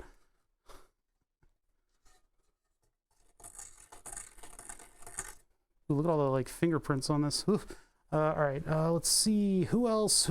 Is everybody in good shape? What does that hole do? Oh yeah, that one's for the power thing. Okay. Man, we might not even get to wiring today. Holy shit. Well, we'll do some of it, but yeah. Sounds awful. Yeah, I know, sandpaper, but I'm afraid that I'm gonna mess it up. And we don't need to do a lot. You know, I can just settle. It doesn't have to be perfect. It doesn't have to be perfect. Ooh, this started to delaminate a little bit back here. That's tough.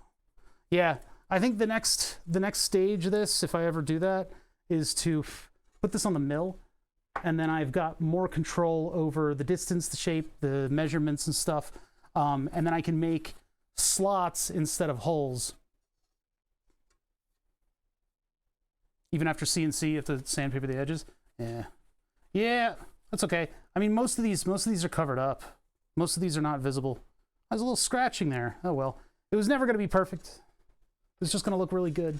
All right, I'm going to Windex this now to get rid of all of the grease. All the grease.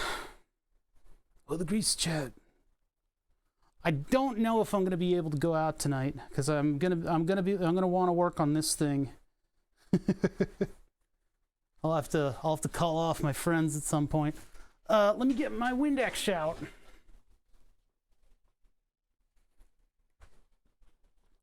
Two to three wipes of sandpaper.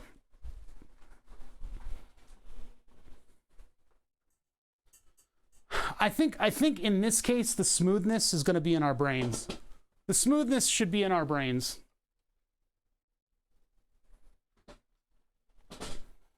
If for me it wouldn't have to be perfect, but we know a bother needs perfection. Yes, I only strive for the low expectations of things being perfect. And if it's carbon fiber, it's got to look good, right?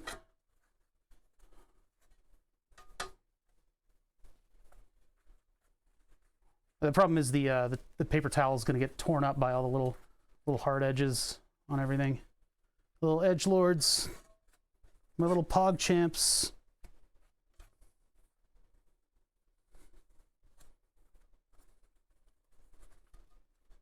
I mean, with the wipe, it looks real glossy, which is nice, but then that's going to dry up and the matte is going to come back. I really like the matte finish on this. This is my favorite carbon fiber. The problem is Fusion 360's carbon fiber texture looks like dog shit. It looks so bad. And it's got all these like little visual aberrations in it and stuff. All these little white spots in the carbon fiber. I did make one version of that carbon fiber. I edited some of the parameters to make it less reflective. And then it looked like kind of normal, but yeah, their stock carbon fiber is like, it's a texture that they put on, but it still has like some light maps and stuff that make it look terrible. Here, I can show you. I can show you right now. That's not it. That's not it. Don't look at that.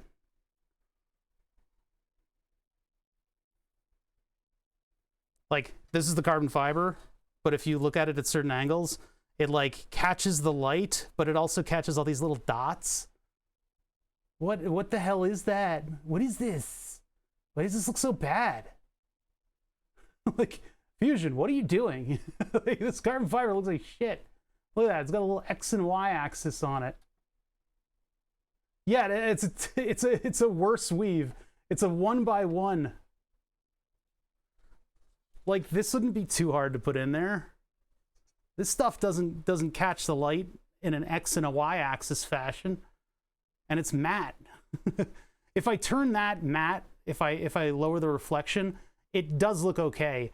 Like, this is better for CAD anyway. You don't want your carbon fiber to be like visually damaging to you. I know if I render it, but I mean just for working, you don't want to have this thing. You don't want to have this thing like looking like that, like throwing the sun in your face. Like. Your daughter's reckon. Oh no, Demi, I curse a lot though. She's gonna be like, what happened to that funny man? And you're like, you're too old to watch him now. Too young and too old at the same time. Because he likes to curse a lot. She doesn't speak English. All right, well. Nope, Twitch is okay with that. I'm happy to be the shouty man that your toddler uses for mild bedtime entertainment. As long as it's under supervision, you know. Oh my God. See, the problem is I've been using this computer as my regular computer. I was talking to Flatulent Gonad about this last night, is that for a little while, every time my hand was on this desk, I could feel irritation from the carbon fiber dust. Eventually I got to where I was just brushing it with my hand and I got everything off of the surface. This mat is too big for me to remove and put under a sink. So, you know, a little bit more dedicated workspace would probably be nice in my life, but oh well, here we are. Yeah, you just learn to live with it, I guess, after a little while. All right, so I need to put this fan on here. Chat, quit looking at my sloppy fan hole. Nasty pointy stuff, your skin will absorb it from all the desk. I don't want that. It doesn't sound like a good thing.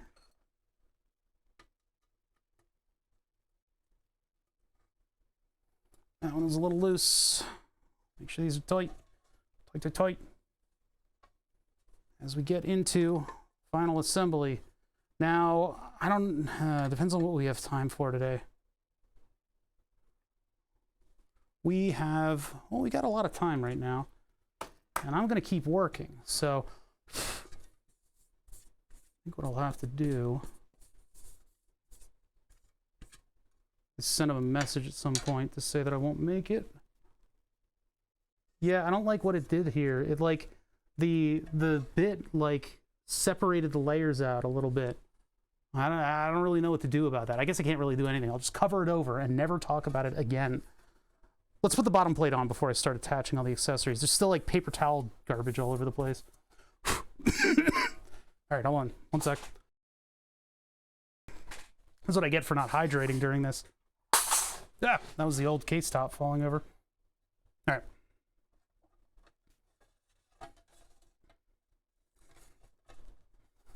It's nice to see this thing taking shape, though.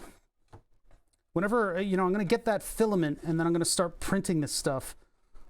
And I'll have to do another stream where we put together the computer in its final form.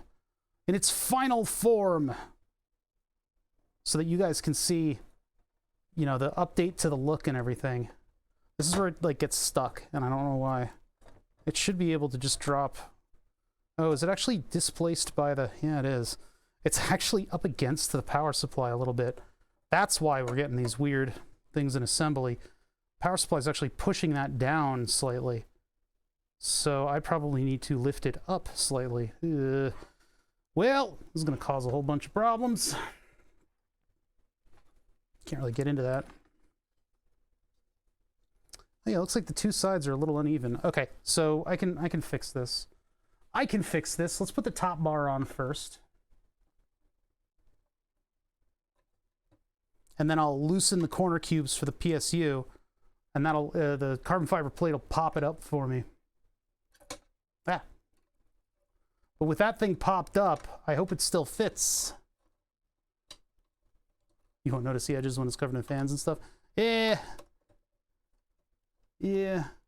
I wish I had a little bit of separation from this bottom panel and the power supply. Luckily, all of the traces on that bottom part of the power supply are neutral or ground.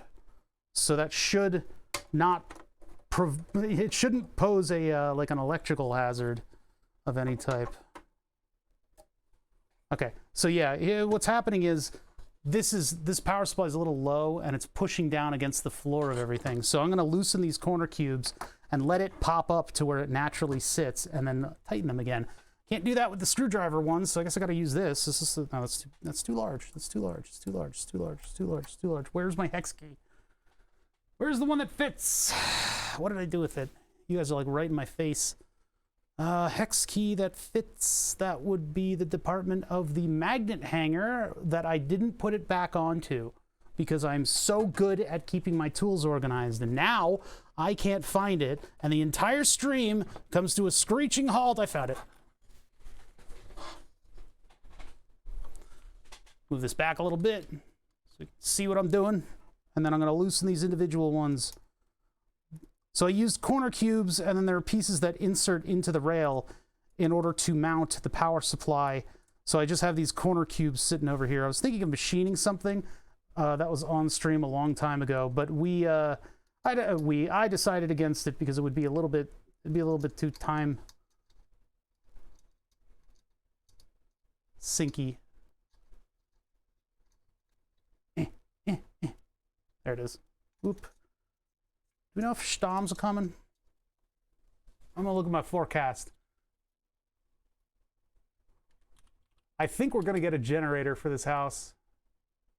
I think we're gonna get a generator, which means all of my battery backup stuff would simply exist in order to bridge the gap between power going cattywampus and whenever you know, stuff turns back on, or whenever the generator takes over. Sorry, I'm thinking about 3 things at once right now. I don't know. It just means I'm gonna. Well, we lost power for like a moment, and that was it. And then the storm was gone. But you know, if mankind's hubris is gonna cause more of these fucking weather events, then gonna have to compensate. All right, so this can slide up and down now. Now, the temptation is, if I take this thing out, I could put it on the side cutter. I'd have to take the power supply off of the heatsink again, but I could put it on the side cutter, and then that would ease my design a little bit for the top piece. But all right, I'll resist that temptation. We'll leave it sitting here. If I were smarter and I did this in the proper order of operations, I would have realized that it would be better to set the power supply on a bit of an angle. Sorry, not an angle, an offset, so that that heatsink was all the way down to the bottom of the case down here, and then went only up to the top of the power supply. And then it would have been fully out of the way and have all that extra, that wonderful extra sinking material to use. Power outages in a first world country? Yeah, man, look, the US is fucking enormous, man. I can drive 7 hours and I will only just be able to sneeze in Fatinon's mouth, and he's in the same state as me. 7-hour drive, highway speed, same state. America is big, and so we gotta run wires that distance. Every now and again, because we like our trucks, we like our globe warm, like that warm globe. Every now and then, nature decides to throw a little bit of wind our way, or a branch, or something like that, so the power goes out.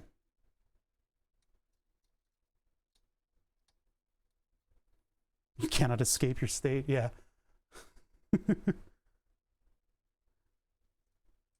I'm stuck. Now, Pennsylvania is a fairly wide state, but I mean, you get the point. We don't have other countries in driving distance, but we do have states with slightly different cultures at our doorstep. So, but all within this big ass fucking country, man. Amen, brother. Okay, Kona's in the chat. All right, let's see. This thing is a little crooked. Let's uncrooked it. There we go. Make sure that she fits in all right. How does that feel? Something feels loose. No, that's okay. Back it up all the way to there. Look at it. So this was part of the wonderful fitment of this case, that unfortunately this beautiful fitment isn't really that emphasized by this build, which makes me a little sad, because you guys are getting a very reflecty kind of look into this. I don't see that reflection as much as you for some reason. I'm not seeing that reflection. It is just a gorgeous thing to have. Like, carbon fiber looks different in person. You guys probably know that. It's got a little bit of a depth to it. And so seeing this like in person up against the anodized aluminum, it's nice. I like it. I like it a lot. I really like that look. It would have been, one of the things I could have done was build like a traditional sized computer with a Makerbeam and the carbon fiber plate, and put the carbon fiber plate as like the outside of the computer, and maybe like machine specific like vents and stuff on it. But yeah. Do you visit all of your viewers? I mean, you're more than welcome. Just give me some notice. No, I only visit your dreams. Let me see here. Fan. And then the fan, I'm gonna have to like reskin this later. DC 12 volt. Gotta make sure that it's the 12 volt one.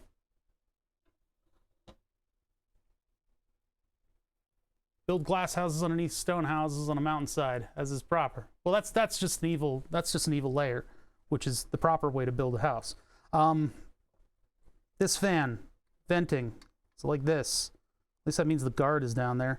And then that goes to this. So, I mean, I could exit. It doesn't really matter what direction this thing exits. Managing the wires down here on the underbelly of this thing, that's going to be the challenge. I'm going to put this fan in first, though, just so that, I don't know. Just going to put that fan in first because the motherboard has to go right on top of it. None of these screws are going to work for that.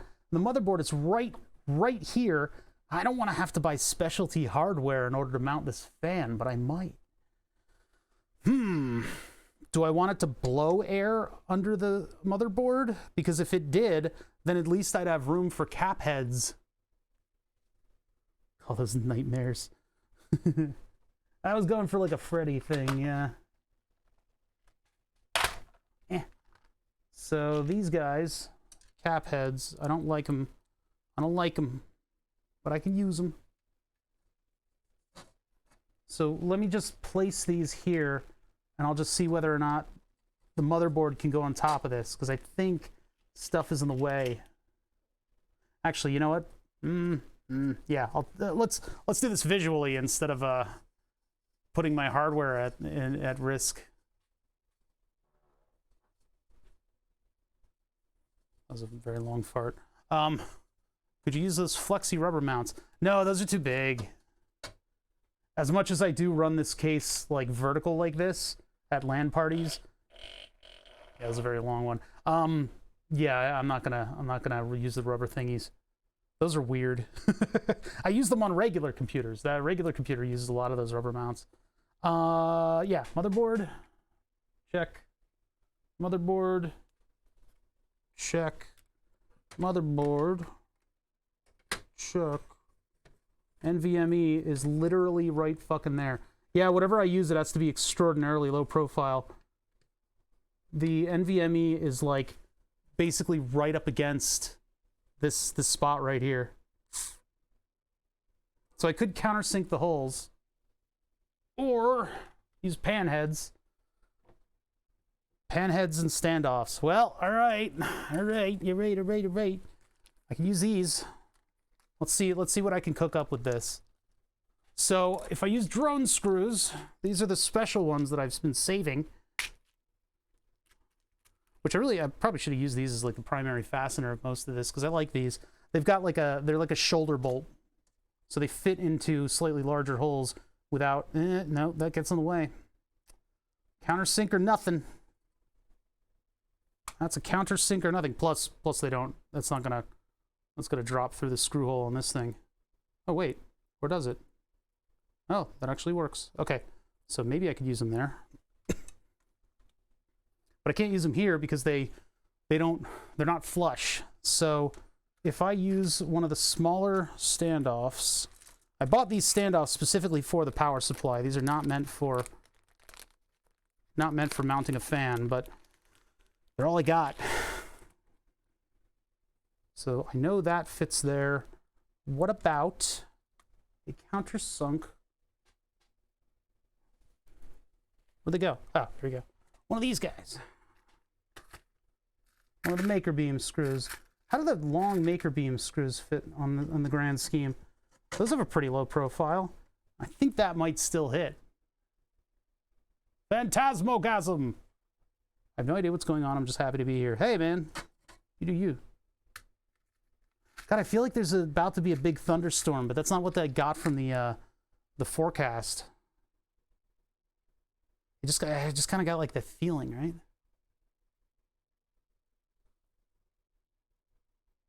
It's my money and I want it now. These don't work. Ah! Phantasmogasm going up on the board.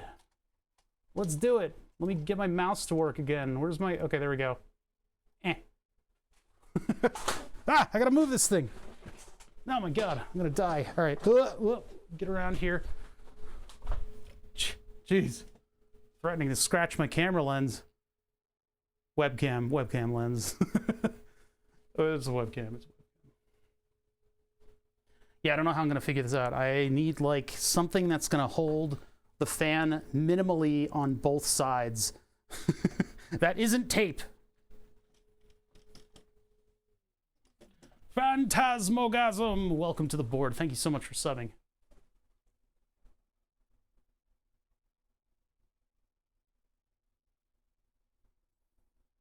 What kind of... We're on a hardware hunt suddenly, because I didn't think this through. That's how it always goes. Welcome to the board. Thank you for subbing. I mean, if it's just a hole, it's just like a hole in my computer, that might be enough. I don't know. Because, like, these standoffs, these came from a drone. I like them because they're orange. They're also fairly minimal. They also mount that mini ITX board so that it is as close to the bottom plate as I could possibly tolerate. So these are very minimal standoffs. I had to get them from Alibaba so that they could be used on this power supply in order to mount the circuit board and the modules so that they were able to keep cool. But I could use these for the fan. Their thread size is smaller than the countersunk screws that I've got here. There's no room unless I were to take a larger drill bit and plunge it in there like a millimeter. And then I would be able to have the minimal, because I don't even think I have room for those standoffs. Hold on, let's double check. Double check, double check, double check. Check, check, double check. Double check, check. Double check. Check, check, check, check, check. I could just mount it so that we could see, but yeah, there is literally zero room. It's just literally, it is just right against the back plate. Which, I mean, part of it is exposed over here, so maybe logically I could just leave it like that, and there's technically a little bit of cooling just by natural convection. That's a little weak though. That's a little weak. That's a little shark weak. What if I used one of these? So what if I used one of these?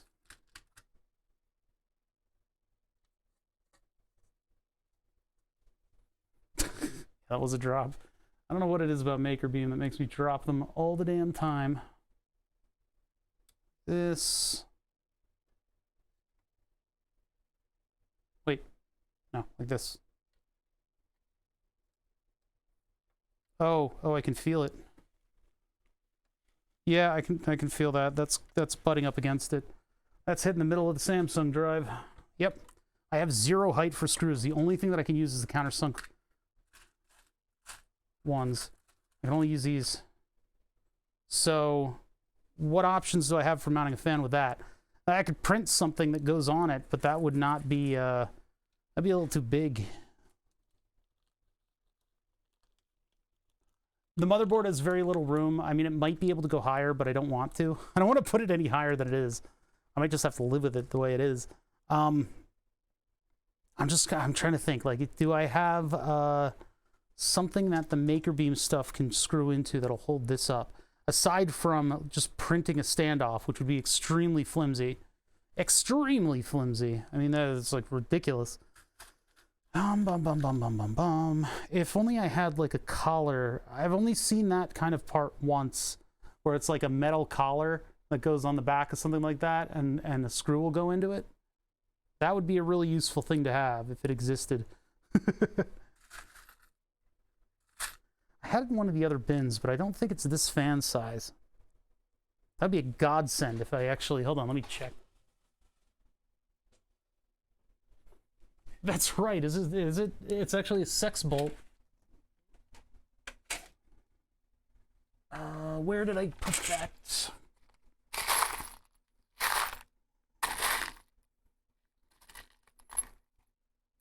I was like the king of all countersunk bolts. Jeez, that wouldn't work though. It's like a giant, not countersunk, shoulder bolt. Yeah, we're not water cooling it. Not this one. This is the air-cooled version. This is the air-cooled version, which is why this is kind of a dry run for all of the other... Sorry, a dry run for the real version of this computer build. Using hardware that I already have. It's nothing special. I actually have a sex bolt somewhere. I don't know where it is. It's in one of these miscellaneous bins, but I forget which one it got to.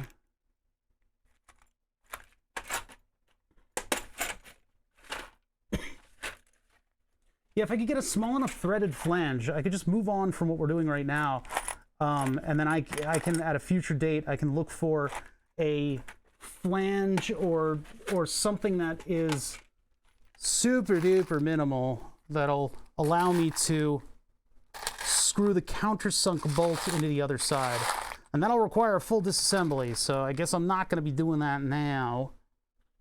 Hey, what is this thing? What are these things? What are you? These are from the... yeah, those aren't going to work. Never mind. I'm looking through all my weird hardware to see if I have anything good. A shallow nut and some hot glue? Nah. Literally, the Samsung Drive is like sitting right on that. So I need to countersink it. Or else. I can't even rely on pressure grip, like a screw that's going to pressure grip, because it might go too far and hit the drive.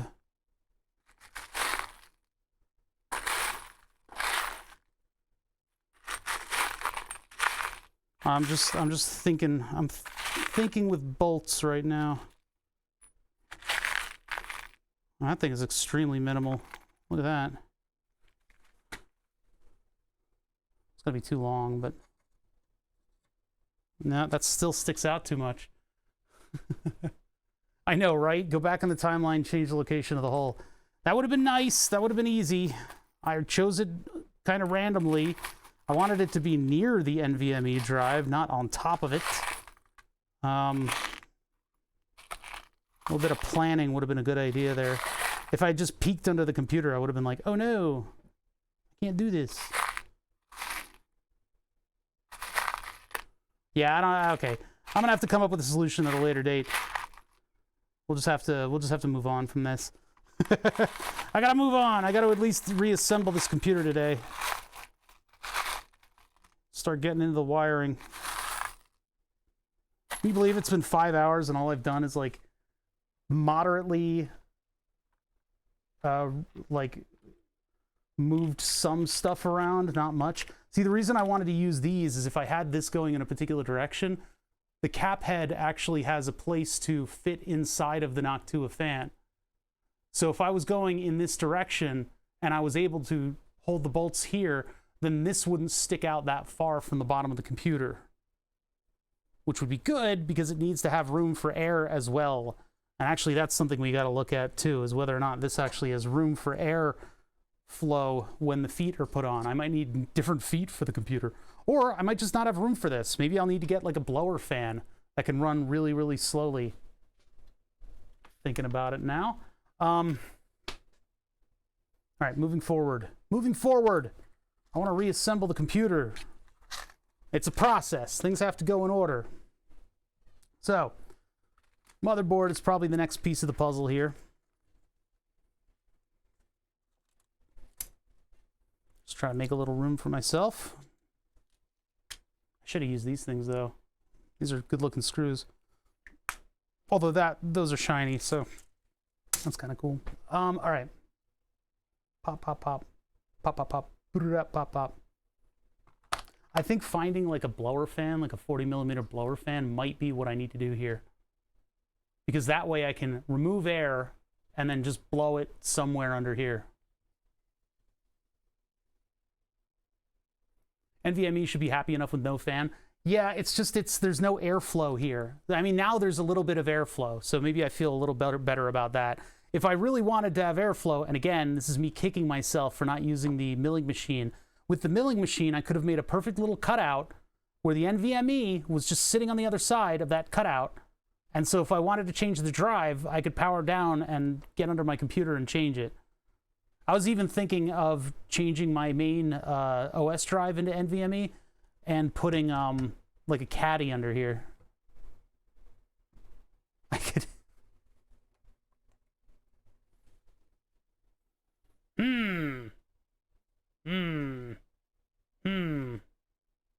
Actually, this might be enough fan for for memory.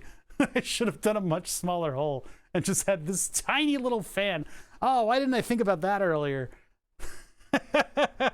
Just have a 12 by 12 millimeter fan sitting under the NVMe. Yep, this is a fan. This is a 3-volt fan.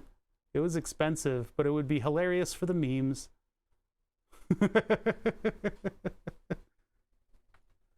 One of those for each chip of the RAM. I think they might struggle in that context.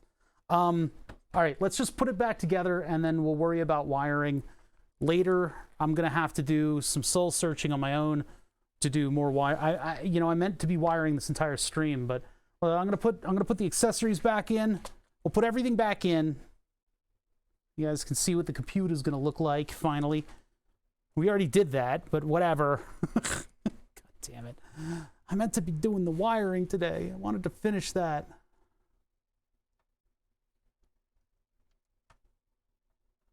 And as soon as those printer filaments get here, I'm just going to be 24/7 printing again. I still can't decide on what color I want to make it. We could stick with purple. Purple would look really good with a deep purple. What size screws for the fan? I don't know. The holes, the opening in the fan is easier to do this with CAD. Look up, I mean, you gotta look up Noctua fans. I can't. There.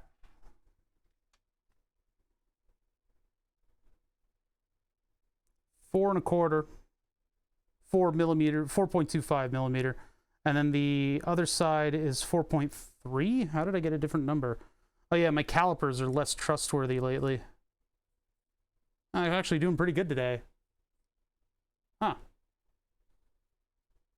It's a 4 millimeter hole, 4.5 millimeter hole, but I don't want to use, I'd rather use the M.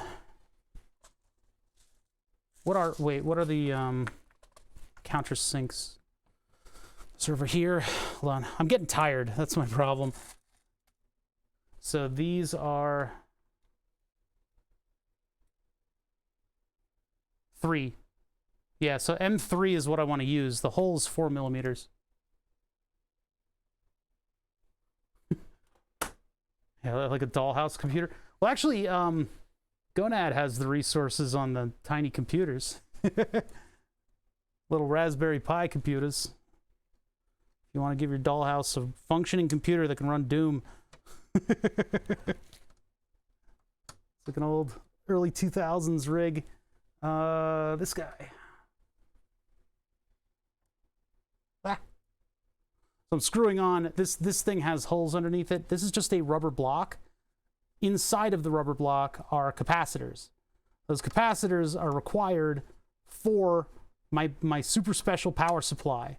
Those capacitors are what run the super special power supply. They stabilize it. They help it operate the appropriate way during power downs and stuff like that. The top of this thing just like flew up, like it wasn't glued at all, which it kind of almost isn't. It's gonna get a reprint in the new color anyway. So, all right. It's this weird radiator looking thing in the middle. Does M1 or below exist? I think so. I've got a glasses screw kit, and I think those are like M1. Maybe not officially.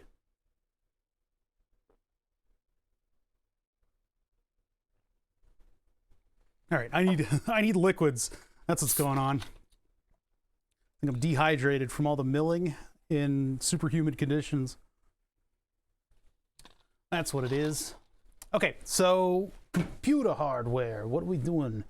Well, that's that module. We can't put this one in until the fan, or until the motherboard is in there. Hey, that's just because it's on an uneven flooring. Let's put the side panel in and then the motherboard. Side panel, because this needs to go in just before the Mobo. And of course, my wonderful design is now working against me. Ugh. Yeah, I gotta redo this design. It's gotta work a little differently than this. It wants to pop out of the little clasps.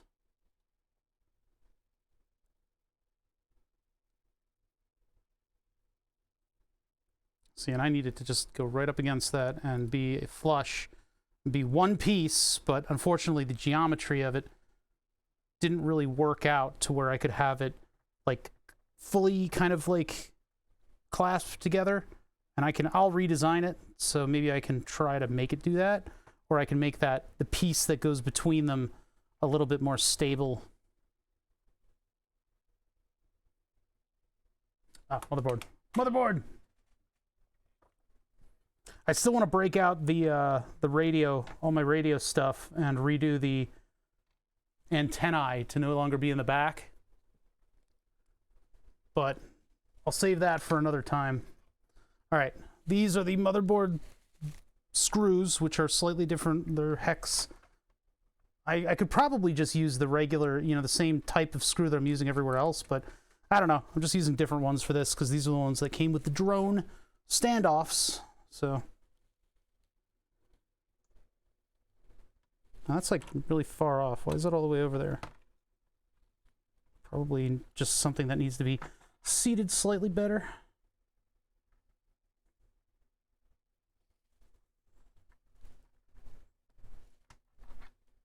Also, yeah, I gotta put the screws in first and then tighten them down. Because I'm off by like a millimeter.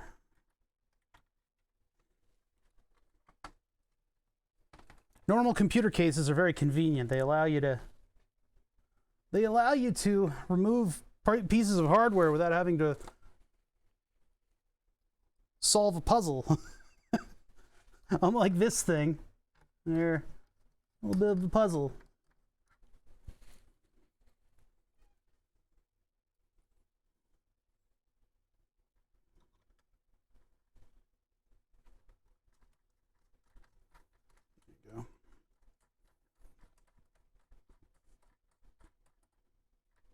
One, a two, a three,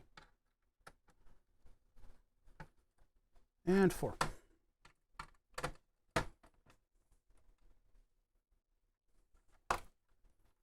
This is coming apart again. I can't really fully put it back together until I get the top on, and then that'll all be contained. So, all right, that's that. Let's see. This, of course, is going to be an above stuff cable. I need the power supply for that. We'll wait to do that. We'll do all the wiring stuff once I get all the hardware in. So we'll get the front panel on. That's easy enough to do. Front panel. The buttons. I will, for now, I'll just coil these up just to make sure they're in here.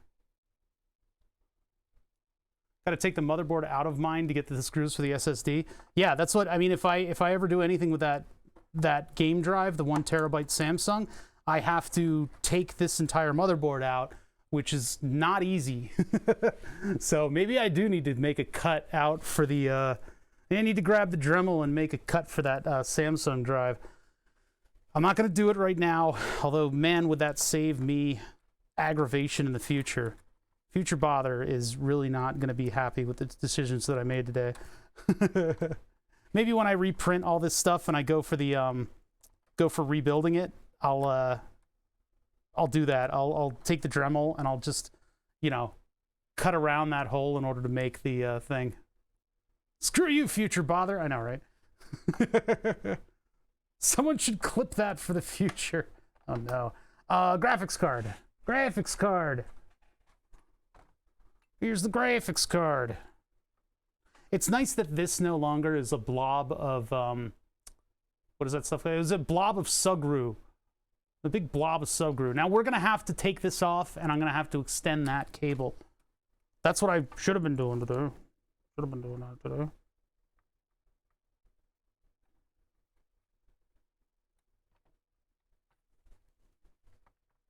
Just got to be careful not to scratch it up over here. And then I need the thing that holds up the graphics card, which is this guy right here. That goes right there. Now that gets 4 screws through it. I really, and again, I probably should have designed a panel for this that screws in. That way I could screw that thing in, put the graphics card in, and then unscrew it. Hindsight and all that, 2020, etc. I can do that when I reprint it. When I make the new prints, I will add screws to the top piece. Although, yeah, that means that that could get printed as a separate thing. Hold on, that's number 3. Where's number 4? There it is.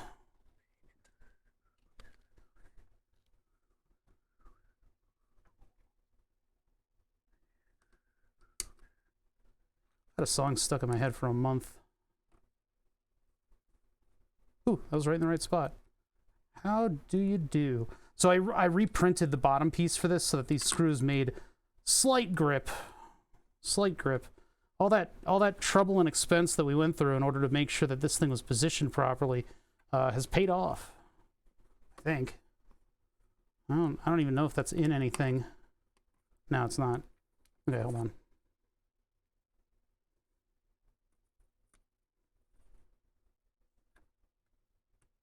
There we go. Is my face in the way? I think it is. I'll move my head in a minute. Just a minute. So this should be held on pretty well now. As my graphics card takes a fucking dump onto the table. Clunk. I'm like, oh no, my graphics. He can't see without his graphics.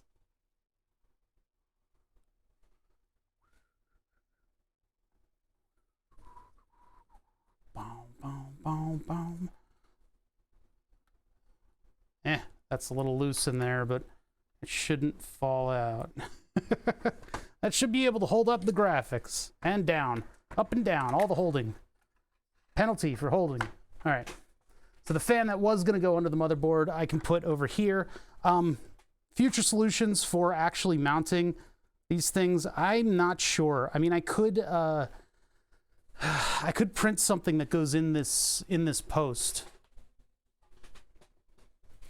And if I print something that goes in the post, I can give it just like a little nub on the other end. Actually, you know what? To be honest, I feel like I need to put some type of a blower style fan on that, and I'll put a big current limiting resistor on it. So all it'll do during operation is just encourage a slight increase in airflow in that area. I think that's all that's really going to be necessary. There's a lot of air that gets puked out of this side of the card and under here. I don't know how much of that is going to get under the motherboard. So can't find any sex bolts that'll fit properly. Man, that's okay. I think I can conjure something up. Now these don't actually hold this down, right? No. I need to use specifically these bolts, which have much wider tops, and I don't know if it's gonna... Yeah, that's not gonna engage in the posts that I made. So I'm gonna have to figure out how to hold this fan in. For now, I can just pressure fit. I mean, I could just drop a dollop of glue in there too. Yeah, I guess a printed like sex bolt style tie down would be in order.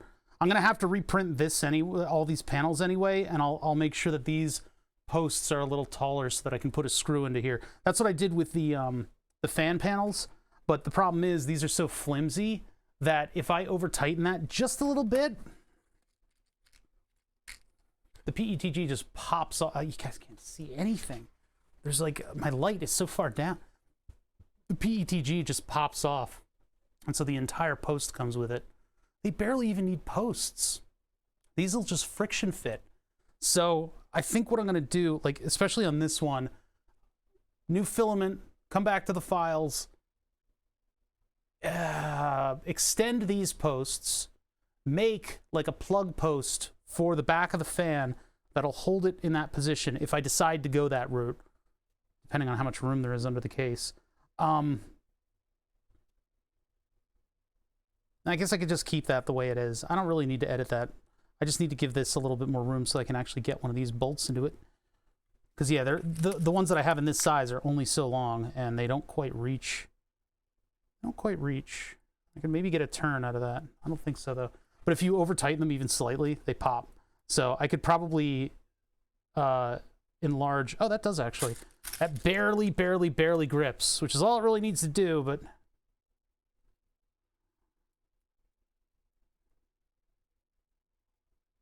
did I talk too fast for you guys? I kind of have a lot of information in my head. I tend to gibber. My nephew actually is guilty of talking too much lately. He's got a lot to say. Let's see. A lot of stories in his head.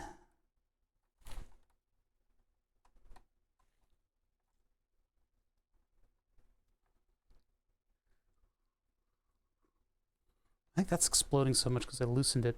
What other components are we putting in this? We got fan, we got buttons, we got Mobo, we got graphics, we got wiggly bits, we got games, we got parties. I mean, it's just this part that gets a Y cable.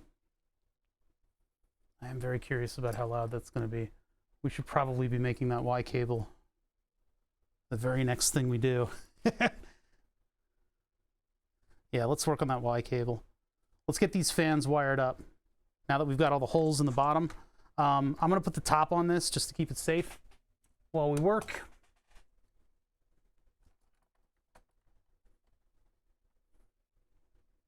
Oh, why is this popped up? Why do you do this? Why do you like this? What's going on? Wait a minute. Oh, motherboard's a little too close, is it? Or maybe this just didn't get a clean trajectory going down into there.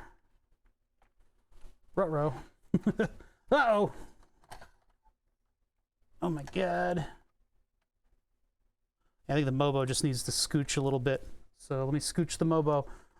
We're dealing with like 1 millimeter tolerances here.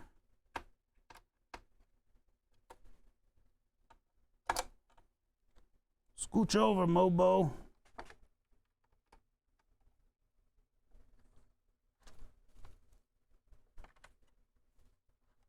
That or when I put this thing in, it just the rubber caught. The rubber is up against the motherboard. That's insane.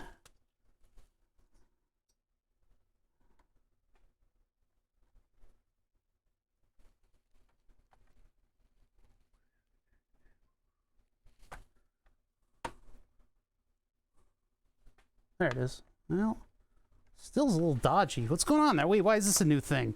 Why is this a new thing? What is settled and moved in order to make this thing? There's like an expansion connector or whatever over on this side of the graphics card, and it is, for once, it's hitting up against this thing. Why is that? Did everything shift? I don't know. Did everything shift when I wasn't looking? Actually, it does look like the graphics card is a little bit crooked. Hold on, let me get a better look at this here.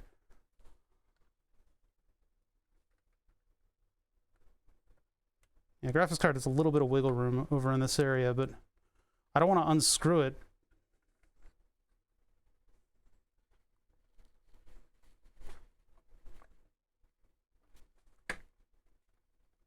I mean, I could just remove the plug, the rubber plug, and now it'll fit. Yeah, now it fits and it's got plenty of space.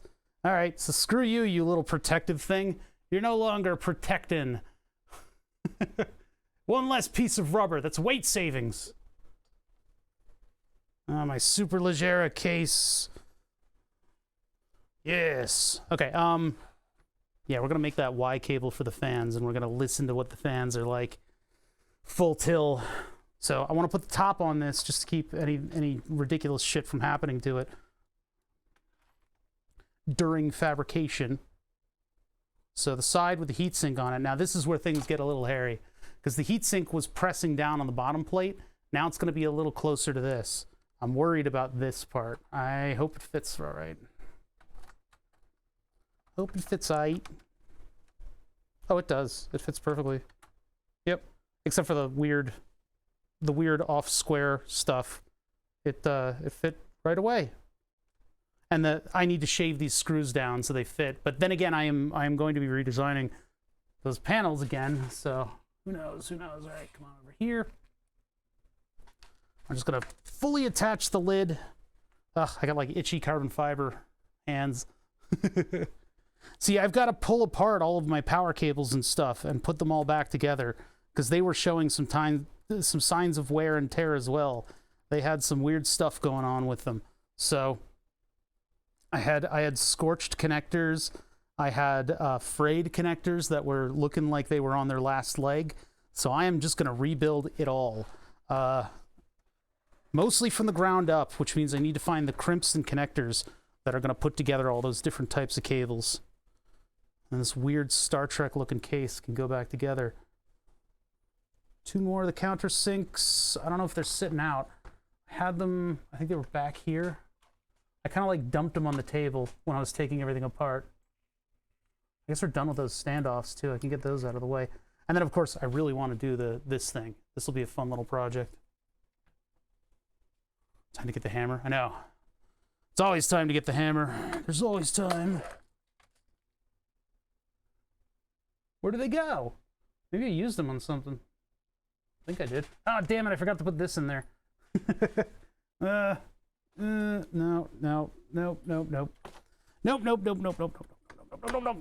Let's get this open. I'll have to also make a power cable for the SATA drive. I have SATA cables that I can crimp, so I'll have to do that. And then that'll get its own custom cable.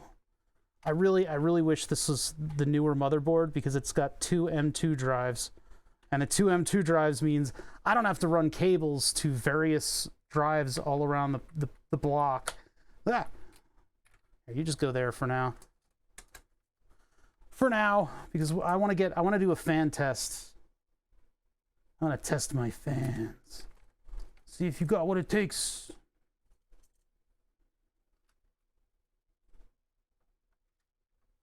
Trust test.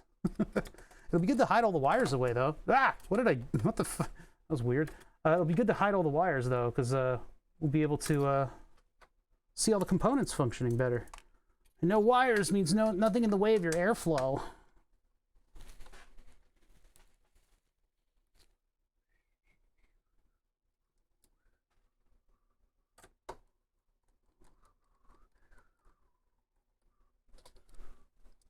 This is not the last time we're going to be buttoning this thing up.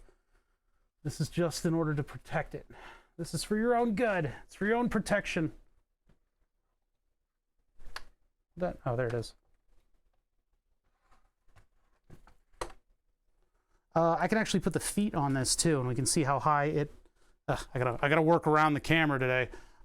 We can see how high this sits on the desk because that'll dictate the size, what type of fan that I want to put under the computer. All right, I need 2 more of these. I don't know where the other ones went. Well, all I need to do is like reach into that bin and I can almost instantly get another one.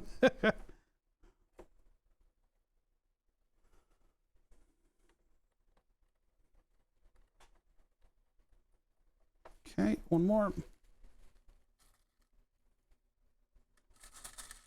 Building a computer like a normal person sounds like fun. You just kind of push the things together and they all work, right? You just kind of push stuff together and it just kind of works. And if it doesn't work, you like Google it and other people have similar problems. And you're like, oh, I had to push that thing together instead of that thing. And you push that together and then it just works. That's not the type of shop we run here. Just pushing the stuff together. All right, so let's do some actual wiring. I want to get this entire array of fans running simultaneously at full power. That's our goal now. We've finished the carbon fiber plate. I'm happy about that. Oh yeah, let's do the feet. Let's put feetums on them. Hims feetsies. Ugh, that one's just messed up. All right, So the feet are actually from, I think, a Ford or something like that. They're getting a little crusty. So I may need to evaluate how I'm doing the. I may need to I'll just a lot. But a normal person would be building without a GPU, probably. I don't know. Well, it's a little uneven. Oh, is there a big gap over there? What's going on? Did that not fit in properly, or is it just... That's just the way it is? Oh, that's no good. Wait, it didn't look like it had that giant gap in it before. Weird. Huh. The carbon fiber panel is like a giant gap against the post, and I don't know what that's from. Maybe the post is turned a little bit? It does look like it's turned a little bit. Okay, the post might have turned when I tightened it.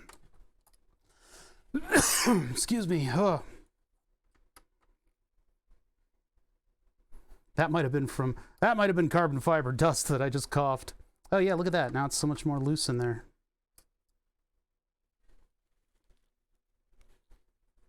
Yeah, these will tend to like move around on you. There you go. All right, so before what I had were these rubber feetsies just pressed into the corner cubes. I measured the corner cube, and I did a lot of searching on Amazon in order to find these little like mushroom things. They're for cars, I believe Ford, and it's like a doorstop thing. The only problem is they've gotten kind of scungy over time, and so they fit a little bit too tightly, and it's possible that the rubber is hardening on me.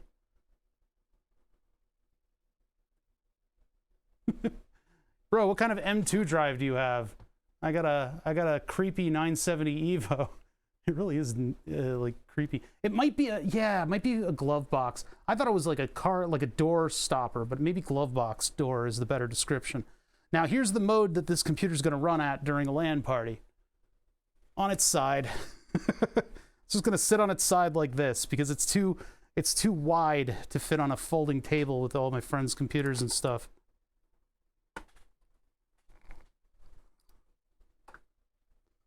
I'll make sure that these are tight before I entomb them.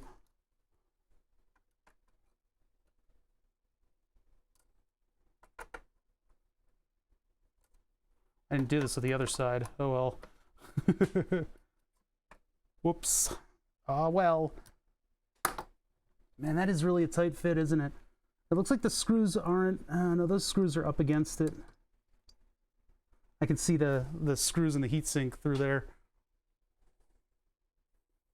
From the top of the cage. So I should probably put a little bit of water on this because that'll help it fit without breaking. But if I go slow, they fit on pretty nicely. This one looks like it's going to be a challenge though.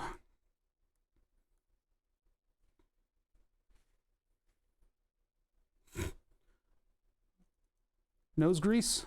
You could use nose grease. You guys ever go fishing and have somebody use nose grease? Where they literally pick their nose and use that in order to fit their fishing rod together?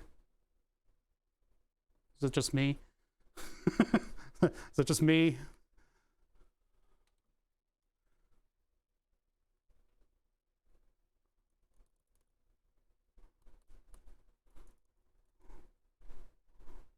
That's why you don't want to borrow your friend's fishing rod. There we go. Yeah, so those just need some gentle persuasion to get them in. Getting them out of there, I probably need to poke them from the other side. But now this thing will sit on rubber feetsies, and it's not quite against the ground there, and so there's a little bit of cooling to be had from not having this thing directly up against the ground. I'm actually going to utilize the space between that plate and the ground to put things like the SSD. So I will need to investigate that when I start doing the wiring. As long as they don't burn earwax candles, they can use nose grease on their fishing rod all they like. Bleh. Gross.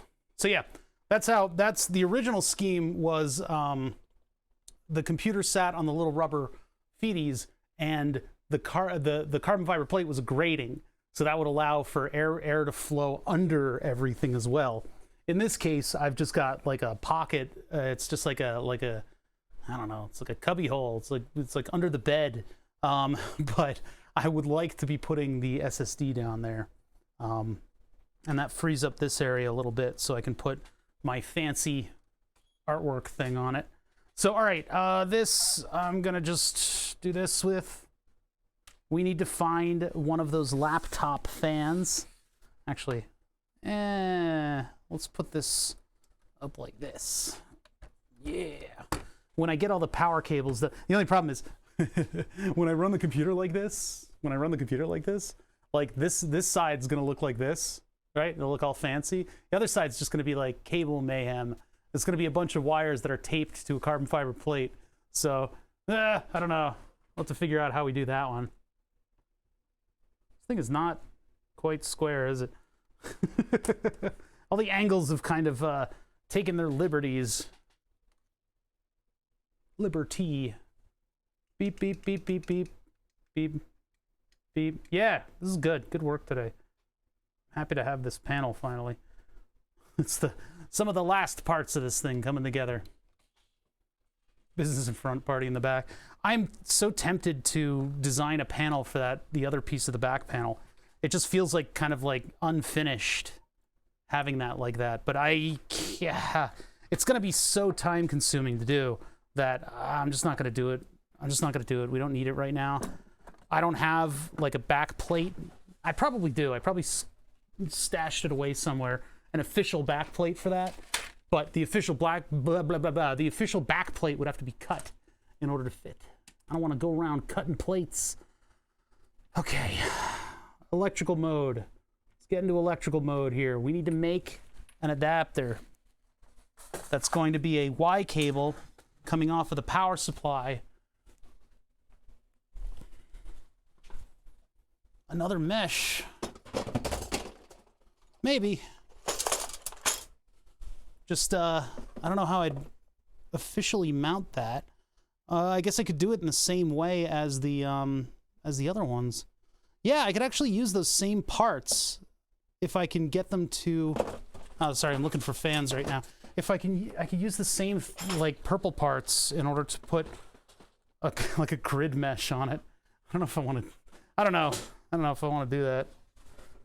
I'll have to think about it. If I'm not too lazy. So deep in the fan bin, these low profile. Actually, is it the same? That's like the same size as the.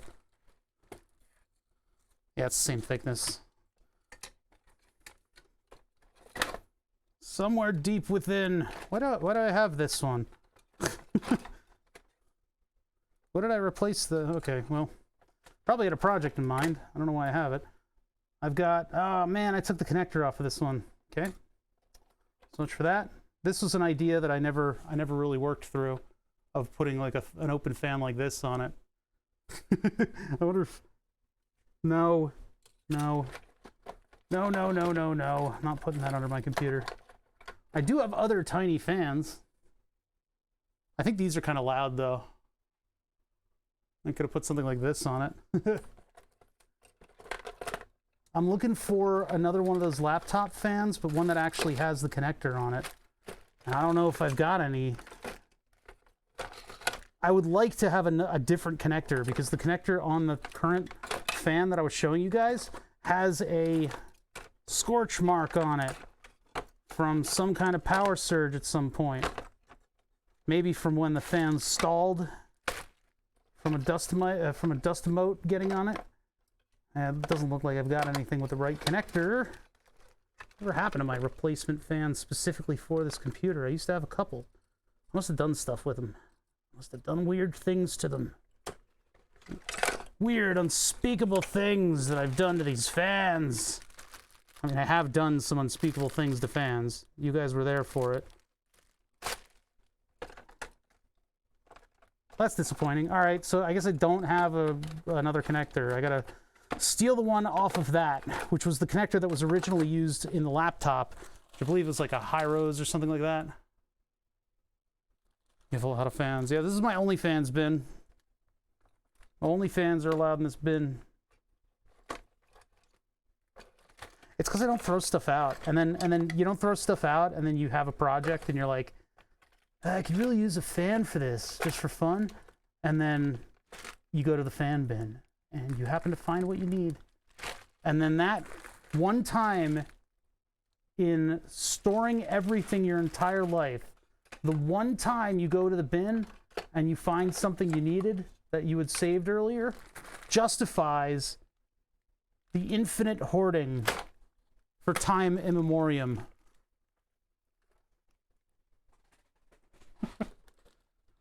Did you find your most valuable only fan? I did not. Not the one that I needed today. All right, so taking a look back over here. Now the pinout on this thing is weird.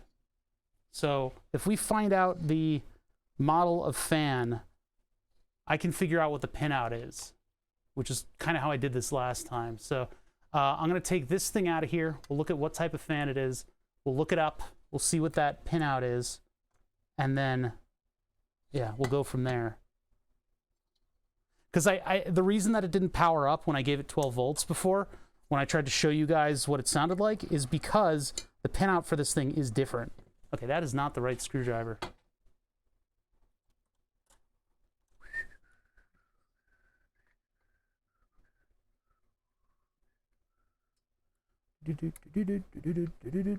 I would like to show you guys how loud this thing is, though. I had to custom drill these holes into the fan. This is not how it's meant to mount. It usually mounts inside of something that looks a little bit like a blower with a heat pipe at the end.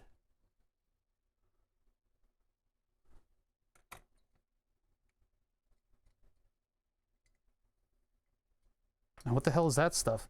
Oh, that's Sugru. Why did I put Sugru behind it?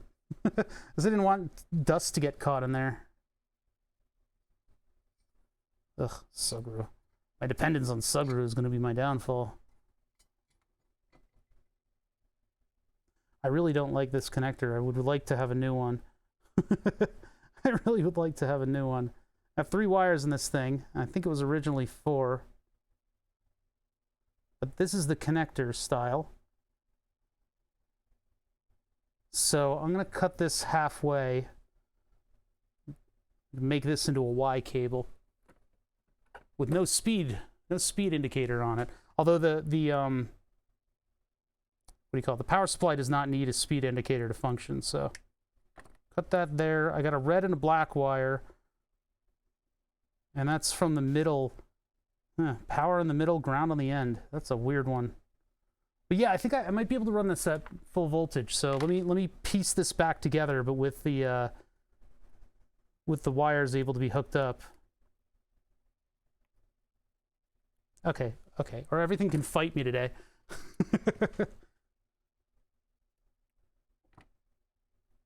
Father, wear gloves. Why are you not wearing gloves? You need a respirator and gloves. All right, that might get in the way. I don't know if I can exit those properly. So let me just solder a bit more wire on it. I know I could have done this by cutting it a bit longer, but I want to preserve some of this stuff. Oh, let's see. Y splitter, dead. Y splitter, dead. I've got too many of these things. I'm just stealing wire out of the Noctua kit. Steal the wire. I'm assuming that the red and the black wire are 5 volts and ground. And that the fan will run full speed if I connect those. Not totally sure. May have to look up the Dell fan pinout. Let's look it up before I package it, before I screw it into the base. But, well, okay, first let me just get this soldered. Let me actually solder something on this stream. Yeah, and the construction helmet, too. Yeah, that's right. Need it all. All of it. All the protection, all the time.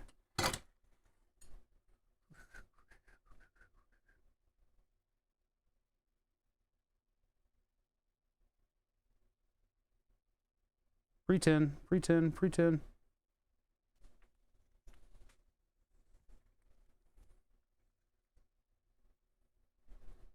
Now these fans, they actually run really nicely, just like on their own.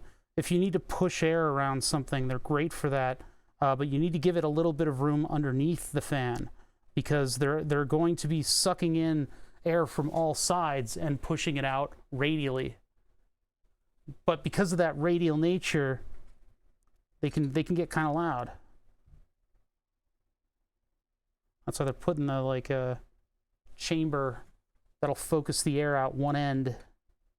My only problem is that I'm potentially going to be shorting out these wires on everything. All I'm trying to do is just give them a little bit more distance here. This wire's way too big. It's okay.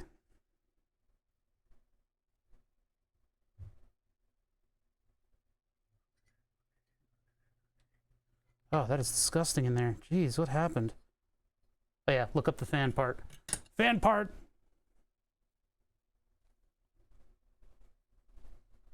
Forcon DF54130M hot. DFS 54130 hot.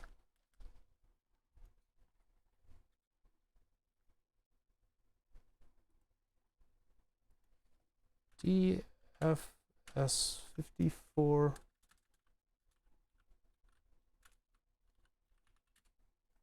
Nope. Nope, nope, nope. DFS. Oh, sorry. F8U5 DC 5 volt. F8U5.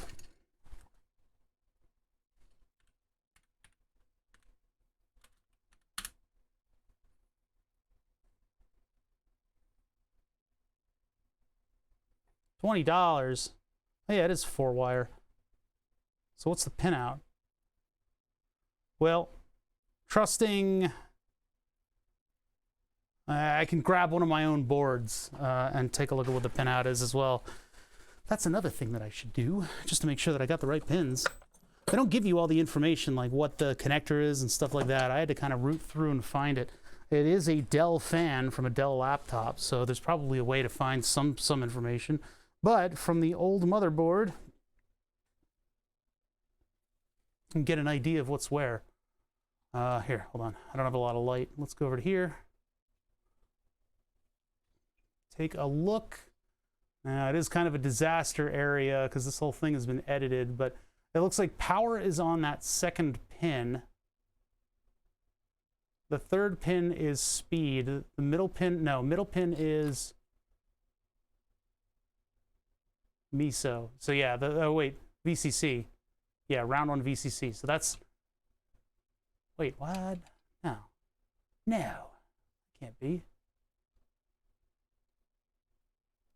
Wait a minute. What is, okay.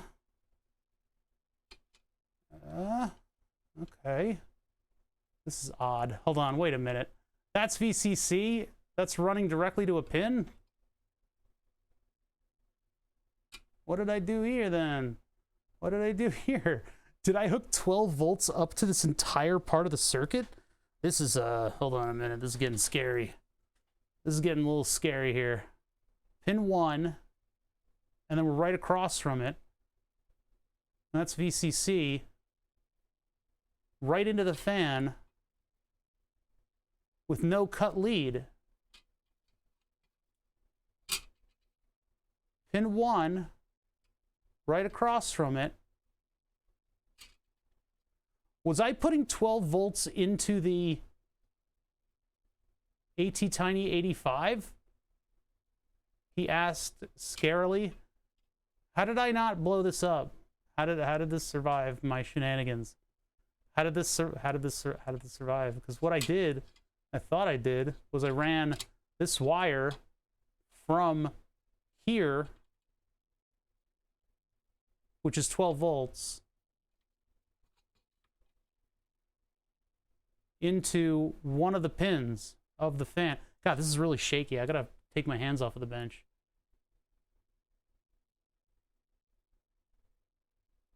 That should be the signal, which is this fan speed hooked up to a different pin.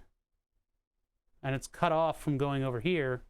So that's with the status LED now. I had to do a pin swap. I don't even know if I need to do that pin swap anymore. I should. I'm not going to redesign this board. I keep telling myself that, but those little edits really make me feel like I need to do it. But yeah, what the fuck is going on here? Wait a minute, what is happening? Because if I soldered, maybe I soldered to this pin?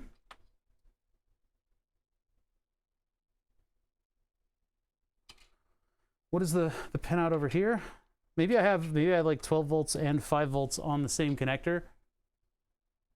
And I just moved the pin over. That must be what I did. If this thing was running at 5 volts, what happened to this board? We desoldered everything on it. I removed everything from it, and I moved it over to a cleaner board because this thing has had enough of my shenanigans at this point. So ground, check. Signal, check. Power, 5 volts.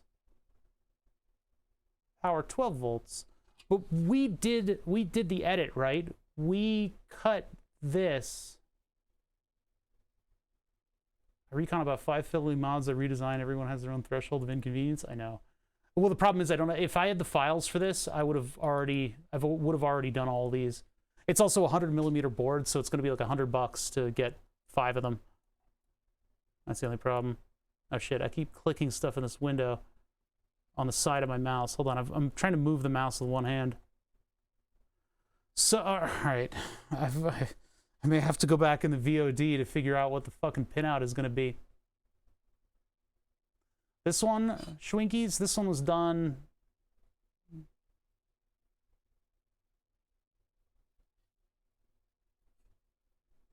(2013). But I'm just trying to figure out, because we did this like the other week with the resoldering and the redoing and all that stuff. And I did cut one of the traces. I'm trying to remember if I couldn't cut this one because of this via right here taking power to the upper part of the board. This is where power comes from, after all. Power comes from there, and then I ripped up, I think, this part. And I really shouldn't have. I should have just put it on this pin, because then I could have had 5 volts and 12 volts all right here. That could have let me plug in... Well, I don't need 5 volts over here, so it's fine. So yeah, I cut this, and then I put it to this pin. So we can leave this connector alone. Where'd it go? Where did it go? Where'd the connector go?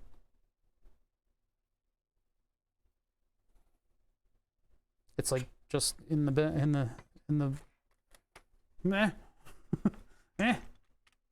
What did I do with it? Oh, it's over here. Yeah, this shitty little connector that I need to do something with this, because man, that ground pin is looking a little bit crunchy at this point. I don't know what to do about it. It's not in good shape. JLC does big boards for cheap. Yeah, if I redesign the entire power supply board again, I'll look into that, but I'd rather call this done. Yeah, that fan was screaming fucking fast from 5 volts, huh? I could have sworn that I ran 12 volts to it, but it looks like if I ran 12 volts to the AT-Tiny85, we know that would break it. So I couldn't have done that. I could not have run 12 volts to the Tiny 85. I think what must have happened was I was smarter. I used to be smart, chat. I put it to the blank 4th pin, and I left the other one at 5. So when I went back to this fan, I was only feeding it 5 volts. So maybe we should try this at 5 volts and see how loud it is. It really did seem to be angrier than 5 volts, though. That's what's not clicking with me. Oh, good. We can avoid shorting it out on the case by doing this. Okay, so there, and then I always get weirded out when I put my wire cutters so close to my power leads. There we go. That's what I was looking for.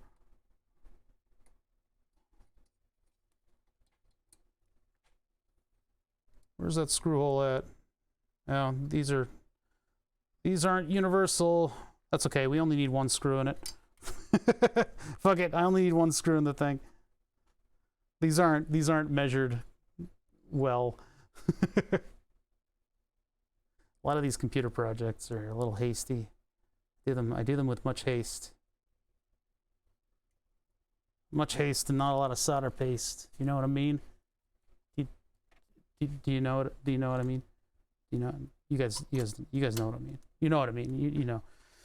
You guys know what I'm talking about. All right, so let's give this thing 5 volts and see if it is an absolute freaking nightmare. Maybe you guys can get an idea of what it would be like to be at a LAN party where I've got this thing screaming at me. Ground, power, I gotta turn on the power supply.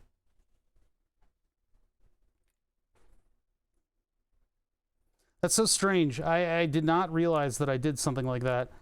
I don't remember where that wire was soldered to, and if it was soldered to the thing, it's possible that some weird shit happened with the voltage regulator.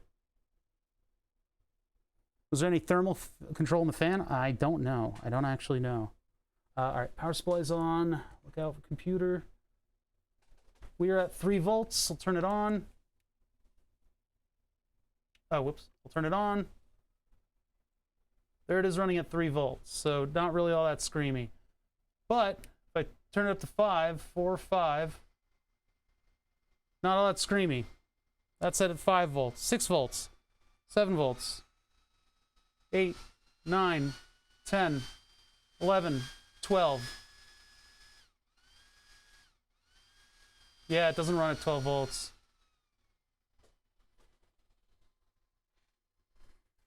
Ooh, smells a little bit too at 12 volts.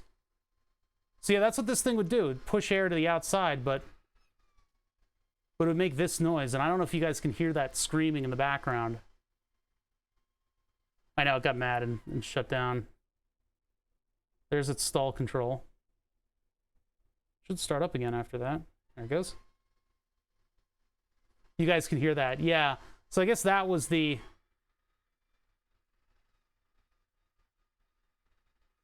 I must not have been giving it 12 volts. It wouldn't have run. All right.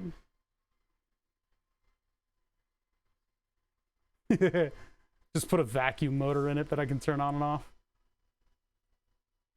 Yeah, it was just a very angry fan. I think most of the noise is coming from when the fins pass by this stuff. Did you do 12 minus 5? Yeah, that's what I was trying to think of too, if I did that anywhere. What happened? Did you just shut off on me? Why did you do that? Oh, because bad connection. It felt louder than this, if I'm honest. It felt louder than this. Well, let's hook up a Y cable. I need to get out the high-rose connector stuff and some small wire. I don't know where I'm going to get that. All right, you be quiet for now. We'll come back to you. We'll run the 12-volt fans and see how loud they is. What wire am I going to use? So... No, I don't think it changes angriness when it's vertical. All the angriness is just being caused by interference stuff. Hold on, let me get the high-rose connector stuff out. The high-rose connector stuff out. Bop, bop, bop, bop, bop. Here they are. And then I need small wire. So I have a bunch of wire that I've saved for stuff. I don't know if any of that's going to really do it. Drone stuff. What about RC car stuff? Do I have any wire stashed away? I probably do.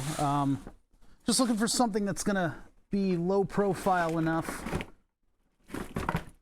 to sort of hide in all the crevices of this design. Oh yeah, here's the GTX 970 connector. It had it was a 3x3, so I did it in Sugru, and it still has the 30 amp connector on it.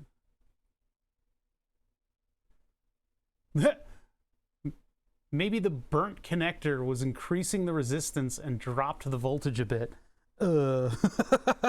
That's so it was like you think it'd be like just under 12 volts and then loud as hell.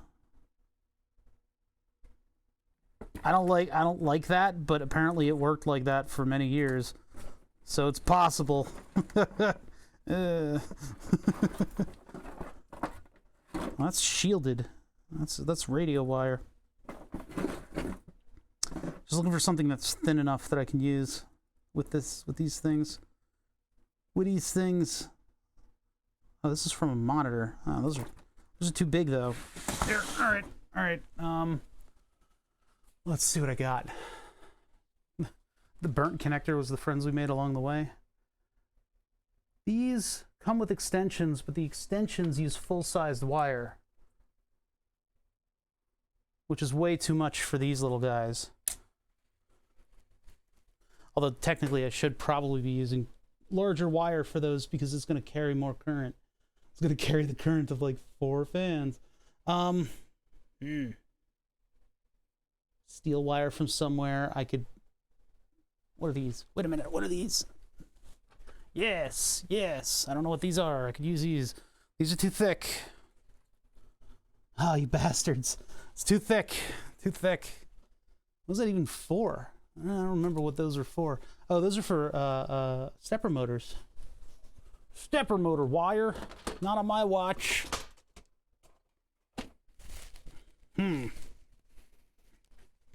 I'm just trying to find something that's appropriately thin for these specific fans, that I may also hide it somewhere inside of my case here.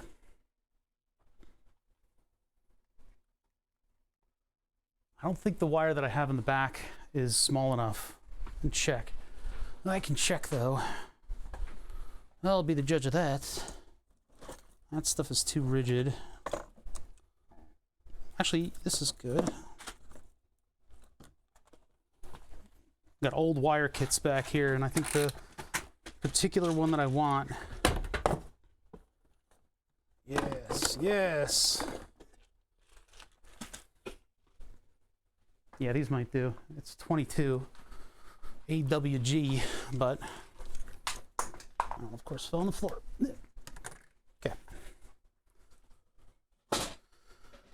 Okay.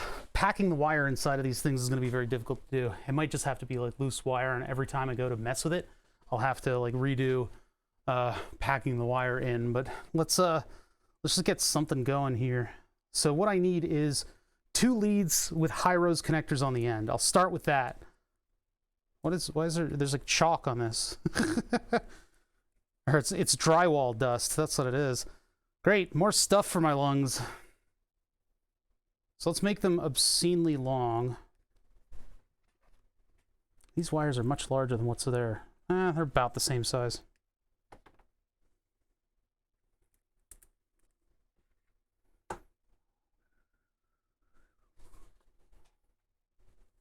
God, I gotta like wipe my hands off after touching any of this. All right, like that, like that.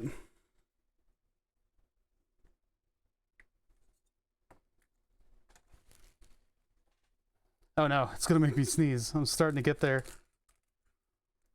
They're covered in drywall dust because I did all the the wall panels with these things sitting around them. Oh God, I should have taken them out of the room. But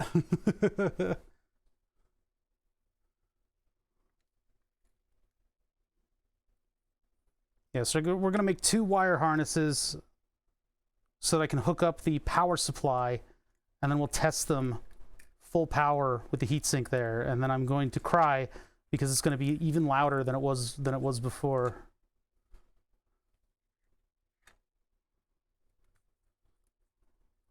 It's hard to get a judge of like how quick they'll be moving air either. I'm not going to really know that.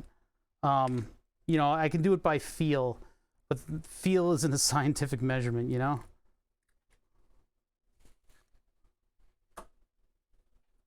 We don't really know the amount of CFM that I need in order to properly cool the power supply either. That's very difficult to calculate. The surface area of that heatsink is probably not all that difficult to calculate, seeing as it's got pretty square dimensions. It's, you know, just a bunch of squares. Then figuring out the aluminum, how much it's going to give off, average. I feel like we've done stuff like that before. We tried to figure it out. I don't really know what the results are. That's why I'm like, just water cool it. Just water cool it. It'll give up all those BTUs immediately. That's all you need. A little bit of water. All right, so to crimp high rows, I cannot use my normal crimper. I need to use this thing, the PA09, I guess. I don't know. This thing is like Japanese crimper. It's not all that forgiving. It's just a generic kind of like crimpity doodle. So I have high rows connector sockets on the two ends here, which are these guys. This guy and this guy. And then I have high rows crimps somewhere, if I can find them. What do I do with all the high rows crimps? Crimp, there we go. These are extremely tiny. They're going to be very annoying to get right. Wiring is going okay. We're actually doing wiring after 5 hours. I'm on hour 6 and I'm only starting to get to wiring.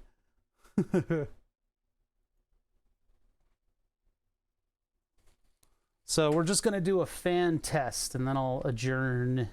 I'll let you guys go for once. Where are we? We're here. Oh, we're all the way over here. Come on with me. Right here. Yeah, these are kind of small. These are kind of hard to work with. Kind of small, kind of hard to work with.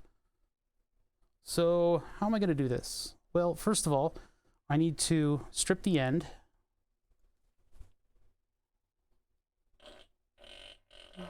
So close to redeeming a fart. You gotta tune in longer if you want to redeem a fart. That's possible. Did I remove this? Don't steal the poor kid's thunder. He wants it to be special. Oh no. So much thunder. So the heart of DHT79. Thank you for following. All right.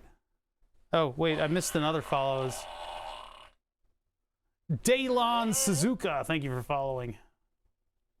Oh my God. You've triggered a fartalanche. There is no recovering now. We've been banished to the shadow realm. Oh God, this is going to be very difficult to crimp. I don't remember what I went through when I crimped these originally. But I need to do 6 of these, so I'm gonna work on it. I'm gonna work on it, and you guys can continue to whatever this is that you're doing right now. Whatever this is that you guys are doing. Good on you. Good on you. I do not remember how I did this. Why walk? Just subbed. All right, let's put that up on the board. Oh my goodness. But nobody asks how walk.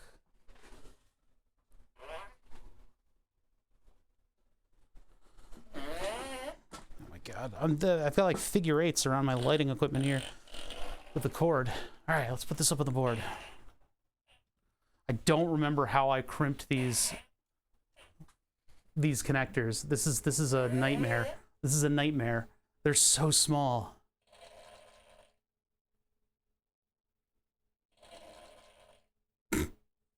Well, chat's having fun.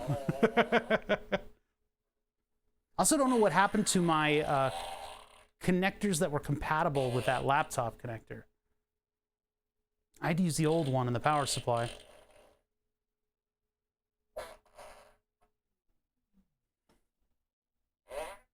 Why walk? Welcome to the board. Thank you so much for the resub. You're by that name. 4 months. All right, back over to here. I have the incredible task of trying to crimp the smallest crimp that I've ever worked with. I think the smart money is on me using a piece of wire to hold on to it. So if I do this,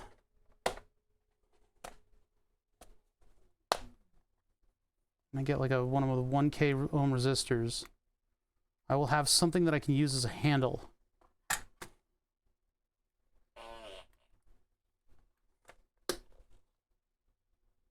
Everybody get that out of their system? Whenever I say that, there's going to be like 5 more.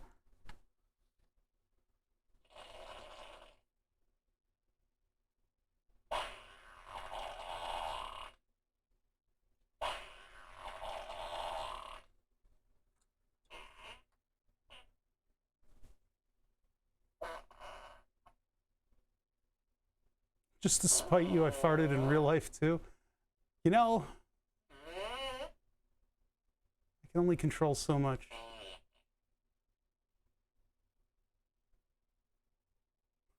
I'm holding that in all day. No!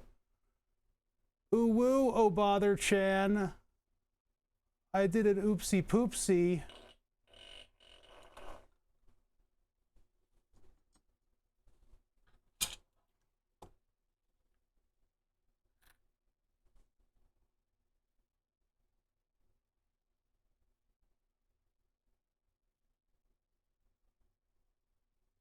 Hey, you guys wanted it.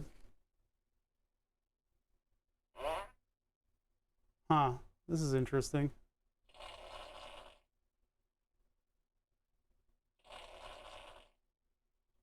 That's one.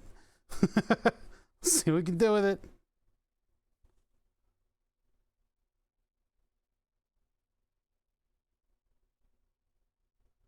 I have to do 6 of these.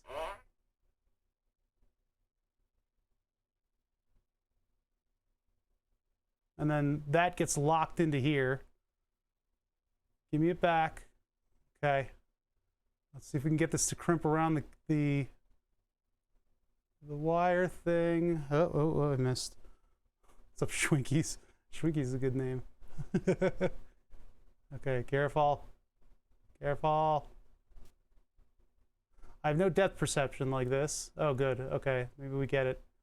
And just give it a little crimpy wimpy.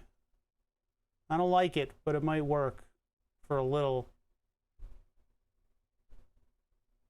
Yeah, at least it's not 600 connectors. Yeah, at least I don't have a freaking brain aneurysm right now. Yeah, what's the pinout of my own board? This is another board that I don't have the files for anymore.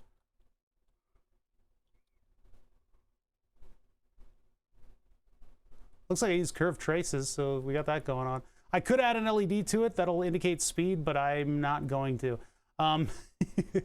Ground, power, skip, speed. That's not the same pinout as the other one. That's the really confusing part, is that I followed the Dell computer pinout.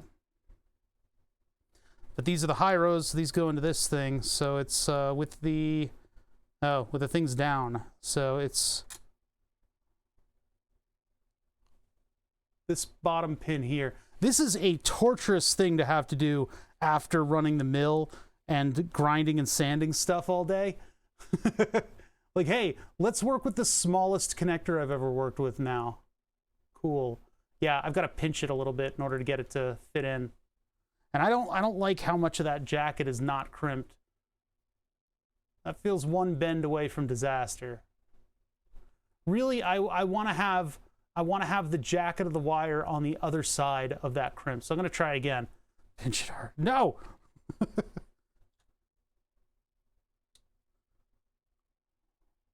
right, so I'm going to try again. Oh boy, this is yeah, this is tough. This is tough. We're going to get through it though. We're going to get through it because we can.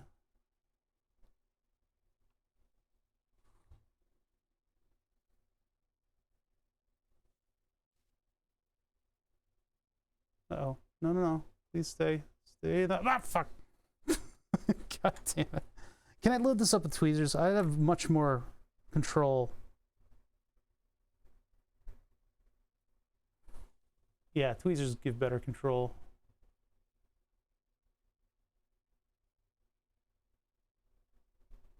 So for this crimp, I just need those 2 outer wings to be outside of the thing. And I just need it to sit flat like that. That one's ready to go. The other end of the wire. Just buy some Hyro's pigtails, for fuck's sake. That'd be much easier. You get all these big, what do you call it? Shrink wrap things all over the place. Yeah, you know what? I actually need to press this back a little further. Possibly like that. If that doesn't crush the, that won't. Okay, yeah, that'll let me get more of the jacket of the cable forward. So you get for not spending like $8,000 on the official crimper, right? The official crimp for any given connector is so expensive. I think I remember when I did this, I drank like a pot of coffee and I just sat there with like a stream going. I didn't have lights in my eyes, and I just concentrated really, really hard on it. I gotta like push it on the front to release it. That might get, that doesn't look like it's gonna get a better grip. I feel like the trick to this is pressing the front of this piece up against the front of the crimper. It's not necessarily the right crimper for the job, you know? It is pretty much the only crimper that I have that will do that job, so that's pretty good, actually. I'm okay with that. Look at that. It's giving it a nice little hug. Aw, they're friends. So pins. So this one is the data one all the way at the bottom, or the speed one. Like 98 left, I know, right? 6, but it might as well be 98. So yeah, I gotta crush this a little bit. I have to crush its hopes and dreams. You thought you had friends. Your friends will be your downfall. Okay, so now that's a little bit more vertical. Probably a little weaker, but pinch it harder. Where can I get such a cutting pad? I got it off of Amazon. This one was really expensive because it was huge. Gray is the important part because gray means that my camera doesn't auto range the colors, and therefore it doesn't look like I'm about to explode with blood pressure and become a blood fountain. Because that's what it used to look like. When I had a green matte, the camera would be like, whoa, look at all that green, and then it would color correct. And so my hands went from being, I don't know, pink and bruise color to being bright red. And it looked like, even though I do have high blood pressure, I have shitty blood pressure, guys. I'm on meds. Diabetes. All right. Oh yeah, the tweezers. That's right. The tweezers were better for this. You're right. You're right. You're right. You're right. You're right. You're right. You're right. You're right. You're right. Am I right or am I right or am I right or am I right or am I right or am I right? Ah, fuck. Shit. Fuck. Fuck. Fuck. Shit. Fucking. Okay, got it.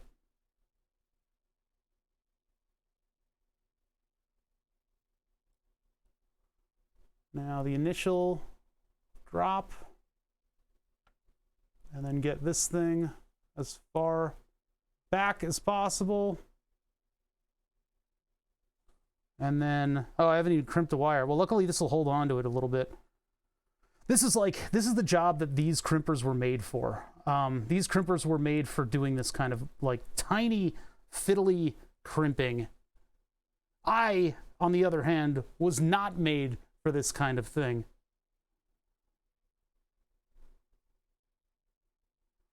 No, I was made to fight an ancient evil. Why, this isn't, okay, I'm gonna just cut it.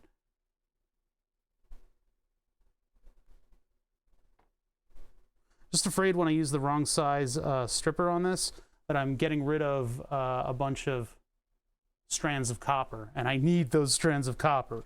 We don't have a lot of connector to go around.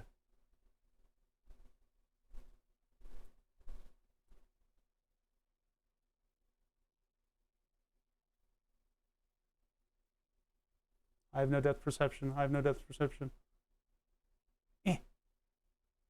I've done it before where I've crimped these and ruined the connector end. Like, who in their right fucking mind is producing these things? Look at how there's gold plating on the contact area. What the fuck? What the heck? crash. I crash.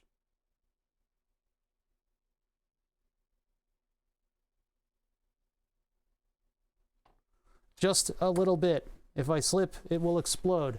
Where is ground? Who is ground? Why is ground? Ground is on the outside.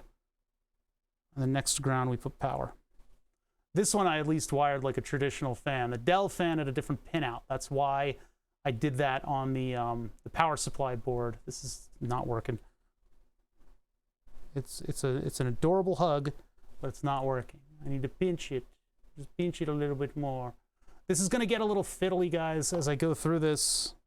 I'm gonna try to get this done because I really want to hear all these fans working at once. Just we need to do the fiddly stuff. Did I damage the connector itself? It does look like something's a little wrong with it. Yeah, so much for social activities. Oh well. Has my number of Discord messages gone up? Let me just check that real quick.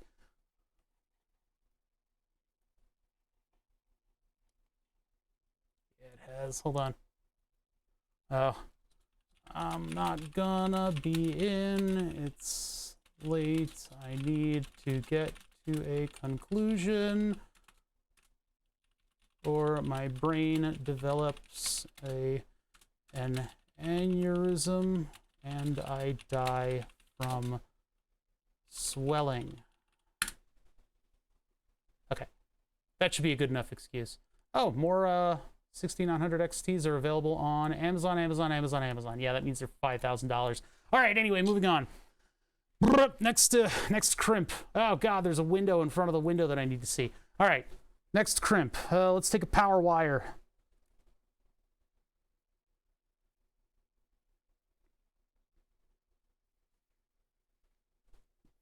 I don't know when they're planning to go out, but this is going to take us a little while, so I'm gonna go ahead and just tell them not around, even though another friend of ours would be there.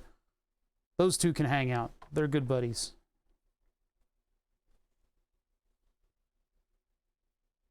Social activities are overrated. You know, you get them where you can at my age. You get them where you can at my age. It's not, I got a couple friends who also don't have kids. About all you could hope for. Maybe one day I'll be cool enough that other streamers want to play games with me, but I have a person who plans my social activities. This is what I'm talking about. I don't have that. I don't need that. You know, I think I damaged that other one because these have like a square front and the other one had kind of like a, see that? The other one was kind of like pointy. Maybe it was just a trick of the light.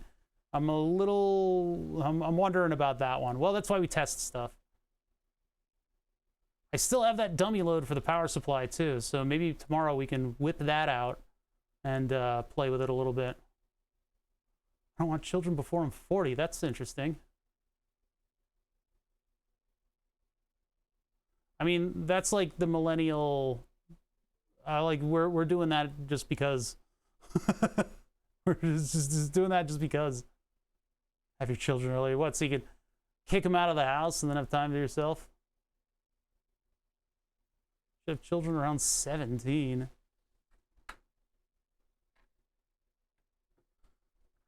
I don't like this topic. I don't like this topic.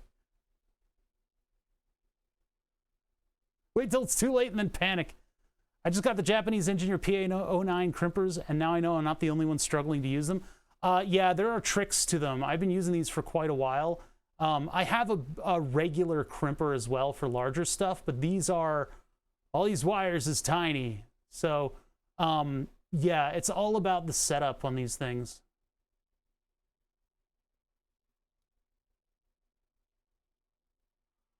Yeah, all my friends were encouraging myself and one of the friends that I was going to see at the I'll call it a bar, see at the bar tonight, where they were encouraging us to get married for tax purposes.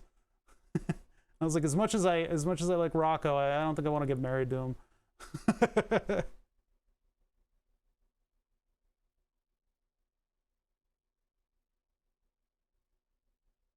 All right, come on, buddy. Come on, buddy.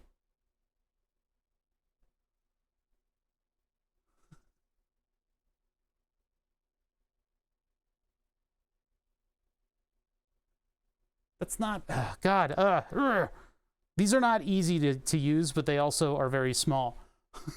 Which, I don't know if that's actually an advantage, but I'm gonna abandon that one and we'll start a new one. There are tricks with these things, and I gotta learn some of them. Like, you can set up something that helps you do the distance for these. I saw one person's trick was to get a pin header to plug into the crimp, and then he used the pin header to kind of make like a structure that would help hold it. I could really use something like that here, but the thing about these high-rose connectors is they're connecting to a blade, and that blade is what's carrying all the current, and so as such, they don't have like a pin hole in the front. It's different. I'm not getting a lot of light over here. I'm starting to get a little frustrated. This is very fiddly work.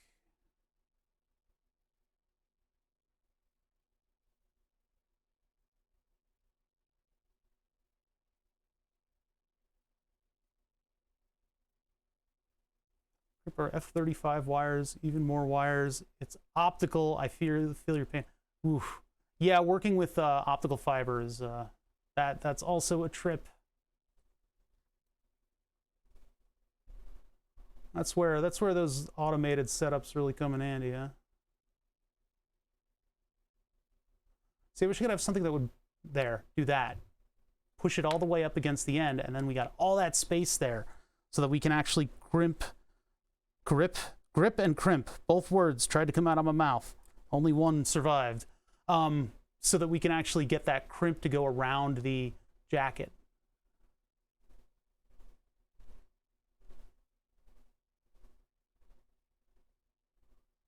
All right, all the way up against there. Squeeze, release, pop the front. Pop, shove it. 350 into nollie.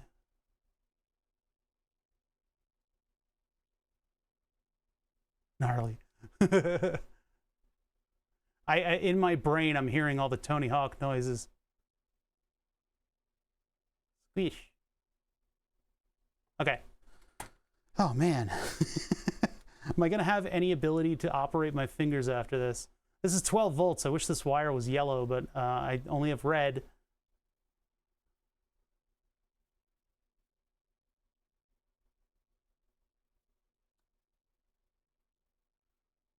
Yeah, Dave Mirra BMX. We played that a lot.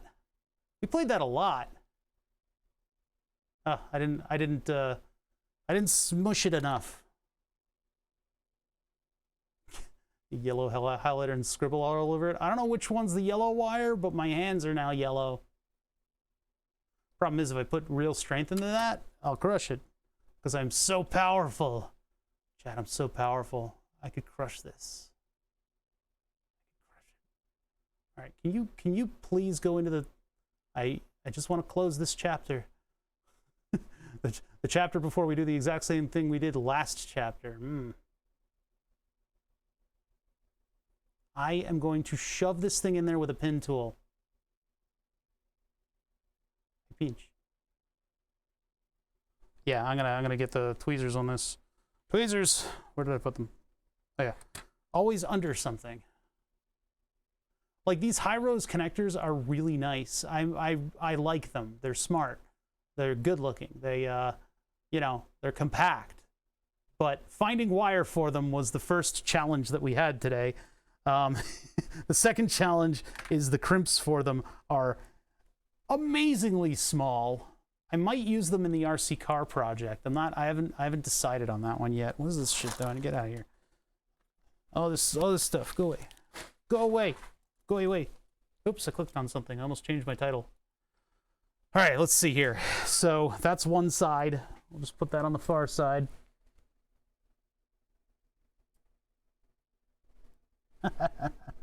I put them in backwards. I put them in backwards. I put them in backwards. I put them in backwards. I put them in backwards. I put them in backwards. I put them in backwards. I put them in backwards. I put them in, but they're backwards. Luckily, I know how to fix this. We just need to get under the plastic and just barely lift it up. And now we get to test my crimping to see whether or not I pull out the entire thing or just the crimp. That worked. Okay. Gotta make sure not to destroy that. These are on a scale that is far and away smaller than anything that I've ever worked with, so.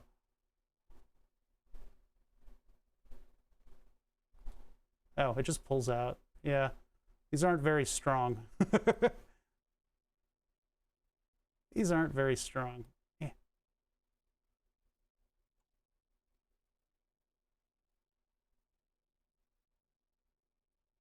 I think a knife would have been a better tool for this. There we go.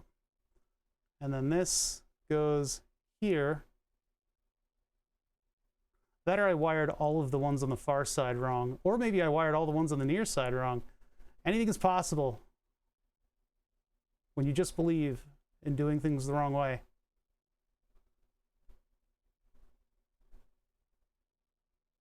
Okay, there we go. Pops in. Last one. Which, no, that looks a little gnarly, doesn't it? Well, I'm gonna try it. Oh my god, I cannot read the Japanese kanji. Should have learned that.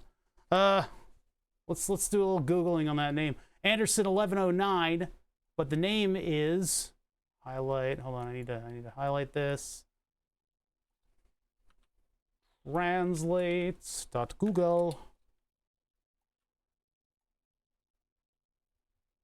Titan Miki Fukugai Dion. Why does it say translate from Chinese? That is not Chinese. All right, whatever. Is it an Attack on Titan thing? If you did everything the wrong way, then it's the right way. It's true. That's true. That is a good point.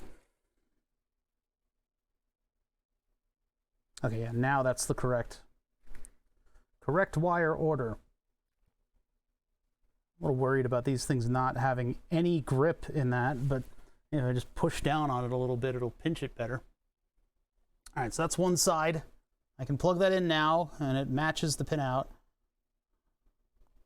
These wires are larger than the ones that I'm gonna have to find some new wire. I don't know if I'm confident in this wire. We'll do it for this test just to see whether things heat up. But I really would like to use a lower profile wire so that I can actually route it to where it needs to go without it being, you know, completely ridiculous. Vermulx, thank you for following.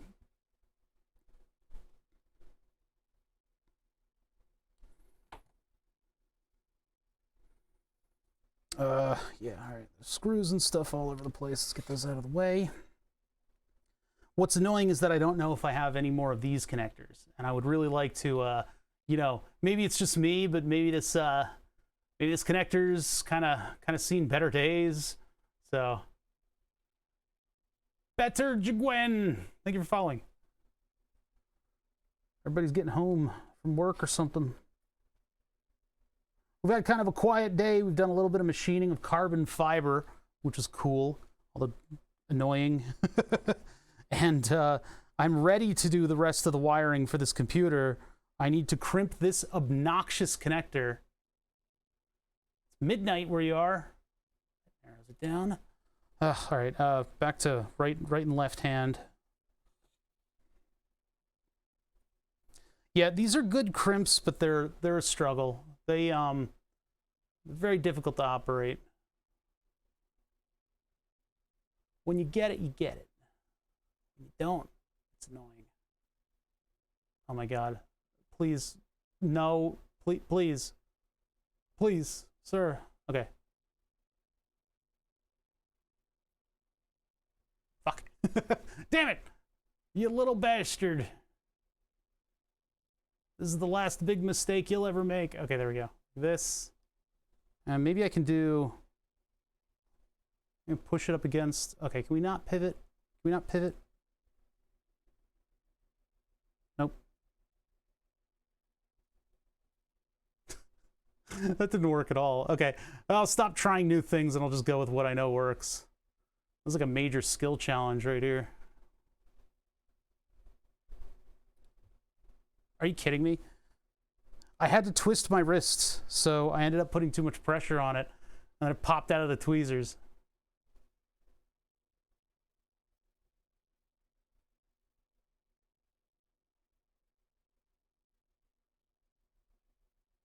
Oh god, oh god, it doesn't help that I can't see what I'm doing. Okay, there we go. No! Fuck. Absolute fucking thing. Alright. Okay. Okay. Okay. Okay. Alright. Okay. Okay. Alright. Alright. Tiniest of pressure. I need more light. Can't see what I'm doing. No. Don't bop it. No bopping.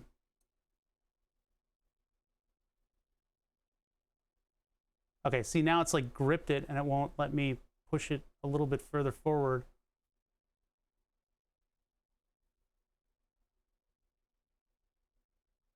Well, I only got 3 of these to do. Please. Okay, all right, all right, all right, all right, all right, all right, all right. Red wire. I'll have to do some soul searching and figure out whether or not I want to actually redo these. Because some of them work out really well, but this wire is got too much jacket on it. I would like a thinner wire overall. I don't have wires that get this small, really. Did that actually do anything? That didn't do a damn thing. Yeah. That did not work out very well. Well, for this test, it'll be okay.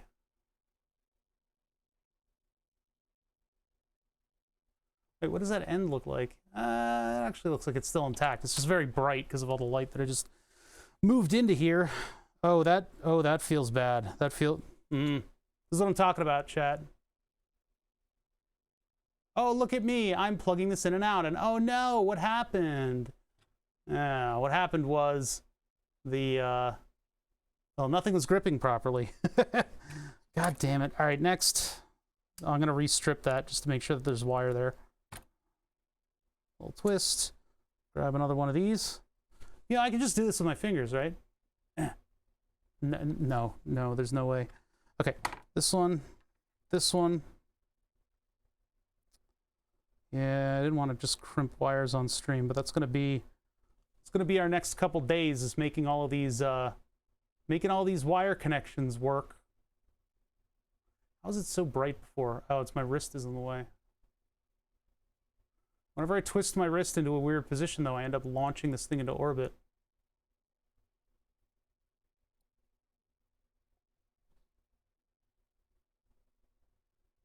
Looks like it's in there. I guess I trust it. I guess.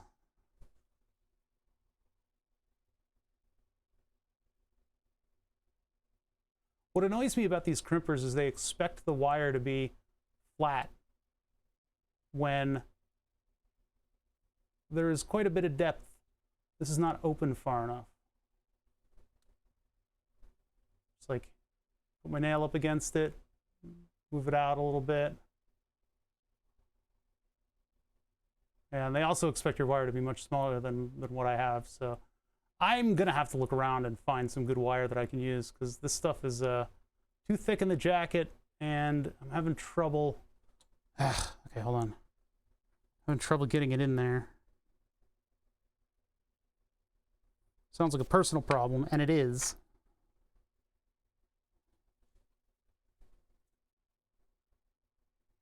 The copper strands are crushed. Properly crimped wires are great to have on vital projects. Some people, and I struggle to refer to them as people, they solder these, which is just the worst. Crimp. Okay. Undo. Oh, that's really stuck in there. Yeah, they solder them. It's bad. It ruins the whole thing. I kind of crushed that one. Do we trust that if I... Okay, start over. Again, this is very frustrating. This is very, very frustrating. We'll get over it. We'll get over it. We'll get this done. I pretty much, at this point, I'm thinking I only need to get these far enough so that they plug in and I get electrical current to flow through it. We'll just do positive and negative on this one, and then we'll join them together with the power supply wires and then we'll just get an idea of what this thing is like when it's running full balls out mode. Because this isn't great content. This isn't great content to put on Twitch. This isn't amazing. This is the part where I'm gonna have an aneurysm because I need to have a logical conclusion to this stream. I need to wire something today, right? I promised it in the title. That felt weird. Did I just ruin something? No. It's like it won't move once it's up in the jaws of this thing. But I need this to be close to the end there so that I get as much of that wire into the back end as possible. The other crimper that I have does both at once. It does the wire and the jacket, but it's for much larger wires.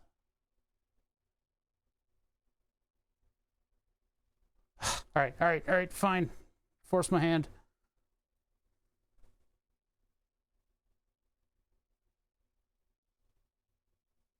I don't know why the ones that I've been using lately haven't fit, but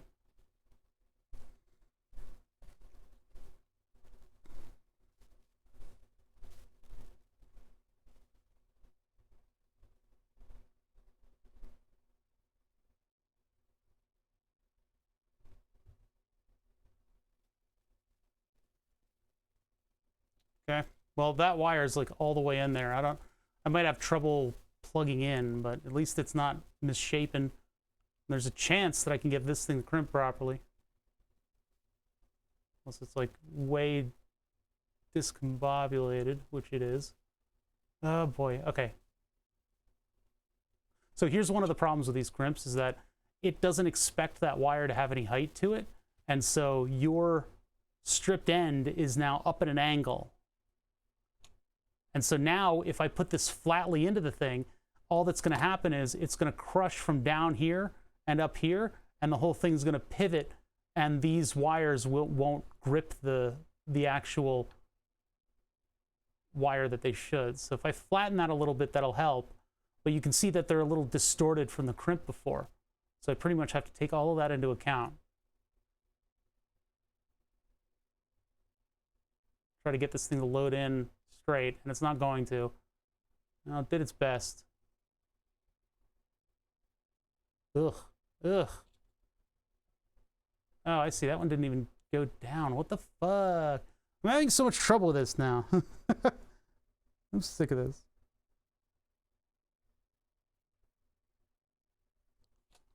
Manually crimp it.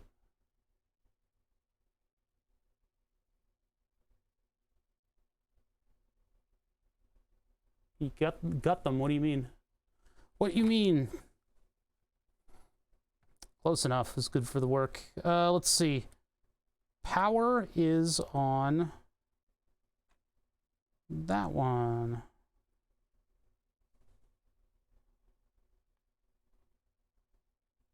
Close enough. Power's on that one. Is power on that one? Power is, yeah, power's on that one. Okay, got it right. Whew.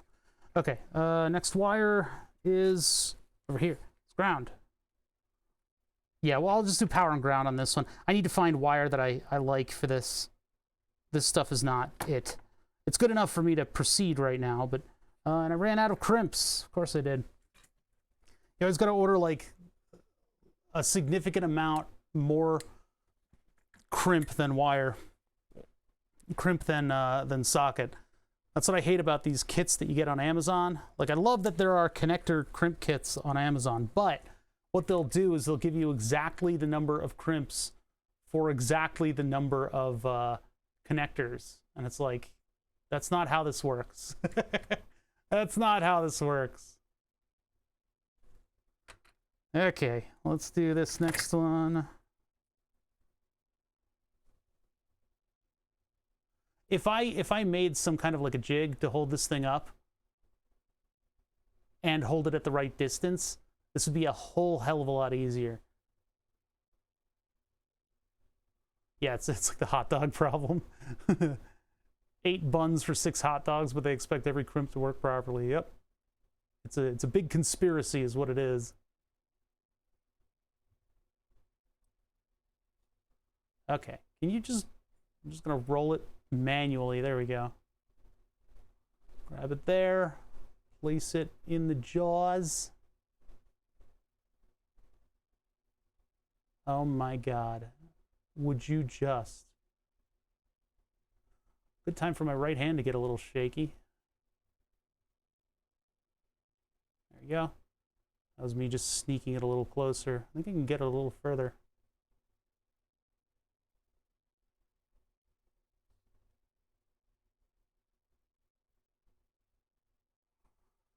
Okay.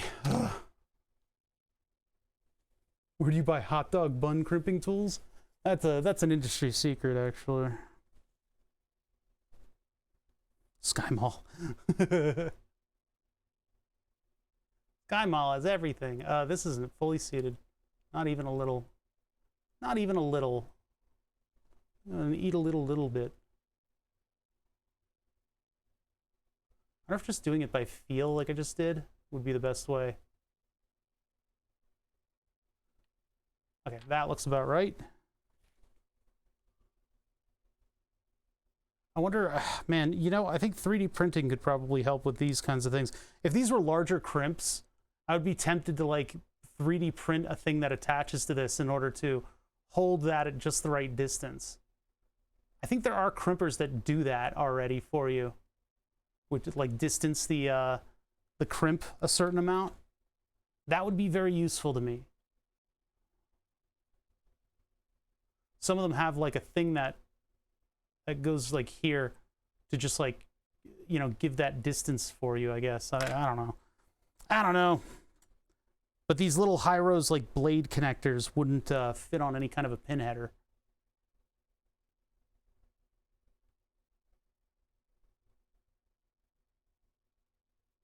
Okay, got that.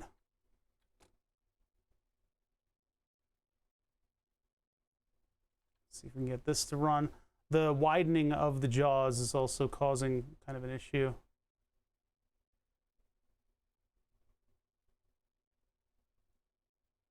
Oh, that worked perfectly. See, the thing is, I'm viewing this in the exact same way you guys are, through this same camera. Keeps my back straight while I'm working and all the other good stuff, all the good ergonomic stuff. But also, it means I too do not have depth perception. So I also have to take kind of a bit of a guess as to what the height of something is when I start working with it. Ah, shit. That was the wrong pin.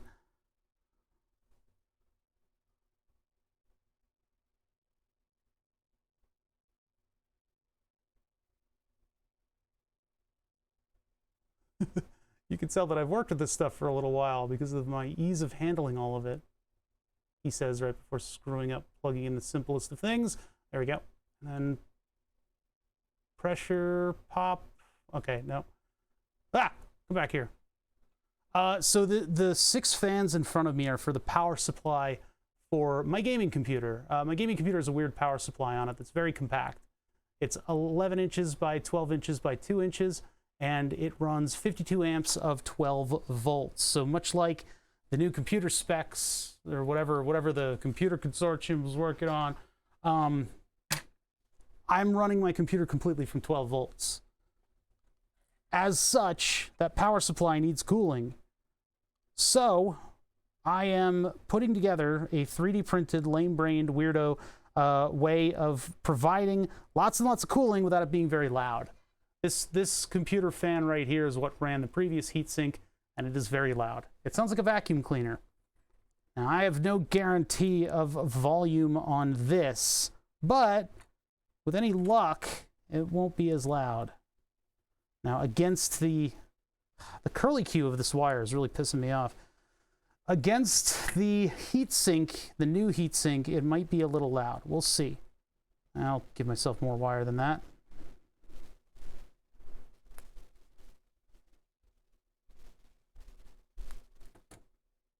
They get rid of some of the wire on that? This is very, very small wire, but it's also very, very large jacket around the wire, and I don't like that. I don't like that. I feel like it's wasted. God, stop curling up! Oh, you bastard wire! I should have run it under a heat gun for a bit. So yeah, I'm trying my best to get this computer done, because this wasn't supposed to take this long.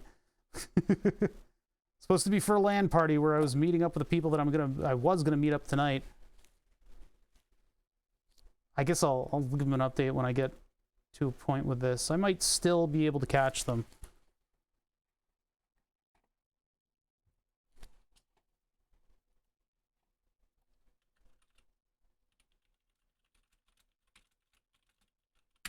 There. Okay. So let's get this thing all wired up. The curling of this wire is going to drive me absolutely mad. I am going to have an aneurysm. That's what I'm just going to plan it. I'm going to plan it out. We're going to have an aneurysm. I'm going to get my brain stapled back together.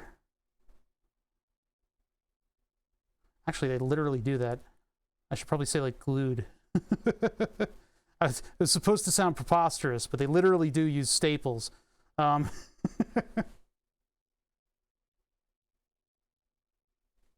reason you just solder the fans in parallel? They are in parallel. I made a 4-pin connector because that's all I could fit with a high-rose connector. And so the two 4-pin connectors on the ends need to be wired in parallel. So this is just a distribution board. That's all it does. All right, stand these up. So we'll test them without the heatsink right there. And I'm gonna, oh, no, hold on. Voltage, 5, 6, 7, 8, 9, 10, 11, 12. 12 volts, ready to go. Should have made a stand for this. All right, like that, an enemy stand.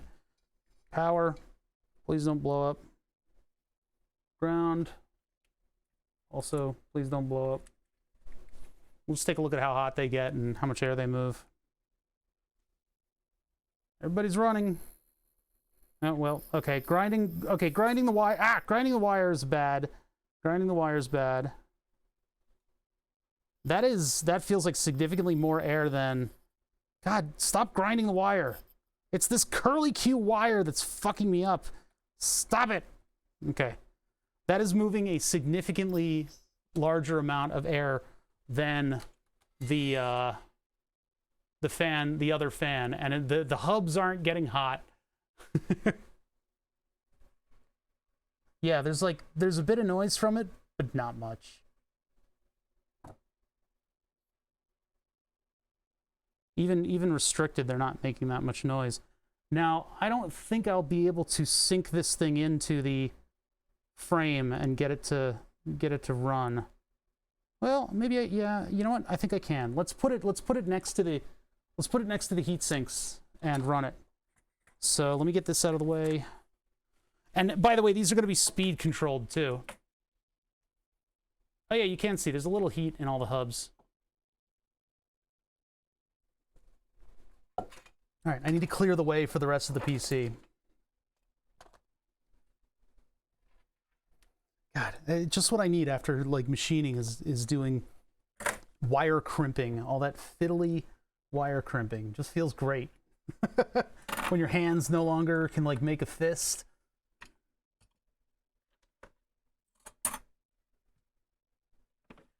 These are like dead. I need to get new flush cutters. New flesh cutters. No, flush cutters, just flush cutters. So yeah, compared to the old one, and I don't really have side by side because one's 12 volts, the other's 5. Compared to the old one, these things are much, much, much quieter. Nice, nice, nice. So let's get the computer in here. Which means making a big flat open area. Oh, I got a follow that I didn't find, that I didn't catch. I'll get to you. Hold on. Oh no, I already got them. I already said thank you. It would be cool if I could have like flaps that open up over here. Anyway, all right, so we're gonna get this monstrosity of wiring into the side. And we're gonna need, where's my, oh, there it is.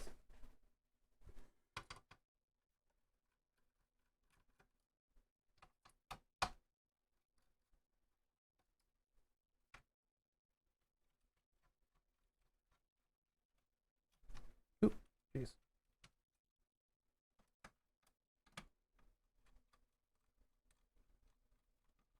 Yeah, removing the top of this case isn't easy. It's not as hard as it used to be, though. And then all of these, they're nice and quiet, though. I'm pretty happy about this.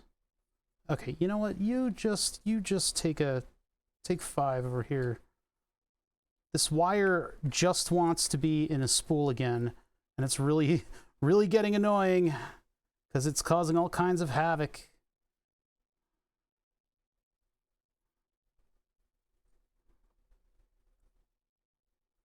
I probably should put like a dollop. Well, a dollop of hot glue would be bad if this thing gets too hot.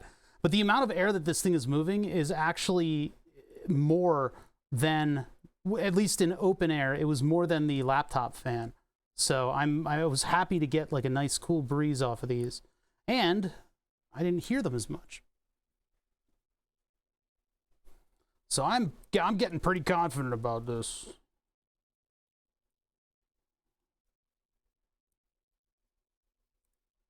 Yeah, I need like a wire holding tray inside of this. Something that'll lock the wires in.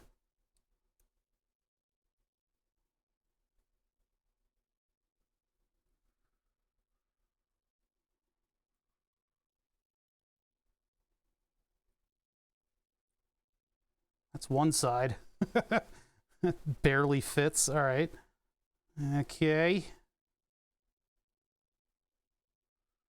This side I need to convince.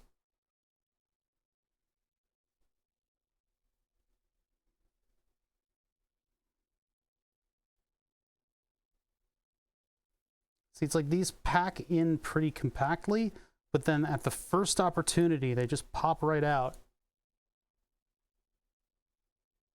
Redesign, I know. Well, I've got enough stuff to redesign. I don't think I can do an internal, like, thing on this. I could drop like a little bit of silicone rubber on like one piece that'll pop. Actually, I could use UV glue. I could do UV glue, like a dollop, just right there, and that'll hold all the wires in. Then I can work with them a little bit more easily.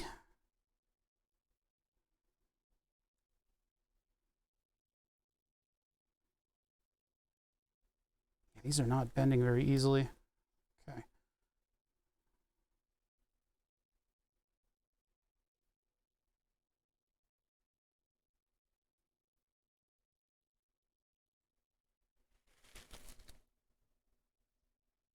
And then the wire's still popping out. You fucking... All right. All the little rubber feet on the front of the Noctuas are... They like bump up against the heatsink. Yeah, I think a dollop of UV glue right at the tip of this thing would be quite useful. All right, so wires. I am the wire. But I was the bird. Oh my God. Stop it. Stay. Jeez. Like, look at this stuff. I let go and it's like, I want to be a spool again. You fuck. So frustrating. All right. It's been in a spool its whole life. It doesn't know anything else.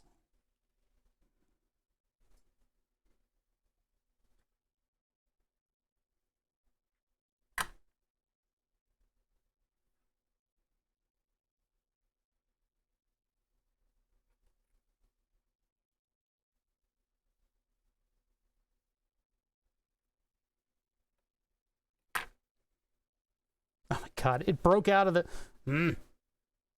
Tweezer jail. Zip tie.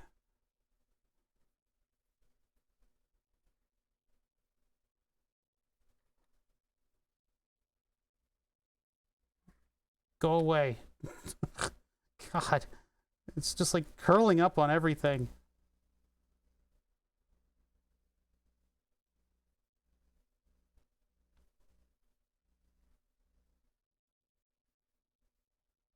Okay. Jeez, that is sloppy wires. Okay, turn that on.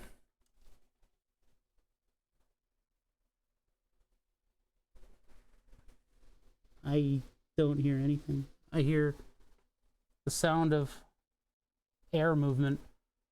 Not a lot of air movement. Let's be fair.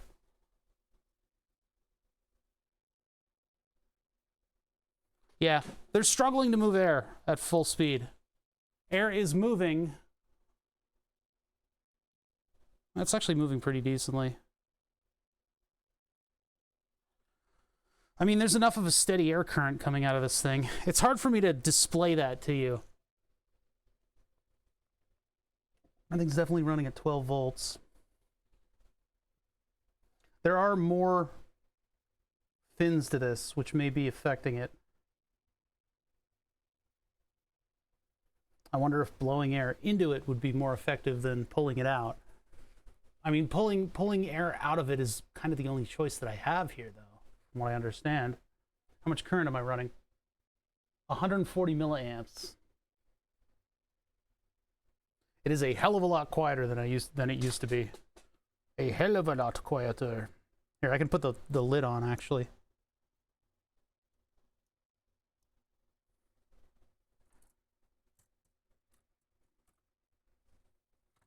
I can't hear it over my floor fan. That's actually how quiet it is. Whereas this one made like a screaming noise. So that's an improvement. There is a lot of air flowing around that side of the case.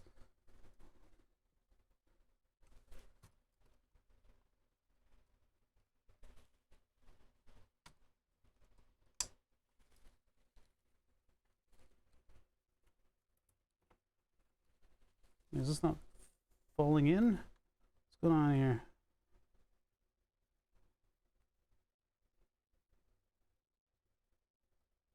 Yeah, I wish I could just run it with the dummy load in order to test it out, but I don't have all the wiring to power up the power supply right now. We still need to do the internal 120 volt connection. I need to set up the cap block to have a wire go out to it. Sorry, a connection go out to it. And then I would still need to, let's see. Okay, so we need 120 volts. We need the fans to be hooked up to the controller. And then we need the capacitor block wired up. And then I would be able to turn this on with the dummy load. You'd be able to see it heat up. And we'd be able to see exactly how much tiny smoke. No, we'd be able to see how much air it's moving around over here. It does not feel like a lot. There are 6 of these fans blowing, and I'm not feeling a whole lot of air current. And a lot of that is because of the restriction through this heat sink, which is probably okay. What's up, JK3D? I mean, piece of paper.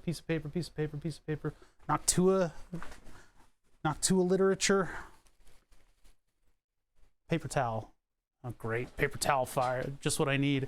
All right, I'm going to move the fan and turn it so that it's not blowing in this direction at all. These 60 millimeter fans would, of course, be able to run these so much better. It would be able to move a lot more air through the thing, but let's just try this. Try a little bit of the old forced incense. Oops. Is this thing finally broken? Oh no, there it goes.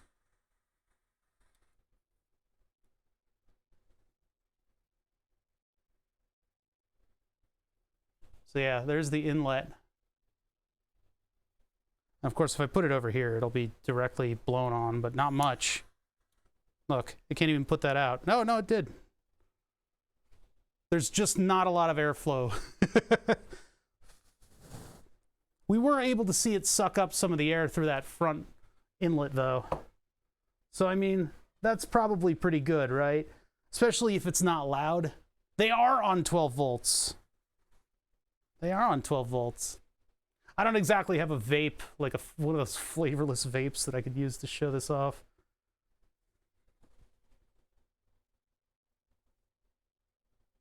That just is not a lot of air. It's just not a lot of air.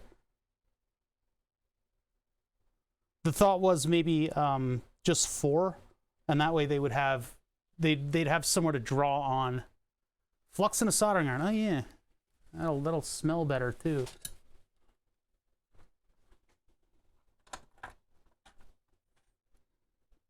This isn't on currently.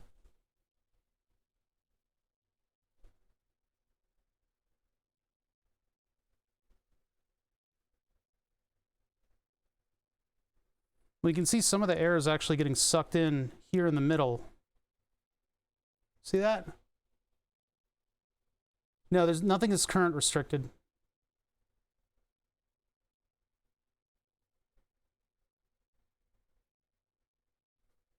So yeah, I think they are actually struggling to get air in so that they can blow it out. All right, I'm not going to burn any more flux because that's going to get stinky. It's going to get real stinky. Uh-oh, stinky. Haha, poopy. Yeah, so what's happening here is these fans are not moving a whole lot of air. They're creating pretty much like a low pressure area right here. I mean, if I move that circuit board a little bit, that might help, but I don't have space to do that. In the opening in the middle, between the two fan blocks, it's sucking air in instead of blowing it out. So I'm not sure if maybe there's a little bit of merit in the idea that fewer fans could actually work better in this location. I could do 2 and 2, and possibly they would be moving more air out and around everything. Which would also mean that I would have an extra plug in the end, so I could run a plug from one end here all the way over to the other end, and then have only one wire that needs to go back into this thing, so I wouldn't have to do a Y adapter for it. I don't get it. More fans doesn't equal more cool. This makes no sense.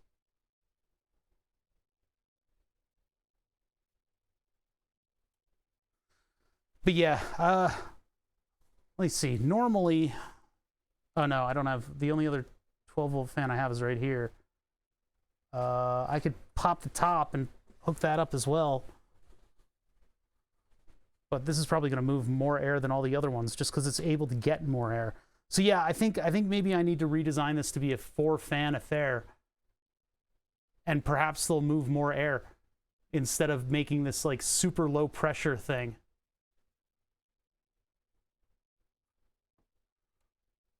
Larger fans would be great, but I don't have space for them. All right, well, if I stream tomorrow, we will work on it.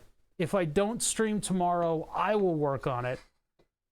These are quiet though. If this is enough cooling for that heatsink, then I might want to work with that. I think what I want to do is I want to run all the accessory wires for the power supply so I can hook it up to the dummy load. So whether or not I'm up to streaming, I might not be. We'll see what Saturday looks like. I am going to stop for now because I have been on the air for 6 hours and 30 minutes. So I don't know. I don't know what to conclude from this. And I think maybe part of it is that we are sucking all of the air out of these very thin fins, and there's just no air to flow out. And so what are these fans doing? So 4 fans perhaps. Hook this up, get it hot, see what happens. All right, you guys have been great. I don't. What are we doing? What are we doing here? I don't know where we are. Let me see. Beep boop bop. Bop bop bop. All right, I'm just gonna end the stream. You guys can dissipate to where you need to go. There's a lot of stuff going on right now. Yeah, if you guys want to check Groovy something out, he's racing. I'm not gonna rate him because I don't know what's going on over there. Hopefully his setup is working and everything. I don't want to put pressure on him, but yeah, there you go. Do a shout out for him. Perfect. So I am gonna be back either tomorrow, but more likely I'm gonna be up on Tuesday. And if we have computer work to do, we're going to do it as soon as I get to a point with the computer work. We are going to do OctoJ's tablets. We're going to fix them finally. They're getting a little antsy in the pantsy over there. And I finally got the last part yesterday. So I will see you guys later. Yeah. and check out Groovy Something if you get a chance. Have a good what's left of Friday.